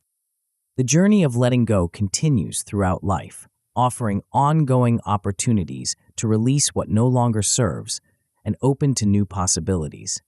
Each time you notice resistance and choose release instead, you strengthen this capacity, gradually transforming your relationship with both the process and outcomes of creation. As you integrate this practice of releasing resistance with the clear intentions explored in the previous chapter, you create a powerful foundation for manifestation that combines direction with openness, commitment with flexibility, and purposeful action with trust in the unfolding process. This balanced approach honors both your creative power and the larger intelligence of life itself, allowing them to work together in bringing your authentic desires into manifestation. In the next chapter, we'll explore how to translate this internal alignment into external reality through the quality of your actions. You'll discover why some actions create momentum while others generate struggle, how to distinguish between forced effort and inspired engagement, and what makes the difference between exhausting yourself with activity and creating meaningful impact with less strain. The secret lies in a subtle but profound distinction that transforms not just what you do, but how your actions resonate with both your intentions and the world around you. Chapter 7. Act intentionally. Have you ever found yourself exhausted at the end of a busy day, having checked off numerous items on your to-do list, yet somehow feeling like you've made no real progress toward what truly matters to you? Or perhaps you've experienced the opposite, those rare, magical days when you accomplished just a few key things but felt a profound sense of momentum and fulfillment. What makes the difference between these two experiences? Is it simply a matter of luck or energy levels? Or could there be a hidden dimension to action that determines whether your efforts deplete or energize you, whether they create meaningful progress or merely motion. Consider for a moment. What if the effectiveness of your actions depends less on how much you do and more on how you do it? What if there's a qualitative aspect to action that conventional productivity advice completely overlooks? In our achievement-oriented culture, we're constantly bombarded with messages about doing more, pushing harder, and maximizing productivity. The underlying assumption is that success comes primarily through increased effort and activity. If you're not seeing results, you're simply not doing enough. Yet, many people find themselves working harder than ever while feeling increasingly disconnected from the fulfillment and impact they seek. This chapter explores a different approach to action, one that emphasizes quality over quantity, alignment over effort, and intentionality over mere activity. We'll examine a way of engaging with your goals and aspirations that transforms action from something you force yourself to do into a natural expression of your authentic self and deepest intentions. The approach we'll explore operates at a level beneath conventional productivity strategies. While those strategies focus on managing your time and organizing your tasks, this approach addresses the very nature of action itself, the internal state from which it arises, the energy that infuses it, and its alignment with your core intentions and values. As we venture into this territory, you'll discover why some actions create momentum while others generate exhaustion, why certain efforts yield remarkable results with minimal strain, while others produce little despite enormous exertion, and how to distinguish between actions that truly serve your intentions and those that merely keep you busy. This isn't about abandoning action or effort. Quite the contrary, it's about making your actions more effective and meaningful by infusing them with a quality that conventional approaches miss entirely. It's about working with intention rather than just working harder, about engaging with your goals in a way that feels energizing rather than depleting. Let's begin exploring this powerful approach that can transform not just what you achieve, but how you experience the journey of achievement itself. Action, the bridge between your inner and outer world. While the previous chapters have focused primarily on internal aspects of manifestation, your power, mind, beliefs, intentions, and resistance, this chapter addresses the crucial bridge between your inner and outer worlds. Action. Without this bridge, even the clearest intentions and most aligned internal states remain unrealized potentials rather than lived experiences. Action is necessary because intention alone is not enough to create tangible change or manifestation in the physical world. While your thoughts, feelings, and intentions create the blueprint and energetic foundation for what you desire to experience, action provides the vehicle through which this energy takes form in the material realm. This necessity reflects the co-creative nature of manifestation. You're not creating reality entirely through mental processes, nor are you limited to affecting it solely through physical action. Rather, you participate in a collaborative process that involves both your internal state and your external engagement with the world. Action plays several vital roles in this co-creative process. First, it demonstrates your commitment to your intentions. When you take concrete steps toward what you desire, you signal to both your subconscious mind and the universe that you're serious about your intentions, that they're not merely passing wishes but genuine priorities deserving of energy and attention. Second, action provides feedback from reality that helps refine your approach. Each step you take generates responses that contain valuable information about what works, what doesn't, what needs adjustment, and what possibilities exist that you might not have initially considered. This feedback loop accelerates your learning and evolution in ways that pure contemplation cannot. Third, action serves as the conduit through which energy takes form in the physical world. Your intentions, emotions, and beliefs generate energetic patterns, but these patterns require a channel to manifest as tangible experiences or outcomes. Your actions provide this channel, translating subtle energy into material effects. This understanding highlights the difference between passive wishing and active creation. Wishing involves wanting something to happen without engaging in the co-creative process. It places responsibility for manifestation entirely outside yourself, on luck, fate, or external forces. Creation, by contrast, involves participating actively in bringing your desires into being, taking responsibility for your part in the manifestation equation.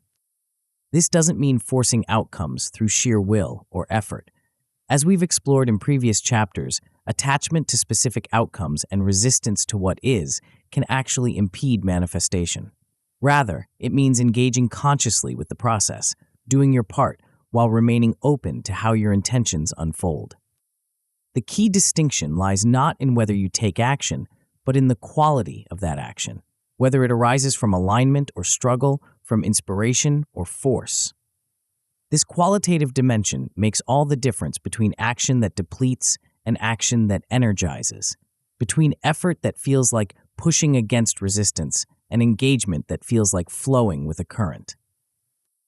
Forced action represents the old paradigm of struggle that we've been working to transcend throughout this book. It feels heavy and draining because it emerges from misalignment rather than congruence with your authentic self and intentions. Often driven by shoulds or external pressure, forced action stems from obligation, fear, or the belief that you must make things happen through sheer effort. You can recognize forced action by how it feels in your body and energy.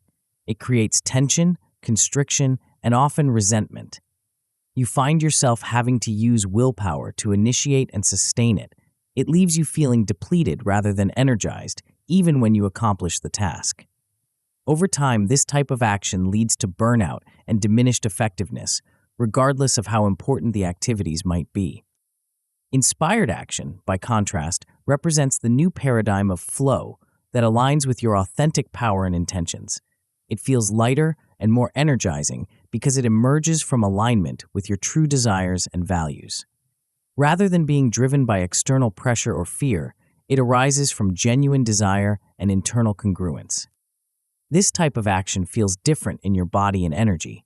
It creates a sense of expansion, flow, and often joy. You find yourself naturally drawn to engage rather than having to force yourself. It leaves you feeling energized rather than depleted, even when the activity requires significant effort. This quality of action proves sustainable over time and leads to greater creativity and effectiveness. Inspired action often comes with a sense of guidance or rightness, an intuitive knowing that this is the appropriate next step, even if you can't logically explain why. It might be accompanied by synchronicities, where external circumstances seem to support or confirm your direction. It frequently involves a quality of joyful anticipation rather than anxious urgency. The distinction between forced and inspired action doesn't necessarily lie in the activity itself, but in your relationship to it, the internal state from which you engage and the energy you bring to it. The same external behavior can constitute either forced or inspired action, depending on its alignment with your authentic intentions and the quality of presence you bring to it. For instance, writing might feel like forced action when done from obligation, fear of missing a deadline, or the belief that you should be productive. The same writing can become inspired action when it flows from genuine creative impulse, alignment with your purpose, or the desire to express something meaningful. The external behavior looks identical, but the internal experience and ultimate impact differ dramatically. This understanding shifts the focus from what you do to how you do it, from the quantity of action to its quality. Rather than asking, "Am I doing enough?" the more relevant question becomes, "Is my action aligned with my intentions and authentic self?" This qualitative approach transforms action from something you must force yourself to do into a natural expression of who you are and what truly matters to you. Cultivating inspired action. Given the profound difference between forced and inspired action, how can you cultivate more of the latter in your life? The process begins with tuning into your inner guidance system, the intuition and subtle nudges that direct you toward aligned action. Intuition represents your connection to a deeper wisdom that often perceives possibilities and pathways beyond what your logical mind can analyze. It speaks through various channels: gut feelings that register in your body as subtle sensations of rightness or wrongness, quiet knowing that arrives as clear certainty without logical explanation, synchronicities where external events seem to confirm or guide your direction, and spontaneous ideas that pop in when your mind is relaxed and receptive. Learning to recognize and trust these intuitive signals requires practice, especially in a culture that prioritizes logical analysis and external validation over internal knowing. The voice of intuition often speaks more quietly than the loud chatter of the ego mind or external opinions, requiring a particular quality of attention to discern. One crucial skill involves differentiating intuition from fear or ego-based impulses, which can sometimes masquerade as intuitive guidance. Fear-based thoughts typically create contraction, anxiety, or a sense of urgency. They often involve comparing yourself to others, worrying about external judgment, or attempting to control outcomes. Ego-based impulses frequently connect to status, recognition, or proving your worth. Genuine intuition, by contrast, generally creates a sense of expansion, peace, or quiet excitement. It feels like remembering something you already know rather than figuring something out. It often comes with a quality of lightness or rightness that feels aligned with your authentic self rather than your social persona or others' expectations. Creating space to hear your intuition proves essential for accessing this guidance consistently. The constant noise and demands of modern life can drown out intuitive signals, making it difficult to discern this subtle guidance. Practices like mindfulness, meditation, or time in nature help quiet the mental chatter and external distractions that obscure intuitive knowing. Even brief periods of stillness and presence throughout your day can enhance your receptivity to intuitive guidance. Taking a few conscious breaths, stepping away from screens, or simply pausing before making decisions creates openings for intuitive wisdom to emerge. These moments of receptivity allow you to notice the subtle feelings and inner pulls or pushes that indicate aligned directions. As you become more attuned to your intuition, you can more consistently act from a place of alignment with your intentions. This alignment involves regularly checking whether potential actions resonate with your stated intentions and authentic values. Before engaging in significant activities, pause to ask, does this action feel aligned with who I am and what truly matters to me? Your body provides valuable signals about this alignment through sensations of expansion or contraction. When considering an action that aligns with your authentic intentions, you typically experience subtle feelings of openness, lightness, or energy in your body. Actions that conflict with your true intentions often create sensations of heaviness, constriction, or subtle aversion. These bodily signals offer immediate feedback about alignment, bypassing the rationalizations and justifications that your mind might construct. While not ignoring logical considerations, incorporating this somatic awareness adds a crucial dimension to your decision-making process, helping you distinguish between actions that merely sound good and those that truly resonate with your core intentions. Beyond these bodily signals, check whether potential actions resonate with your stated intentions and values. Does the action express or support what you've identified as most important to you? Does it align with how you want to show up in the world and what you want to create or experience? This conscious connection between your actions and your deeper intentions creates congruence that enhances both effectiveness and fulfillment. When action feels joyful and energizing, this typically indicates strong alignment with your authentic self and intentions. Joy doesn't necessarily mean constant pleasure or absence of challenge. Aligned action can involve difficulty, learning edges, or temporary discomfort. Rather, it refers to a deeper sense of rightness and vitality that persists even through challenges. This quality of joyful engagement provides a strong indicator of alignment. When you find yourself naturally drawn to certain activities, experiencing flow and absorption while engaged in them, and feeling energized rather than depleted afterward, these signals typically point toward alignment with your authentic path. Following what genuinely excites or interests you, where appropriate and balanced with practical considerations, often leads to surprising opportunities and connections that more calculated approaches might miss. Your excitement functions as an internal guidance system, pointing toward directions that align with your unique gifts, purposes, and path of growth. This doesn't mean abandoning responsibilities or practical necessities in pursuit of momentary pleasures. Rather, it means bringing awareness to the qualitative dimension of your engagement with all activities, seeking ways to infuse even necessary tasks with the energy of alignment and authentic expression. Through these practices of tuning into intuition and checking for alignment, you gradually shift from predominantly forced action to predominantly inspired action.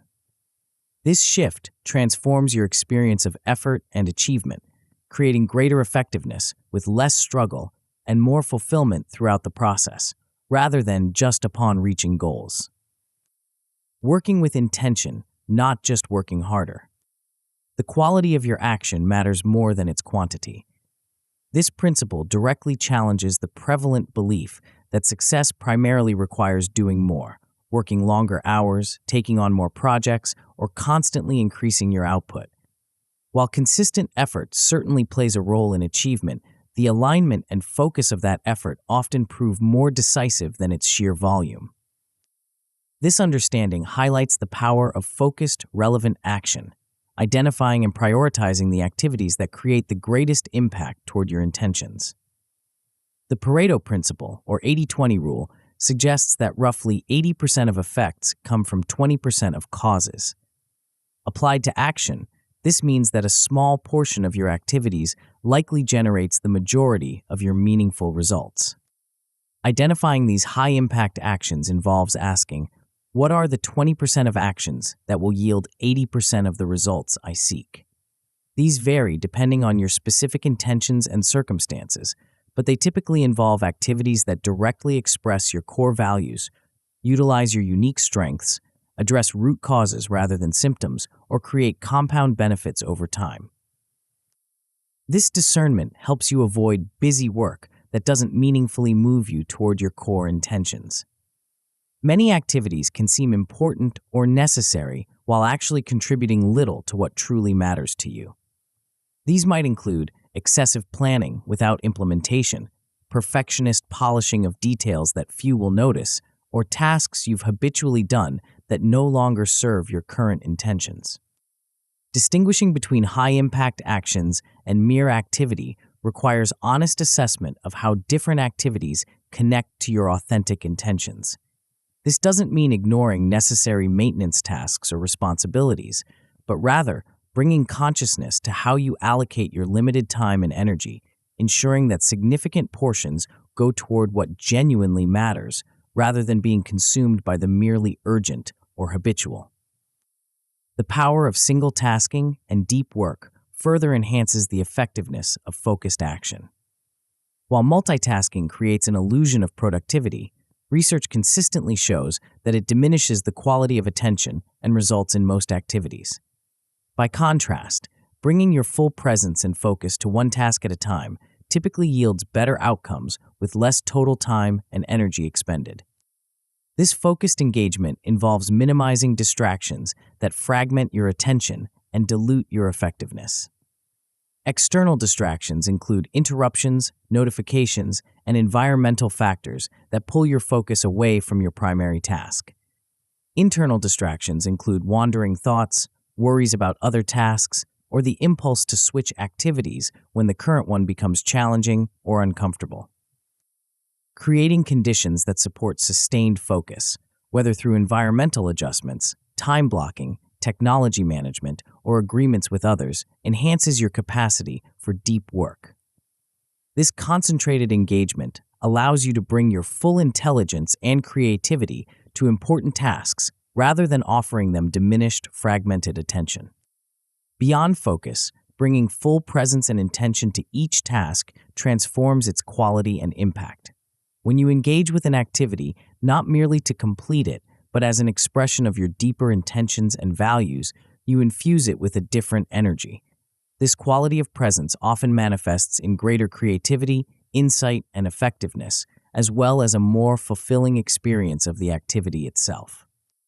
While the quality of action matters tremendously, taking the first step remains crucial, especially when inertia or procrastination creates resistance to beginning. Many significant projects remain unrealized not because of inability, but because the initial activation energy required to start feels overwhelming. Overcoming this inertia often represents the most challenging aspect of the process. The 5-minute rule offers a practical approach to this challenge. Commit to engaging with the activity for just 5 minutes, with permission to stop after that if you still feel resistant. This minimal commitment bypasses the mind's tendency to exaggerate the difficulty or duration of tasks. Often, once you've started, momentum builds naturally, and you continue well beyond the initial 5 minutes as resistance diminishes. Breaking down large tasks into small, manageable steps similarly reduces the perceived barrier to beginning. Rather than facing a project in its intimidating entirety, you focus on a single, clearly defined next action that feels doable. Each completed step builds momentum and self-efficacy, making subsequent steps easier to initiate. Perhaps most importantly, recognize that clarity often comes from engagement, not just contemplation. Many people delay action until they feel completely ready or certain about every aspect of their direction. Yet the most valuable clarity frequently emerges through the process of acting, as engagement with reality provides feedback and insights that no amount of advanced planning can generate. This understanding encourages taking action before you feel fully ready, not recklessly, but with a willingness to learn and adjust as you go. Waiting for complete readiness often results in indefinite delay, as the mind can always find more preparation needed or potential problems to solve before beginning. Courage involves acting despite fear and uncertainty, not waiting until they're absent. By focusing on the quality and alignment of your actions rather than merely their quantity, working with intention rather than just working harder, and taking those crucial first steps despite incomplete readiness, you transform your relationship with action itself. It becomes less about forcing yourself to do what you think you should, and more about expressing who you are and what truly matters to you through engaged, aligned activity. Trusting yourself and maintaining consistency.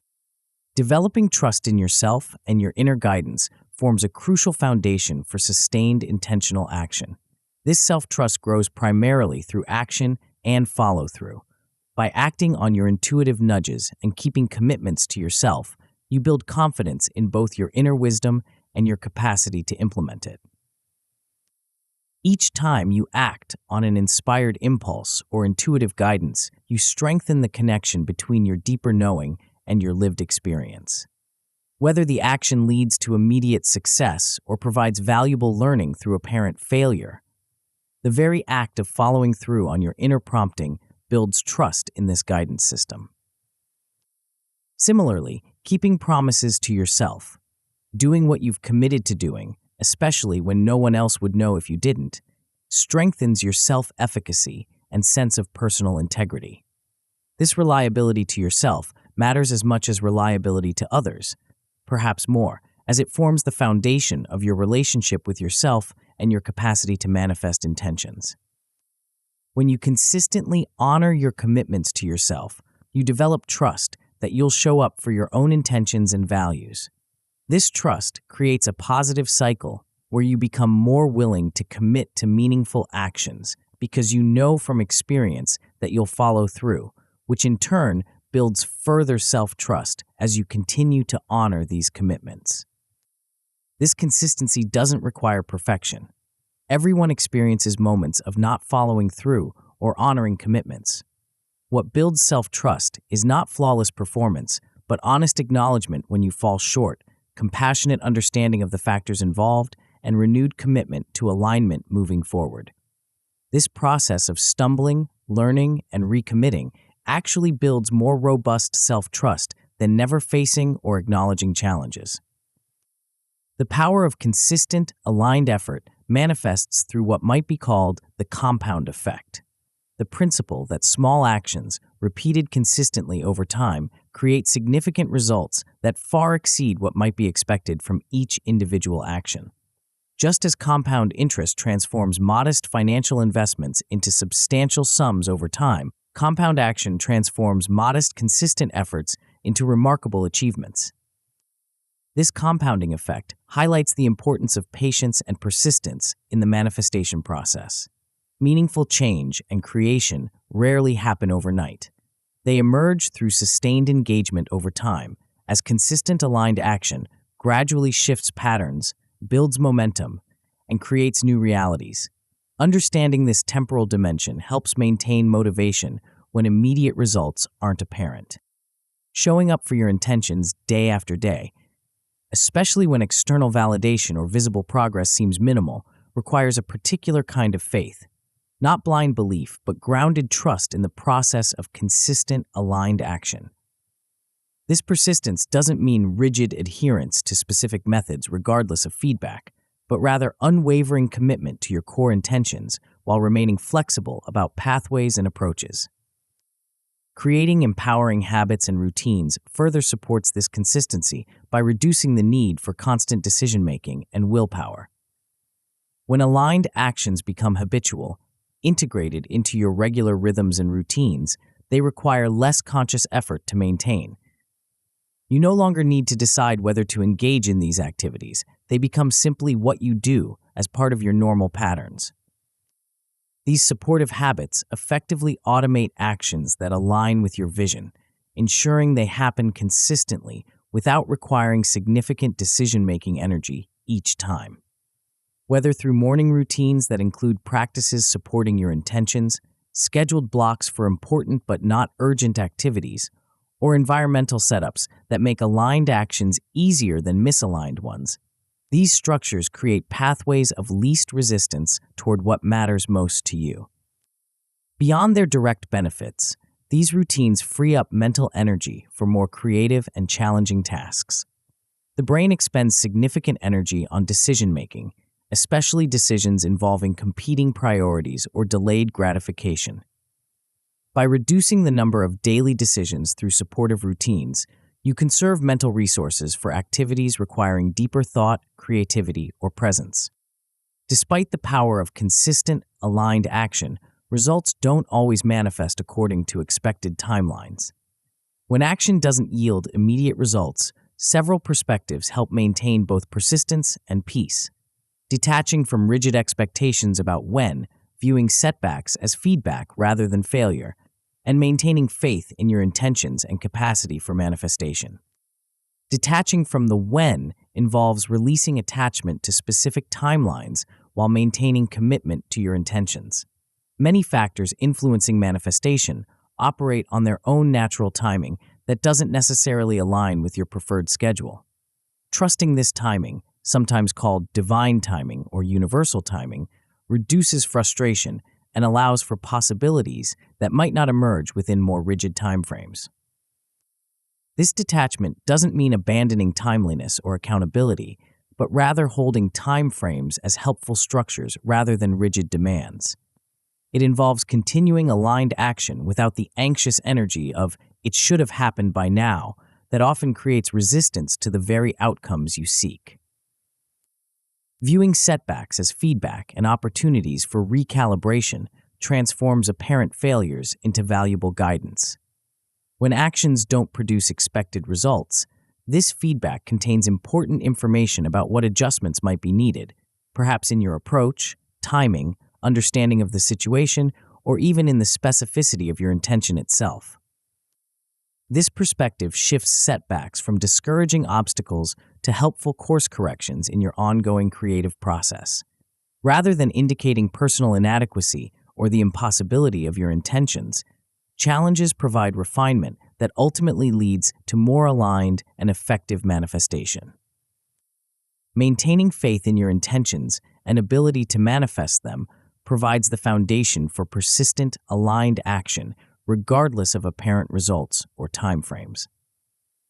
This faith doesn't mean blind belief that everything will work out exactly as you envision, but rather trust in the process of co-creation and your capacity to participate effectively in it. This faith includes trust that your authentic intentions contain inherent wisdom, that the universe responds to aligned action in meaningful ways, though not always as expected, and that you have the capacity to learn, adjust, and persist through the manifestation process. It provides the emotional and spiritual foundation for continued engagement when external validation remains minimal or challenges seem significant. Through these practices of building self-trust, maintaining consistent aligned effort, creating supportive habits, and responding constructively to delayed results, you develop the capacity for sustained intentional action. This consistency, combined with the quality and alignment explored earlier, transforms action from something you must force yourself to do into a natural, empowering expression of your authentic self and deepest intentions. Exercise 1. Identify aligned actions. Look at one or two of your key intentions from Chapter 5, or formulate them now if you haven't already done so. These intentions express how you want to show up in the world and what qualities you want to embody, regardless of specific external outcomes. With these intentions as your foundation, ask yourself, what is one small action I could take this week, or even today, that feels aligned with this intention and would move me even slightly in that direction?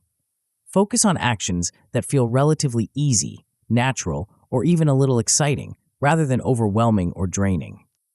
For example, if your intention is, I intend to cultivate peaceful and harmonious relationships, aligned actions might include reaching out to a friend you haven't spoken to in a while just to connect, practicing active listening in your next conversation with a partner or colleague, or setting a healthy boundary in a relationship where tension has been building.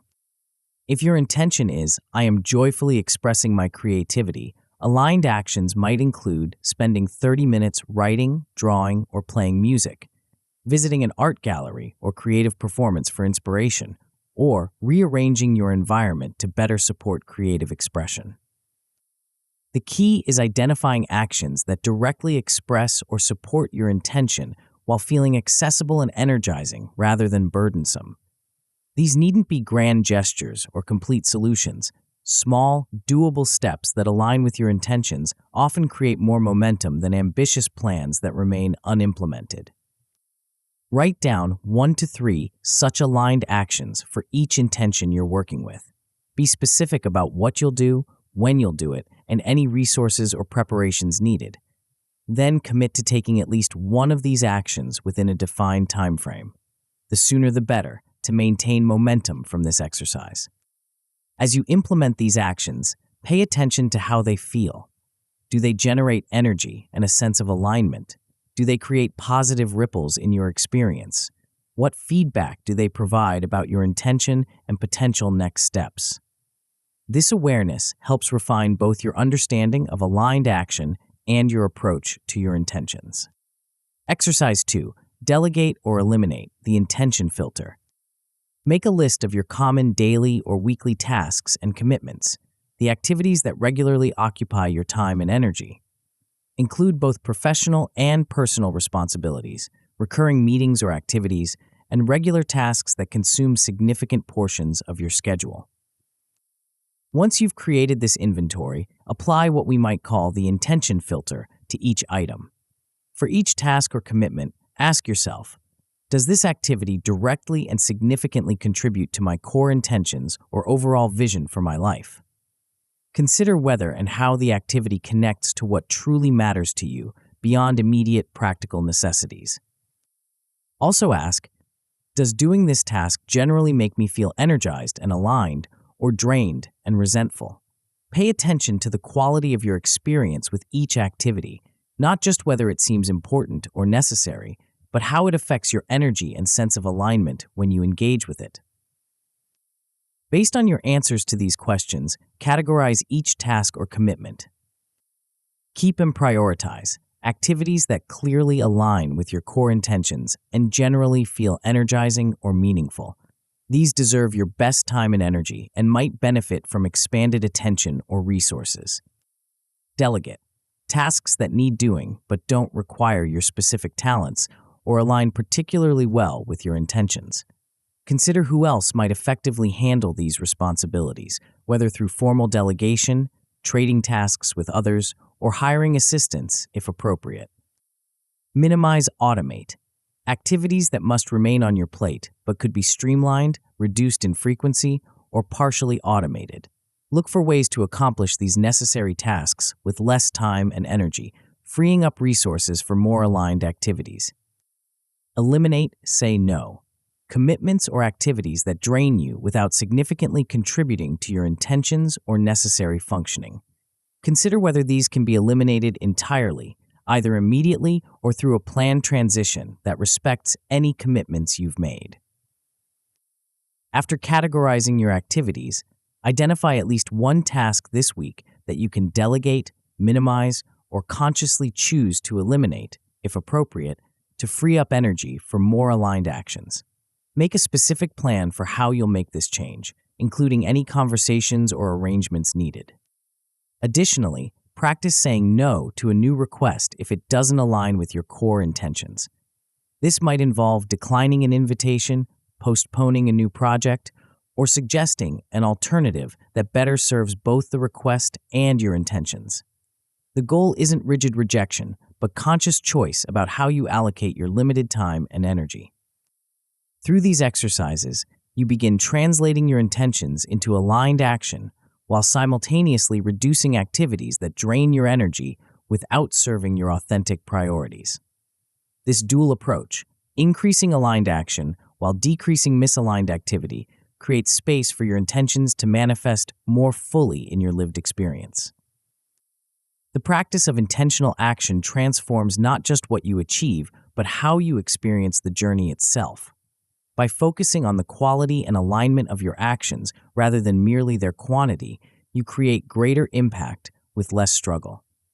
By following your intuitive guidance and honoring your authentic intentions, you discover pathways that feel energizing rather than depleting.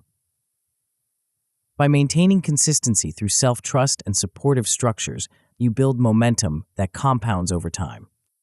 This approach doesn't guarantee immediate results or eliminate all challenges.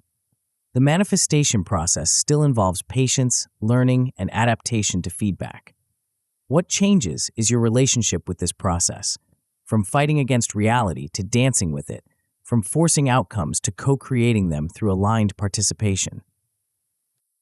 As you integrate intentional action with the practices explored in previous chapters, recognizing your power, understanding your mind, transforming limiting beliefs, setting clear intentions, and releasing resistance, you create a comprehensive approach to manifestation that honors both your creative capacity and the collaborative nature of reality itself. In the next chapter, we'll explore perhaps the most fundamental aspect of this entire process, one that underlies all the practices we've discussed, yet often remains the most challenging to fully embody. This element determines whether all other practices truly take root or remain merely intellectual concepts. It shapes your relationship not just with what you do or achieve, but with who you fundamentally are. The secret lies in a quality of relationship with yourself that transforms everything it touches, creating a foundation for manifestation that nothing else can provide. Chapter 8, Embrace Self. Have you ever noticed how some people seem naturally resilient, bouncing back from setbacks with remarkable ease, while others remain stuck in patterns of struggle despite their best efforts? Or perhaps you've experienced this contrast within yourself, times when challenges flow through you like water, and other times when they seem to shatter your foundation completely. What makes the difference? Is it merely circumstance, luck, or inherent temperament? Or could there be a fundamental element that determines whether life's inevitable challenges strengthen or diminish you? Consider for a moment, what if the quality of your relationship with yourself determines everything else in your experience? What if the way you hold yourself internally, how you speak to yourself, how you treat yourself, how you view your own worth and value, creates the foundation upon which all other aspects of your life are built? In our achievement-oriented culture, we're taught to focus primarily on external metrics of success, what we accomplish, acquire, or attain. We learn to measure our worth by our productivity, appearance, status, or the approval we receive from others.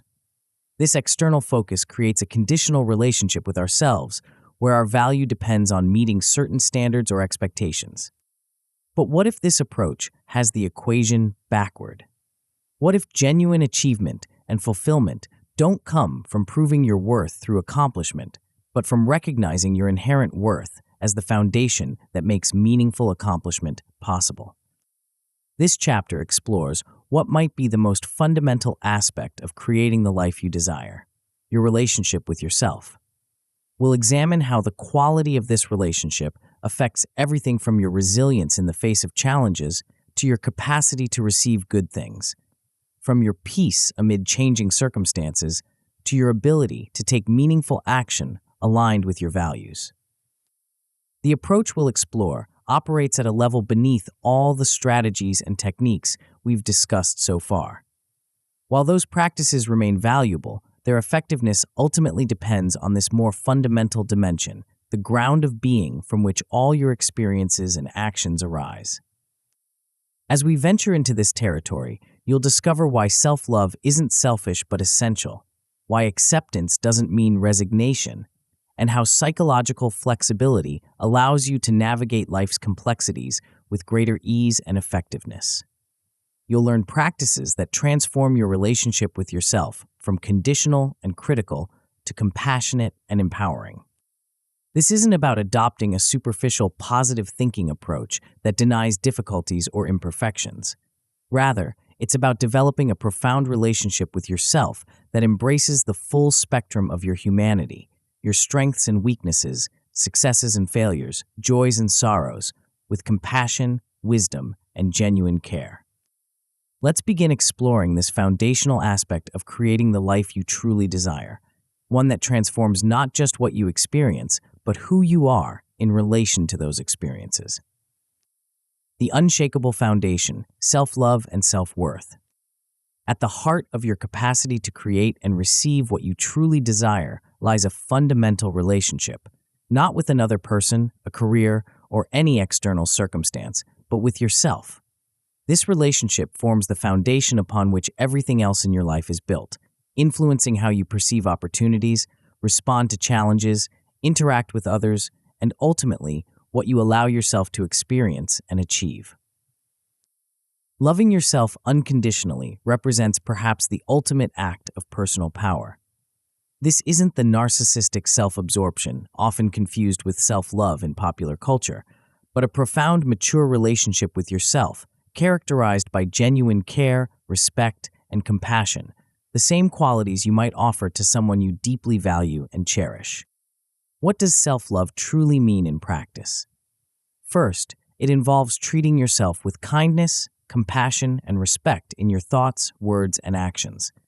This includes the way you speak to yourself internally, the tone and content of your self-talk, as well as the choices you make about how to spend your time, energy, and resources. It means catching yourself when you fall into patterns of harsh self-criticism or judgment and consciously choosing a more compassionate approach. Self-love also includes accepting all parts of yourself, including what you might consider imperfections or shadow aspects. Rather than rejecting or disowning parts of yourself that don't meet your ideal standards, genuine self-love embraces your full humanity, your strengths and weaknesses, successes and failures, admirable qualities, and those you're still working to develop. This doesn't mean complacency about harmful patterns, but approaching all aspects of yourself with understanding rather than rejection. Additionally, self-love involves prioritizing your well-being across all dimensions: physical, mental, emotional, and spiritual. This means making choices that support your health and vitality, setting boundaries that protect your energy and values, engaging in practices that nurture your inner life, and creating space for rest, reflection, and renewal. It means treating yourself as someone worthy of care and consideration rather than pushing yourself to exhaustion or ignoring your needs in service of external demands. Contrary to common misconceptions, this form of self-love isn't selfish, but essential, not just for your own well-being, but for your capacity to contribute meaningfully to others and the world. The analogy of an empty cup perfectly illustrates this principle. You cannot pour from an empty cup. When you neglect your own well-being and inner resources, you have less to offer others, regardless of your intentions or desires to contribute.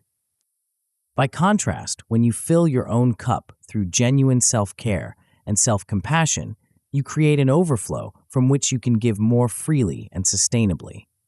This giving comes not from depletion or obligation, but from abundance and genuine desire to contribute. The quality of what you offer others improves dramatically when it flows from this place of fullness rather than scarcity. Self-love also sets the standard for how others treat you. The relationship you have with yourself serves as a template that communicates to others, both explicitly and implicitly, how you expect to be treated. When you consistently treat yourself with respect, care, and appropriate boundaries, you naturally attract and allow relationships that mirror this standard. Conversely, when you habitually criticize, neglect, or devalue yourself, you're more likely to accept similar treatment from others. This mirroring extends beyond relationships to your broader life experiences. Through subtle but powerful mechanisms, your self-regard attracts experiences and circumstances that reflect how you value yourself. This doesn't mean that challenging or difficult situations won't arise, but rather that your fundamental sense of worth influences how you perceive opportunities, what possibilities you allow yourself to pursue, and ultimately, what you believe is possible and appropriate for you to experience. Closely related to self-love is the recognition of your inherent worth. The understanding that you are valuable and deserving, not because of what you do, achieve, or possess, but simply because you exist. This worthiness isn't something to be earned through accomplishment or external validation, but your birthright as a human being, complete and intact regardless of your performance or others' opinions. This perspective requires detaching worth from achievements, appearance, or external validation, the conditional metrics by which we're often taught to measure our value. It involves recognizing that while your actions and choices matter and have consequences, they don't determine your fundamental worth as a person. You can disapprove of a choice you've made or a behavior you've exhibited without concluding that you are therefore unworthy or undeserving of good things. This unconditional worth exists independent of external circumstances or personal history. It doesn't increase with success or decrease with failure. It remains constant through changing fortunes, roles, relationships, and abilities. It represents the ground of your being rather than a variable quality that fluctuates based on performance or perception. Understanding this inherent worthiness proves crucial because lack of self-worth creates one of the most significant blocks to manifesting what you desire. When you don't believe you deserve good things, whether consciously or subconsciously, you often push away the very experiences, relationships, and opportunities you consciously want to attract. This sabotage operates through various mechanisms. You might subconsciously create situations that confirm your sense of unworthiness, reject or discount positive feedback that contradicts your negative self-image, or feel uncomfortable with success or abundance to the point of self-sabotage. These patterns stem not from lack of desire for positive experiences, but from the internal conflict created when those experiences contradict your underlying beliefs about what you deserve. Similarly, lack of self-worth often leads to settling for less than what you truly desire. When you don't believe you're worthy of fulfilling relationships, meaningful work, financial abundance, or other positive experiences, you may accept situations that fall far short of your authentic desires. This settling isn't a conscious choice to compromise, but an unconscious alignment with what feels congruent with your sense of worth. The relationship between self-worth and manifestation highlights why building self-worth isn't an outcome of achievement, but a foundation that supports it. Trying to establish worth through accomplishment creates a perpetual cycle of striving without satisfaction, as each achievement fails to address the underlying belief in unworthiness. By contrast, recognizing your inherent worth creates the receptivity and alignment that allows your authentic desires to manifest more naturally. This foundation of self-love and self-worth doesn't develop overnight, especially if you've spent years or decades in patterns of self-criticism or conditional self-value. It grows through consistent practice, compassionate awareness of habitual patterns, and deliberate choices to relate to yourself with greater kindness and respect. Each moment offers an opportunity to strengthen this foundation through how you speak to yourself, the standards you hold for how others treat you, and the choices you make about your well-being and growth. As this foundation strengthens, you'll likely notice shifts in various aspects of your life: greater resilience in the face of challenges, increased clarity about your authentic desires, more fulfilling relationships, and enhanced capacity to receive good things without sabotage or discomfort.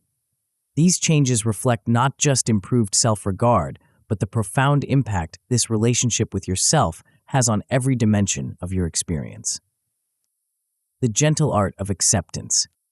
Closely related to self-love and self-worth is the practice of acceptance, a quality of relationship with reality that creates space for both peace and effective action. This acceptance applies both to yourself, embracing your full humanity with all its complexities, and to circumstances beyond your control, allowing you to respond with wisdom rather than futile resistance. Self-acceptance involves embracing your whole self, including aspects you might label as imperfections or flaws. This doesn't mean abandoning growth or improvement, but approaching yourself with understanding and compassion rather than harsh judgment or rejection. It recognizes that imperfection is not a personal failing, but an inherent part of the human experience, something we all share, regardless of how polished or accomplished we might appear externally. Making peace with your imperfections involves understanding that flaws don't diminish your worth or lovability. Every human being has strengths and weaknesses, areas of mastery and aspects still developing, admirable qualities and those they struggle with. This universal human condition connects rather than separates us, creating the possibility for genuine compassion toward yourself and others. This perspective supports shifting from self-criticism to self-compassion, from berating yourself for perceived inadequacies to offering yourself the same kindness and understanding you might extend to a good friend facing similar challenges. Self-compassion doesn't mean excusing harmful behaviors or abandoning responsibility, but approaching your struggles and shortcomings with a supportive rather than punitive attitude. Research by psychologist Kristen Neff and others demonstrates that self-compassion, unlike harsh self-criticism, actually enhances motivation, resilience, and growth. When you treat yourself with compassion during difficult times or after mistakes, you create psychological safety that allows for honest self-reflection, learning, and constructive change. By contrast, harsh self-criticism often triggers shame, defensiveness, or avoidance that impedes genuine growth. Self-acceptance also includes acknowledging your strengths and celebrating your uniqueness without false modesty or minimization. Many people find it easier to recognize their flaws than their gifts, downplaying their talents or positive qualities out of fear of seeming arrogant or drawing negative attention. Yet owning your strengths, recognizing and valuing your natural abilities, developed skills, and positive attributes forms an essential part of self-acceptance. This acknowledgement isn't about comparison or superiority, but honest recognition of the value you bring to the world simply by being you. Each person possesses a unique combination of qualities, perspectives, and capacities that no one else can offer in quite the same way. Recognizing this uniqueness allows you to contribute authentically rather than trying to conform to external expectations or diminishing yourself to avoid standing out. Beyond self-acceptance lies the practice of accepting what is, finding peace in unchangeable circumstances rather than exhausting yourself fighting against immutable realities. This acceptance doesn't mean approving of or resigning yourself to negative situations, but recognizing when certain aspects of reality cannot be changed through direct action or will. The wisdom of the Serenity Prayer captures this distinction perfectly. Grant me the serenity to accept the things I cannot change, the courage to change the things I can, and the wisdom to know the difference. This discernment between what's within your control and what isn't creates the foundation for both peace and effective action. Areas typically beyond direct control include past events, others' choices or feelings, natural laws and processes, and many external circumstances. While you can influence some of these indirectly or respond to them constructively, direct control remains limited or non-existent. Accepting these limitations doesn't mean passive resignation, but wise recognition of where to direct your energy for maximum effectiveness. Releasing the struggle against immutable realities frees tremendous energy previously consumed by futile resistance. When you stop arguing with what has already happened, wishing things were different when they cannot be, or trying to control what lies beyond your influence, you reclaim the mental and emotional resources these struggles consumed. This acceptance profoundly affects your emotional well-being by reducing frustration, anger, and bitterness, emotions that arise largely from resistance to what is. When you fight against unchangeable realities, these difficult emotions naturally emerge and persist, creating suffering beyond whatever challenge the original situation presented. Acceptance doesn't eliminate appropriate sadness or concern, but reduces the additional layer of suffering created by resistance. Perhaps most importantly, acceptance creates mental space for constructive responses rather than reactive ones. When your mind isn't consumed with denial, resistance, or futile attempts to change the unchangeable, you can see more clearly what constructive action might be possible within the constraints of reality. This clarity allows for creative problem-solving, meaningful adaptation, and wise choices about where to direct your energy and attention.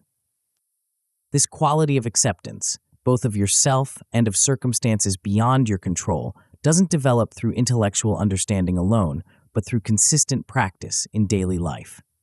Each time you catch yourself in patterns of harsh self-judgment or futile resistance to reality, you have an opportunity to practice a different response, one characterized by compassion, wisdom, and alignment with what is rather than what you wish were true.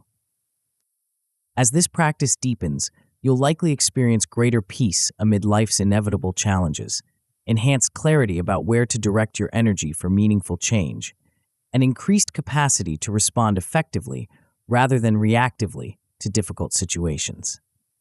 These benefits reflect not resignation or passivity, but the profound power that comes from aligning with reality rather than fighting against it.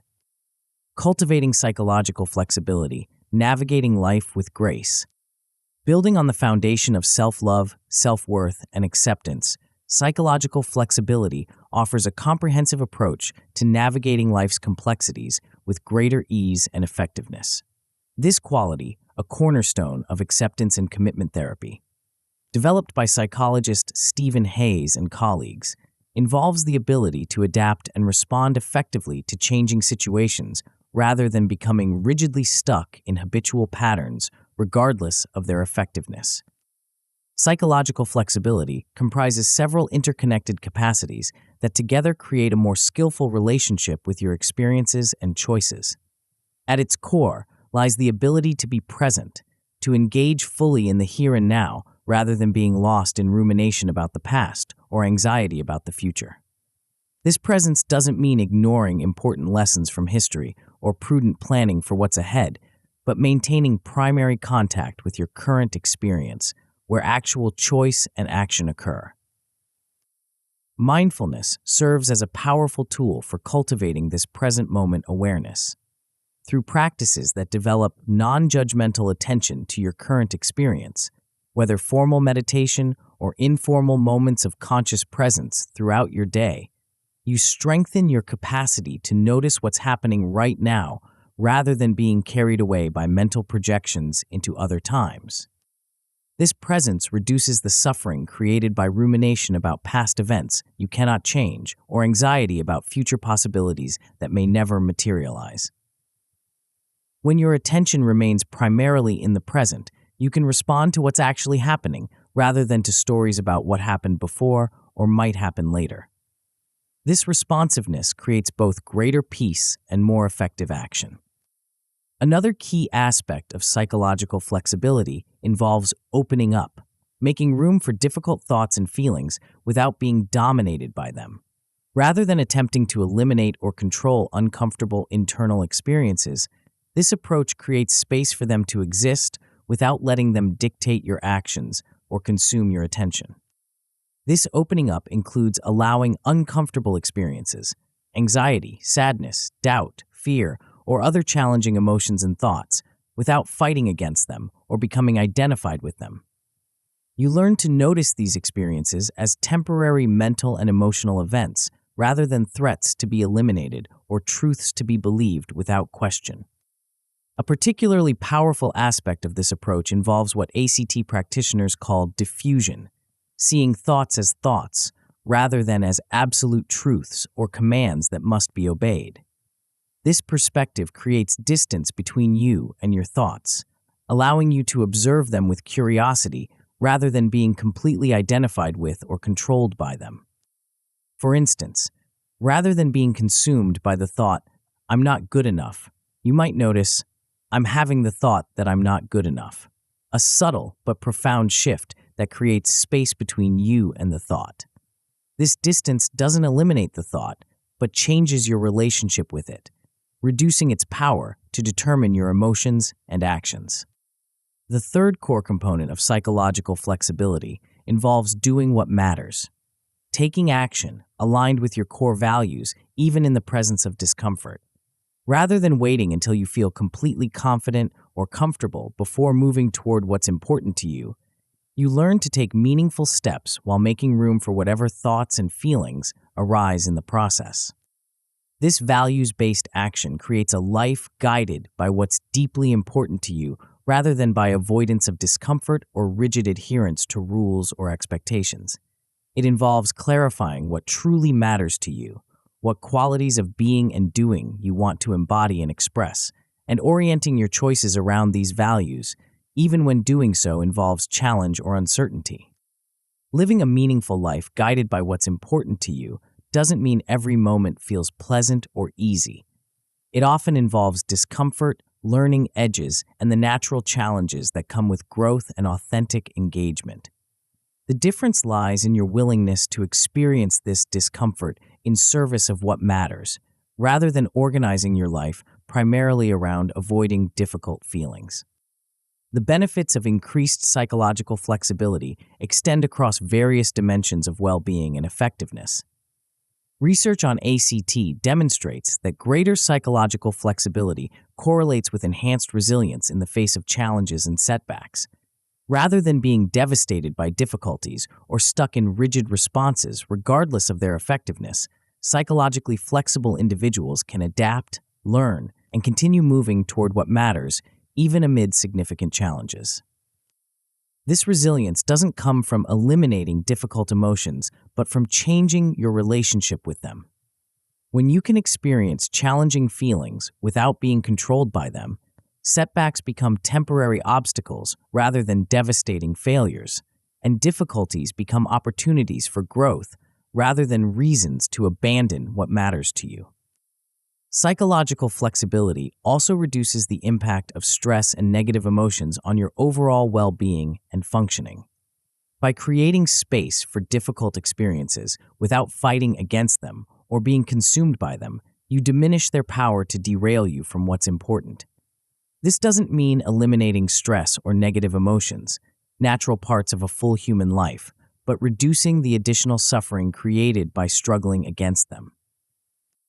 Perhaps most importantly, psychological flexibility enhances your ability to adapt and thrive in changing situations. In a world characterized by constant change and uncertainty, rigid patterns of thinking and behaving often create unnecessary suffering and ineffectiveness. By contrast, the capacity to adjust your approach based on what the situation requires and what serves your values allows for more skillful navigation of life's complexities. This adaptability doesn't mean abandoning principles or consistency, but maintaining flexible fidelity to what matters most.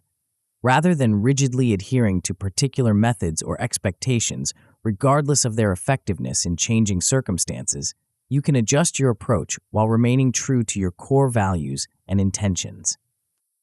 Cultivating psychological flexibility involves ongoing practice rather than a one-time achievement.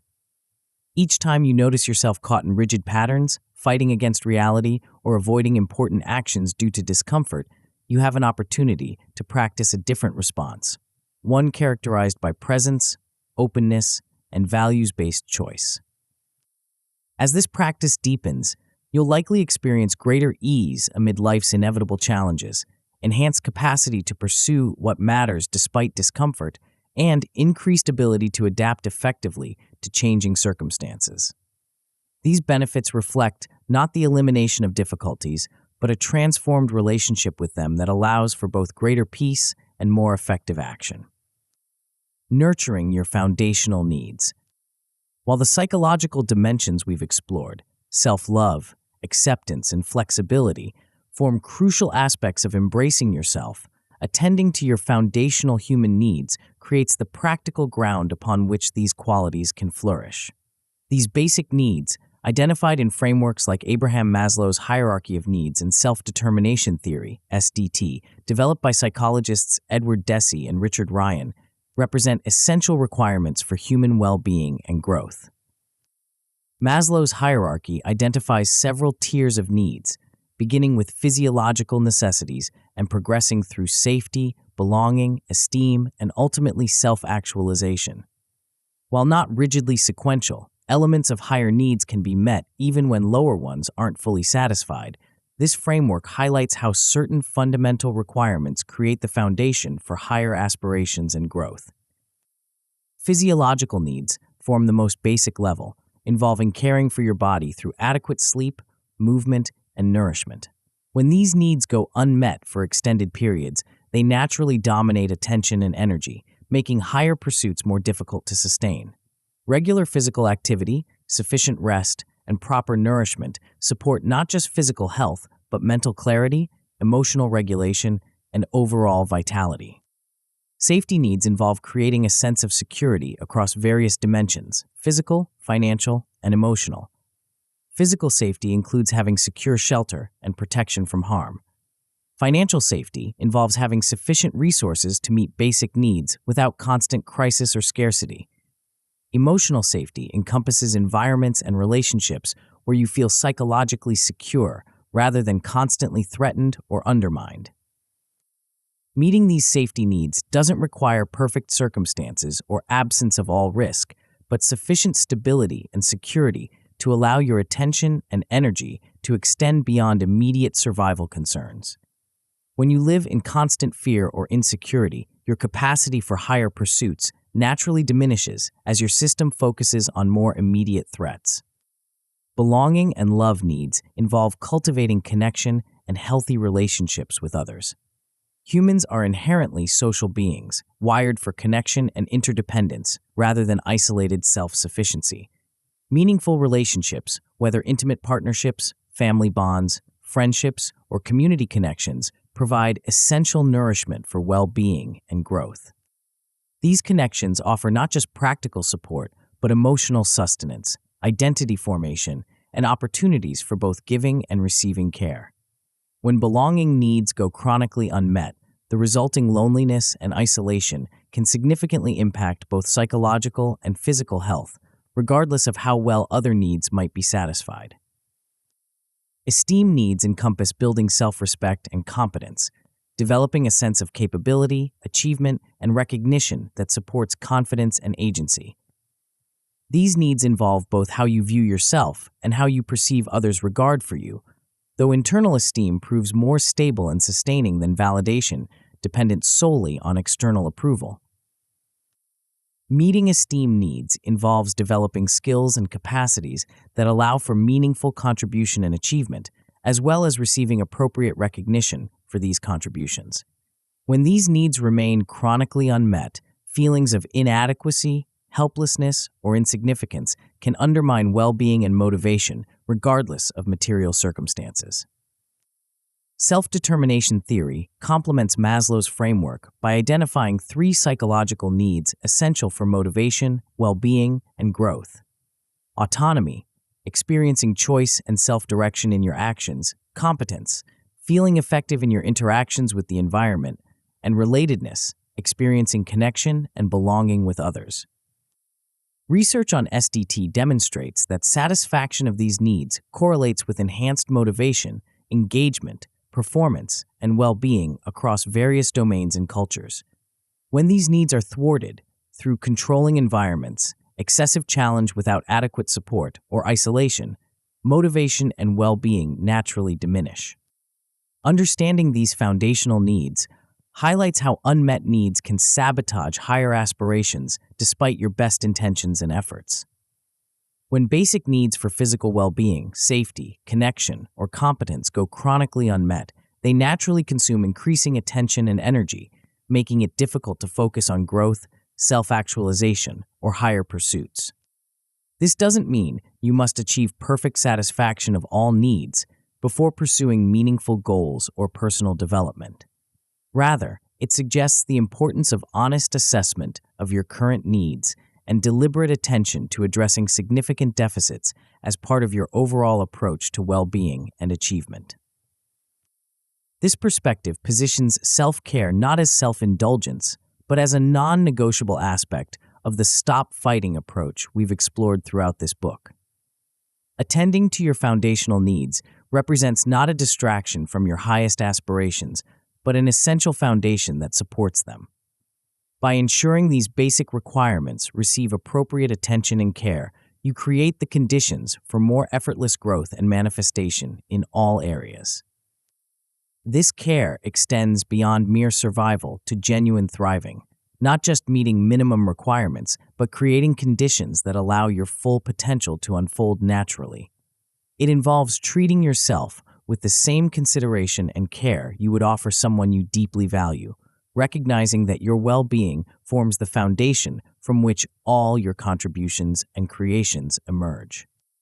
As you integrate attention to these foundational needs with the psychological dimensions of self-love, acceptance, and flexibility, you create a comprehensive approach to embracing yourself, one that addresses both internal relationship and external conditions. This integration supports not just survival, but genuine thriving, not just achievement, but meaningful fulfillment across all dimensions of your experience. Exercise 1. Self-Compassion Break. This practice, inspired by the work of self-compassion researcher Kristin Neff, offers a powerful way to meet difficult moments with kindness rather than harsh judgment or avoidance. It can be done anytime you're experiencing stress, pain, or feelings of inadequacy, providing immediate support while building your capacity for self-compassion over time. Begin by thinking of a situation in your life that is currently causing you stress, pain, or feelings of inadequacy. This might be a challenge at work, a relationship difficulty, a personal setback, or any circumstance where you notice self-criticism or suffering arising. Bring this situation to mind with enough detail to connect with the associated feelings without becoming overwhelmed by them. The practice involves 3 key components, each addressing a different aspect of self-compassion. First, acknowledge your suffering with mindfulness. Say to yourself gently and kindly, "This is a moment of suffering," or "This hurts," or "This is stressful." This simple acknowledgement recognizes your pain without exaggerating or minimizing it, creating space for your experience without being consumed by it. This mindful awareness represents the first component of self-compassion, seeing clearly what is happening in the present moment. Next, recognize the common humanity in your experience. Remind yourself, suffering is a part of life, or other people feel this way too, or I'm not alone in feeling like this. This recognition counters the isolating effect of suffering, where we often feel uniquely flawed or alone in our struggles. In reality, difficulty, failure, and pain are universal human experiences that connect rather than separate us from others. This common humanity forms the second component of self-compassion. Finally, offer yourself kindness through words and physical gesture. Place your hands over your heart or use another soothing touch that feels comfortable for you. Then say to yourself, "May I be kind to myself in this moment," or "May I give myself the compassion I need," or "May I accept myself just as I am." This deliberate kindness, both verbal and physical, provides the support and care you need in difficult moments, just as you might offer to someone you love who was suffering. This kindness constitutes the third component of self-compassion. Stay with these 3 components for a few moments, allowing yourself to receive the acknowledgement, connection, and kindness you're offering. Notice any shifts in your emotional state or physical sensations as you practice this self-compassion. This exercise can be done in as little as a minute or extended for longer periods as needed. Its power lies not in duration, but in the quality of presence and kindness you bring to your own experience. With regular practice, this approach can gradually transform your relationship with difficult experiences from harsh judgment or avoidance to compassionate presence and care. Exercise 2. Accept what is. This exercise focuses on developing acceptance of circumstances you cannot immediately change, beginning with minor annoyances to build the capacity for accepting larger challenges. This practice doesn't mean approving of or resigning yourself to negative situations, but releasing the additional suffering created by fighting against current reality. Think about a current minor challenge, annoyance, or situation that you are struggling to accept, something you cannot immediately change. This might be bad traffic, a gloomy weather day, a minor mistake someone made, or a policy you don't like but must adhere to for now. Choose something mildly irritating rather than deeply distressing for this initial practice. Begin by noticing your resistance to this situation. Observe your thoughts and feelings about it with curiosity rather than judgment. Are you complaining internally? Feeling frustrated? Wishing it were different? This awareness of your resistance creates the foundation for conscious choice about how to respond. Next, acknowledge reality as it currently exists. Take a few deep breaths to center yourself, then say to yourself, okay, this is how things are right now. Name the specific situation simply and factually. The traffic is slow, or it is raining today, or this mistake happened. State the facts without added judgment, drama, or narrative about what should or shouldn't be. Then, consciously decide to release the fight against this reality for the next few minutes, or for as long as the situation lasts.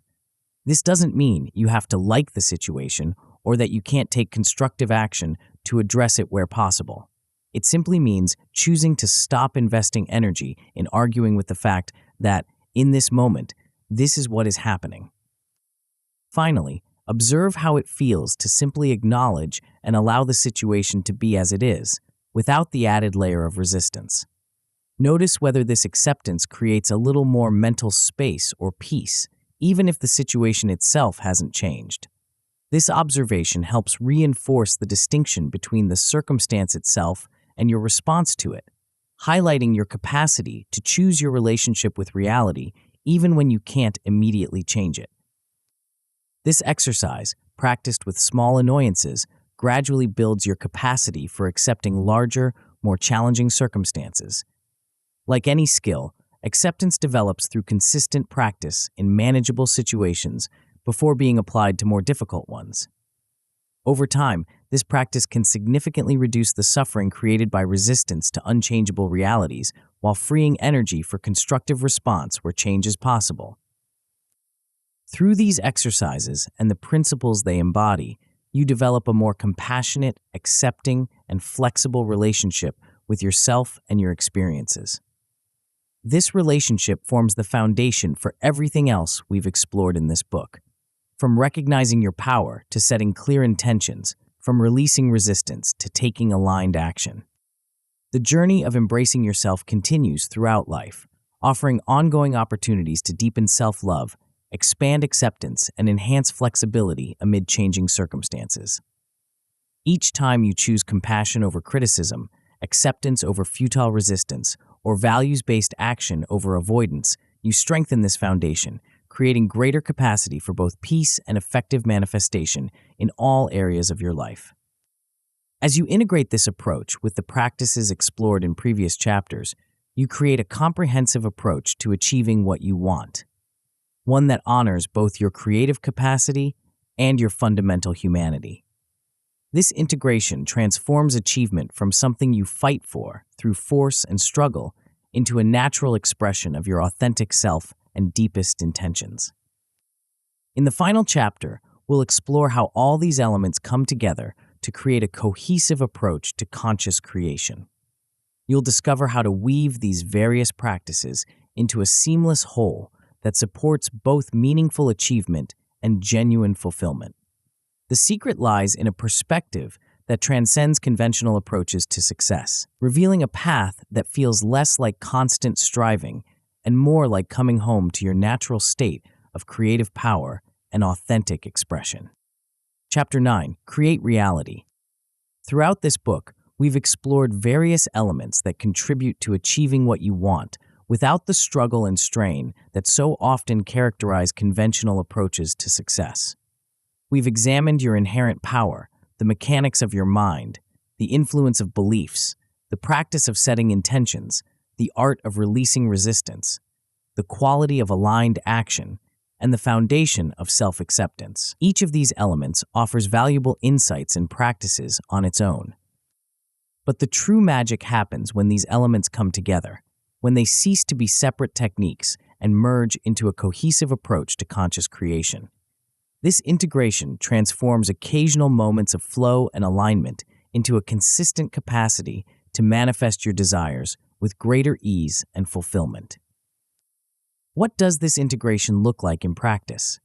How do these various elements work together to create a harmonious whole greater than the sum of its parts? And most importantly, how can you maintain this integrated approach amid the complexities and challenges of daily life? This final chapter explores these questions, offering a framework for weaving together everything you've learned into a practical, sustainable approach to creating the reality you desire. We'll examine how to maintain momentum without falling back into struggle, how to focus your energy strategically for maximum impact, and how to trust the process even when immediate results aren't apparent. The approach we'll explore isn't a rigid formula or a one-time achievement, but an evolving practice that grows and refines with experience. It's not about perfection, but progression, gradually shifting from predominantly fighting against life to predominantly flowing with it, from forcing outcomes to allowing them to unfold naturally through aligned participation. As we bring this journey to completion, you'll discover how all these elements synthesize into a way of being that makes conscious creation not just possible but natural, a return to your inherent capacity rather than an acquisition of new skills. You'll find that what once seemed like separate practices become facets of a unified approach to living and creating from your center of authentic power. Let's explore how these pieces come together to form the art and science of conscious reality creation. The symphony of creation, weaving it all together. Like instruments in an orchestra, the principles and practices we've explored throughout this book create their most powerful impact when playing in harmony. Each contributes its unique quality to the whole, and together they create something no single element could produce alone. Let's briefly recap these core principles of effortless achievement to see how they complement and enhance each other. We began by examining the fighting mentality that characterizes many conventional approaches to achievement. This struggle-based paradigm assumes that force, strain, and pushing against resistance represent the primary path to success. We discovered that this approach often creates the very resistance it attempts to overcome, leading to diminished results despite increased effort. By recognizing when you're caught in this pattern of struggle, you can choose a different approach based on alignment and flow rather than force and friction. Next, we explored your inherent creative power, the capacity to shape your reality through your inner state and the choices that flow from it. This power doesn't require acquisition, but recognition and reclamation. By owning your role as the author of your experience and cultivating self-belief and worthiness, you establish the foundation for conscious creation. This isn't about controlling external circumstances, but about recognizing your agency in how you perceive, interpret, and respond to life. We then delved into the mechanics of your mind, particularly how your thoughts, feelings, and subconscious programming influence your experience. By understanding how your mind creates your perception of reality, you gain the ability to work with rather than against these mental processes. This includes becoming aware of your thought patterns, directing your focus intentionally, and aligning your conscious desires with your subconscious beliefs. This exploration of mind led naturally to examining the unseen beliefs that often limit your expression and experience. By identifying and transforming these hidden assumptions about yourself and reality, you remove invisible barriers to what you can achieve and enjoy. This process involves bringing subconscious beliefs into awareness, questioning their validity, and gradually replacing them with more empowering alternatives that support rather than sabotage your desires. With this foundation established, we turn to the practice of setting intentions, creating clear, value-driven statements of how you choose to show up and what you want to experience.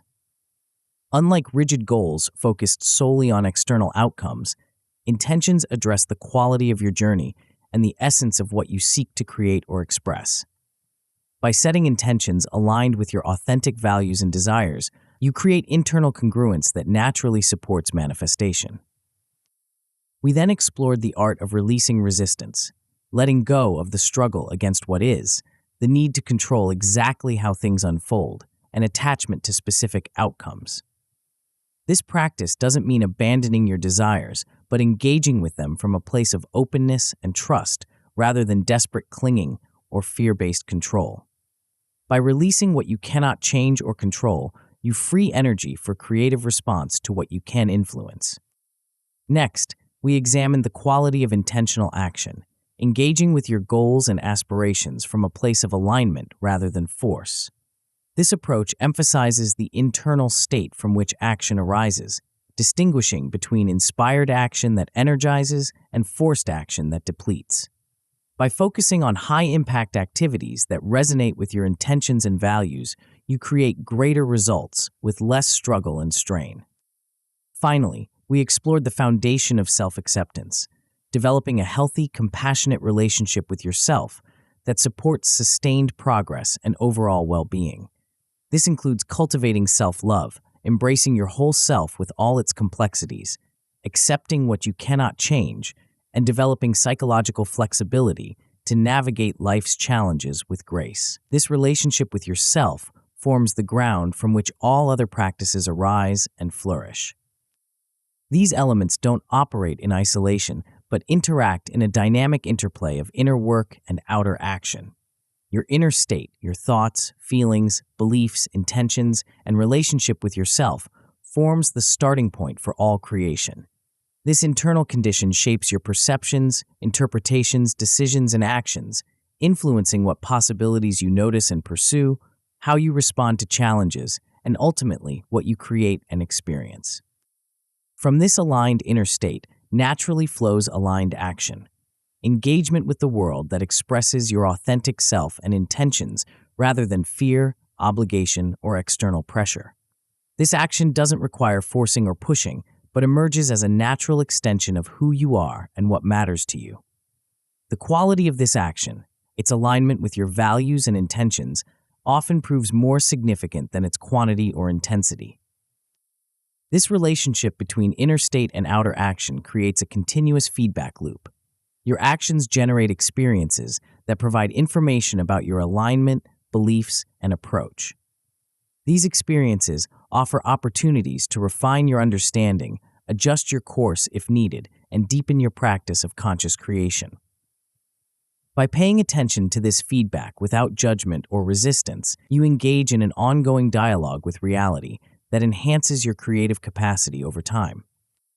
This integration transforms separate practices into a cohesive approach to conscious creation. Rather than toggling between different techniques or treating them as distinct tools to apply in specific situations, you develop a unified way of being that naturally incorporates all these elements. Your power, mindset, beliefs, intentions, non-resistance, aligned action, and self-acceptance become facets of a single, integrated approach to living and creating from your center. Living the stop fighting approach, an ongoing practice. The integration we're exploring isn't a one-time achievement, but an ongoing practice that deepens and refines throughout your life. This journey involves not just intellectual understanding of concepts, but embodied experience that gradually transforms your default patterns of perception, interpretation, and response. This perspective invites embracing imperfection and continuous learning rather than expecting immediate, complete transformation. There will be moments of slipping back into old patterns of struggle, resistance, or self-criticism. This is normal and part of the process rather than evidence of failure or inadequacy. What matters isn't avoiding these moments, but how you respond when you notice them occurring. Each time, you catch yourself falling into familiar patterns of fighting against reality, doubting your worth or capability, resisting what is, or forcing action from misalignment. You have an opportunity for deeper understanding and refinement. These moments aren't setbacks but valuable feedback that highlights areas for continued practice and integration. By approaching them with curiosity rather than judgment, you transform potential discouragement into catalyst for growth. This approach requires patience and self-compassion, qualities that support lasting change rather than undermining it through harsh expectations or criticism. Meaningful transformation rarely happens overnight, especially when it involves patterns established over years or decades. Lasting change typically emerges through consistent, aligned effort over time, gradually shifting your default responses and creating new neural pathways that support your desired way of being. Treating yourself kindly when you struggle proves particularly important in this process. Self-criticism or harsh judgment, when you notice old patterns emerging, often reinforces rather than resolves them, creating additional layers of resistance and struggle. By contrast, meeting these moments with compassion creates the psychological safety needed for honest reflection and genuine change rather than defensive justification or avoidance. Developing your observer self, the aspect of consciousness that can notice your thoughts, feelings, and behaviors without complete identification with them, supports this ongoing practice. This capacity for witnessing your experience creates space between automatic patterns and your response to them, allowing for conscious choice rather than habitual reaction. Regularly checking in with your thoughts, feelings, and actions enhances this witnessing capacity. Taking brief moments throughout your day to notice your current state, what you're thinking, feeling, and doing, builds awareness of patterns that might otherwise operate below conscious recognition. This awareness doesn't require judging or changing what you notice, simply acknowledging it with curiosity and presence. This regular checking in helps you notice when you're falling into fighting mode, when you're struggling against reality, forcing outcomes, or creating unnecessary resistance. These patterns often have subtle precursors or early signs that, when recognized, allow for gentle redirection before they fully engage. You might notice tension in your body, a sense of urgency or pressure, thoughts about making things happen, or emotions like frustration, anxiety, or desperation. When you notice these signs of the fighting mentality emerging, you can gently redirect toward alignment and flow. This redirection isn't about suppressing or denying what's arising, but consciously choosing a different response. Perhaps taking a few deep breaths, reconnecting with your intentions, releasing attachment to specific outcomes, or shifting from forced to inspired action. These small course corrections, applied consistently, gradually transform your default approach from fighting to flowing. Through this ongoing practice of awareness, compassion, and conscious redirection, the stop fighting approach becomes increasingly natural and automatic. What initially requires deliberate attention and effort gradually becomes your default way of engaging with life and creation. The separate practices we've explored merge into a cohesive approach that reflects your authentic power and aligned participation in the creative process. Maintaining momentum and strategic focus. As you integrate these principles into your daily life, certain practices help maintain momentum and focus your energy for maximum effectiveness. These aren't rigid rules, but flexible guidelines that support consistent progress while honoring the natural rhythms of growth and creation. One such practice involves cultivating discipline, not as rigid self-punishment, but as devoted commitment to your intentions. This form of discipline emerges not from should-based obligation, but from genuine connection with what matters to you. It's the natural expression of valuing your intentions enough to create conditions that support them, even when immediate desires or distractions might pull you in different directions. This aligned discipline feels different from forced compliance with external expectations or rules. Rather than depleting your energy through constant willpower and resistance to what you really want, it channels your energy toward what you authentically desire at a deeper level. It's the discipline of the musician who practices daily, not from obligation, but from love of music and commitment to mastery, or the writer who shows up at the page consistently, not from external pressure, but from devotion to their craft. Creating supportive structures and habits reinforces your desired way of being without requiring constant conscious effort or decision-making.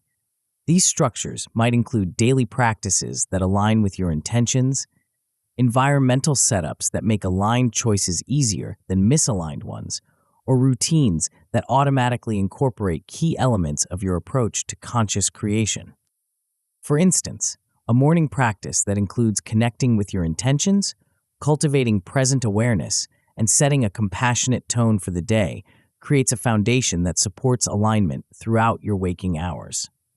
Similarly, regular check-ins to notice and release resistance, environmental cues that remind you of key principles, or evening reflection on the day's experiences all create structural support for your practice. Another powerful practice involves guarding your intentions through strategic silence, being selective about when, how, and with whom you share your goals and aspirations. While conventional wisdom often encourages publicly announcing goals for accountability, research suggests this approach can sometimes backfire, particularly for identity-based goals or those involving significant personal transformation. Revealing too much too early can be detrimental for several reasons. First, it can dilute your creative energy and focus by dispersing the concentrated power of your intention before it's had time to take root and develop. Talking extensively about what you plan to do sometimes substitutes for actually doing it, creating a false sense of progress without genuine advancement. Second, premature sharing often invites unsolicited opinions, doubts, or negativity from others who may not understand your vision or process. Even well-meaning feedback can introduce confusion or hesitation if it comes from perspectives misaligned with your authentic direction. This external input can create unnecessary resistance or doubt during the vulnerable early stages of creation. Third, discussing goals or intentions before taking significant action toward them can create a premature sense of completion, a psychological phenomenon where talking about what you'll do provides some of the same satisfaction as actually doing it, potentially reducing motivation for the real work. Research by Peter Gallwitzer and others suggests that for some goals, particularly those tied to identity, public announcement can create a sense of progress that paradoxically decreases the likelihood of follow-through. This doesn't mean never sharing your intentions or goals, but being strategic about when and with whom you share them. Choosing confidants wisely, selecting those who are genuinely supportive and understand your process, creates space for beneficial sharing without the potential drawbacks of indiscriminate disclosure. These might be trusted friends, mentors, coaches, or others who can hold space for your vision without imposing their own agendas or limitations. Sometimes, the most powerful work happens quietly and internally, particularly in its early stages. Like a seed germinating underground before breaking through the soil, transformative intentions often benefit from a period of protected development before exposure to the full light of public attention. This incubation period allows your vision to develop sufficient strength and clarity to withstand potential challenges or misunderstandings from others. This strategic approach to sharing connects with the principle that actions speak louder than words, that focusing your energy on consistent, intentional action often proves more powerful than talking about your plans or intentions. Rather than seeking validation or recognition for what you intend to do, this approach channels that energy directly into doing it, allowing your achievements and transformed state of being to demonstrate your progress. This doesn't mean never discussing your journey or insights, but shifting the emphasis from future plans to present engagement and past integration. When you do share, it comes from a place of genuine expression rather than seeking approval or prematurely claiming an identity or achievement not yet embodied.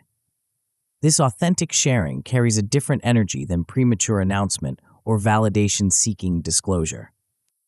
The quiet confidence that comes from embodying your truth creates a powerful presence that often communicates more than explicit statements about your goals or progress. As you increasingly live from alignment with your intentions and values, this congruence becomes palpable to others without requiring verbal declaration. Your way of being speaks volumes about your internal state and process, often inspiring others more profoundly than direct discussion of your methods or achievements.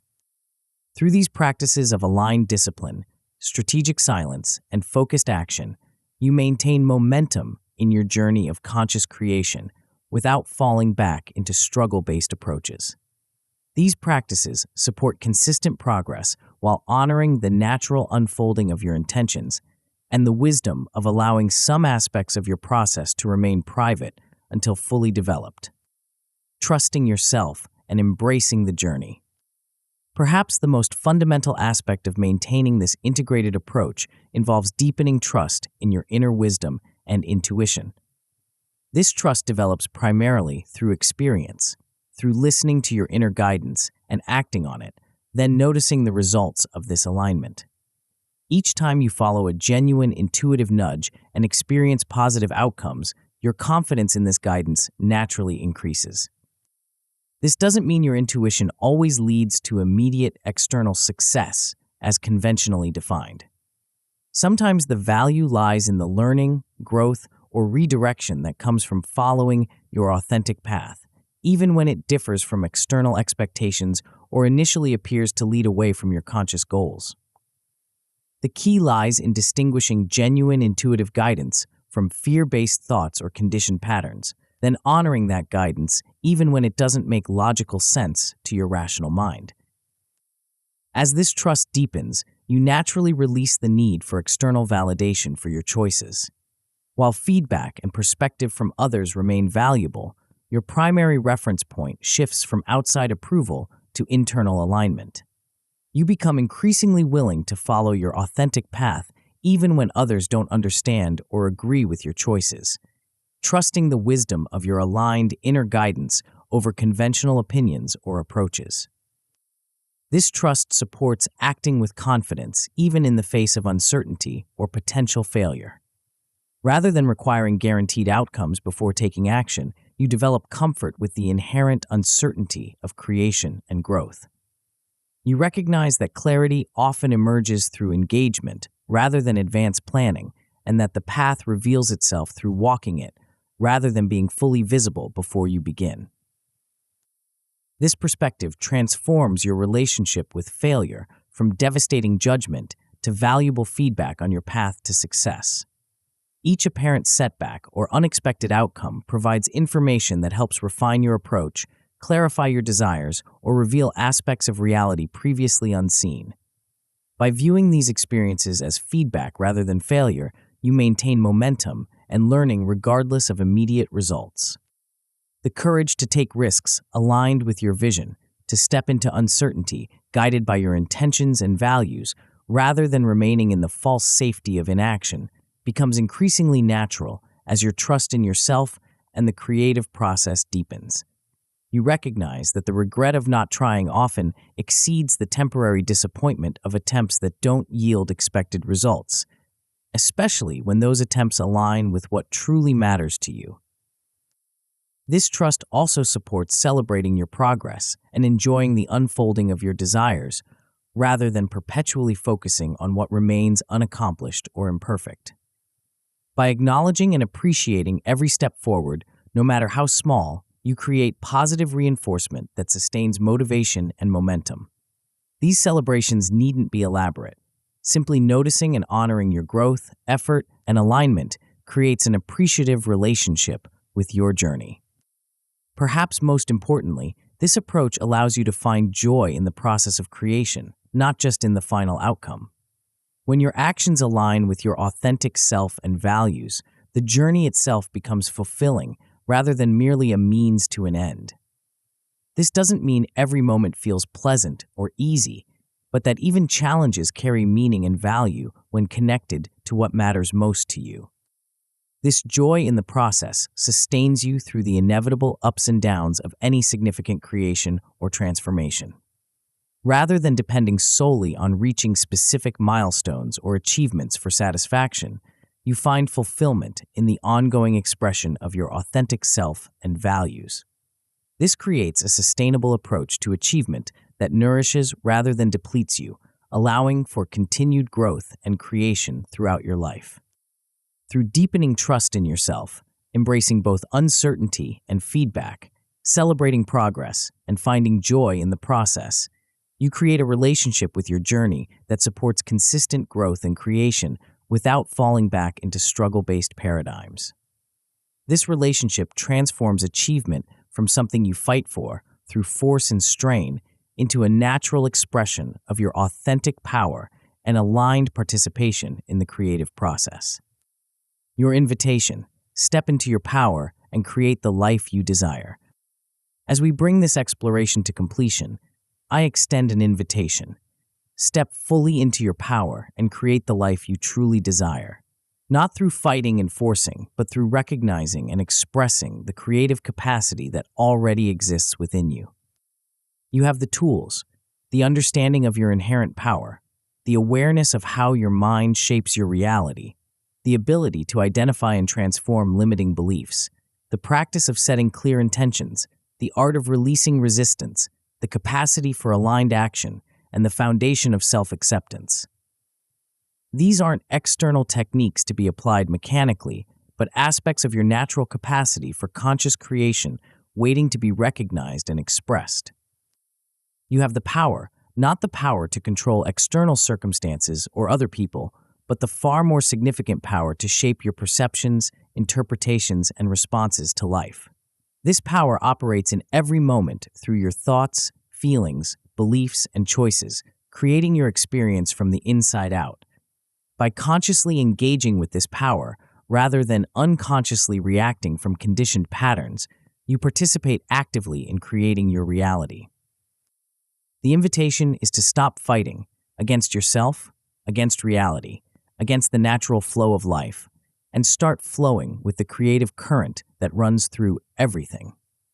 This doesn't mean passive acceptance of conditions that don't serve your highest good, but engaged participation that works with rather than against the fundamental nature of creation. This approach represents a return to your natural state rather than an acquisition of new skills or capacities. Beneath the layers of conditioning, limiting beliefs, and habitual patterns lies your inherent ability to create consciously and joyfully. The journey involves removing what obscures this capacity rather than adding something you lack. This return doesn't happen all at once, but unfolds gradually through consistent practice and compassionate awareness. Each time you recognize your power rather than feeling victimized, direct your mind consciously rather than being driven by automatic thoughts, choose alignment over struggle, or meet yourself with acceptance rather than criticism, you reclaim more of your natural creative capacity. The lifelong adventure of conscious creation offers continuous opportunities for growth, discovery, and expression. There's no final destination where you've arrived once and for all, but rather an ongoing evolution of your relationship with yourself and the creative process. Each new situation, challenge, or desire provides fresh territory for applying and refining your approach. This adventure unfolds uniquely for each person, reflecting their individual values, desires, capacities, and path. There's no one-size-fits-all formula for conscious creation, no rigid sequence or specific timeline that applies universally. The principles remain consistent, but their expression varies widely based on your particular circumstances, preferences, and authentic nature. What remains constant is the shift from fighting to flowing, from forcing to allowing, from struggling against life to dancing with it. This fundamental transformation in how you engage with the creative process changes not just what you achieve, but how you experience the journey itself. Achievement becomes not a desperate proving of your worth, but a natural expression of who you are and what you love. As you integrate these principles and practices into your daily life, you'll likely experience both breakthroughs and challenges, moments of flow and periods of learning. The path isn't always smooth or linear, but it consistently leads toward greater alignment, fulfillment, and authentic expression when approached with patience and compassion. The greatest gift of this approach may be the freedom it offers. Freedom from the exhausting struggle to prove your worth through achievement, freedom from rigid attachment to specific outcomes, freedom from the tyranny of others' expectations or approval. This freedom creates space for genuine creation that reflects your authentic self rather than conditioned patterns or external pressures. In this space of freedom, you discover that your deepest desires often align naturally with your highest contribution. What brings you genuine joy and fulfillment frequently offers meaningful value to others and the world. This alignment creates a virtuous cycle where personal fulfillment and positive impact reinforce each other rather than competing as they sometimes do in struggle-based paradigms. The invitation stands: step into your power, embrace your capacity for conscious creation, and allow your authentic desires to manifest through the integrated approach we've explored. Not through fighting, but through flowing. Not through forcing, but through allowing. Not through struggling against life, but through dancing with it in creative partnership. The world needs what only you can create from your unique perspective, talents, and authentic desires. By embracing your creative power and expressing it through aligned action, you not only fulfill your personal potential, but contribute to the larger tapestry of human experience in ways that ripple far beyond what you might imagine. The journey begins anew with each moment, each choice, each opportunity to recognize your power and engage consciously with the creative process. The path unfolds before you, not as a battle to be won, but as a dance to be enjoyed, a symphony to be played, a masterpiece to be painted, with the full spectrum of your humanity and the boundless capacity of your spirit. Exercise 1. Daily Integration Check-in. To support the integration of these principles into your daily life, establish a regular practice of reflection that helps you notice patterns, celebrate progress, and identify opportunities for refinement.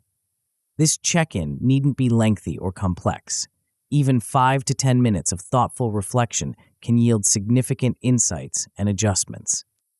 At the end of each day for the next week, or longer if you find it valuable, take a few minutes to reflect in your journal using the following prompts. How did I embody my core intentions today? Refer to the intentions you identified in Chapter 5, or create them now if you haven't already done so. Notice where your actions, words, and energy aligned with these intentions and where they might have diverged. This isn't about judgment, but awareness that supports greater alignment moving forward. What specific intentional actions, inspired actions, did I take today? Identify moments where you acted from alignment rather than obligation or fear. These might be significant decisions or seemingly small choices that expressed your authentic values and intentions. Recognizing these aligned actions reinforces the pattern and helps you distinguish between inspired and forced action. Where did I notice myself fighting, resisting, or falling into old patterns of struggle today? With compassion rather than criticism, notice moments where you caught yourself pushing against reality, creating unnecessary resistance, or approaching situations from struggle rather than flow. These observations highlight opportunities for bringing conscious awareness to habitual patterns. If I noticed resistance, how did I, or how could I have, approached it with more acceptance or ease? Reflect on how you responded to moments of resistance, whether you continued the pattern or shifted toward greater acceptance and ease. If you notice missed opportunities for this shift, consider how you might approach similar situations differently in the future. What am I grateful for today in my journey of creation? Acknowledge aspects of your experience that support your growth, alignment, and authentic expression. This might include external circumstances, internal shifts, supportive relationships, or moments of insight or flow. This appreciation creates a positive relationship with your journey that sustains motivation and joy. Through this regular reflection, you develop greater awareness of your patterns, progress, and opportunities for refinement. This awareness doesn't create pressure for perfection, but supports conscious choice and gradual integration of the principles we've explored. Over time, these small adjustments and recognitions create significant shifts in your default approach to creation and achievement. Exercise 2. Practice strategic silence and focused action. This exercise helps you experience the power of strategic silence combined with consistent, aligned action. By temporarily shifting energy from talking about your intentions to embodying them through action, you may discover a different quality of focus and momentum in your creative process. Choose one current intention, goal, or desire that you're actively working toward. Select something meaningful enough to engage your genuine interest and commitment, but not so enormous that it feels overwhelming. This might be a creative project, a personal development goal, a relationship intention, or any other area where you're seeking to create change or expression. For the next 7 days, commit to not talking about this specific intention or goal with anyone, except perhaps one deeply trusted confidant who is unequivocally supportive and understands this process, or no one at all if that feels more powerful. This temporary silence isn't about secrecy or deception, but about directing your energy toward manifestation rather than discussion. Instead of talking about your intention, redirect that energy into taking at least one small, focused, intentional action toward it each day. This action should feel aligned and inspired, not forced or obligatory. It needn't be dramatic or time-consuming. Even 15 minutes of aligned action often creates more momentum than hours of misaligned effort. These actions might include research, preparation, practice, direct steps toward your goal, or activities that cultivate the internal state aligned with your intention. The specific nature of the actions matters less than their alignment with your authentic desire and values. Focus on quality of engagement rather than quantity of time or effort. At the end of the week, reflect on how this practice felt and what you noticed. Did you experience a difference in your focus, energy, or progress compared to times when you've discussed your intentions extensively before taking action? Did it feel more powerful to incubate your intention and express it through action rather than words? What insights emerged about your relationship with both public sharing and private action? This exercise isn't about establishing a rigid rule against ever discussing your intentions, but about experiencing the potential benefits of strategic silence combined with consistent action. This experience may inform how you approach the sharing of future goals or intentions, helping you discern when public discussion serves your creative process and when private incubation might better support your authentic expression and manifestation. Through these exercises and the principles they embody, you develop an integrated approach to conscious creation that honors both your inherent power and the collaborative nature of reality. This approach transforms achievement from something you fight for through force and struggle into a natural expression of your authentic self in creative partnership with life itself. The journey continues with each moment, each choice, each opportunity to recognize your power and engage consciously with the creative process. The path unfolds not as a battle to be won, but as a dance to be enjoyed, a symphony to be played, a masterpiece to be painted with the full spectrum of your humanity and the boundless capacity of your spirit. May your journey be filled with joy, discovery, authentic expression, and the deep satisfaction that comes from creating, not from struggle, but from alignment with your truest self and highest possibilities. As you implement the principles in this book, you may notice a subtle yet significant challenge emerging: the need to discern truth from illusion, to evaluate information wisely, and to make decisions that truly align with your authentic intentions. This discernment becomes especially crucial when navigating the complex landscape of your own thoughts and the external influences that shape them. What if there were a complementary skill that could dramatically enhance your ability to manifest consciously? The missing piece for many on this journey lies in developing the mental clarity and discernment that allows you to cut through confusion and see situations with remarkable precision. To fully embody the creative power you've discovered in these pages, I invite you to continue your transformation with the audiobook, Think Sharp, Developing Critical Thinking Habits, where you'll master the essential mental skills that will elevate your manifestation practice from occasional success to consistent brilliance. Tap the center of the video now to continue your transformation journey.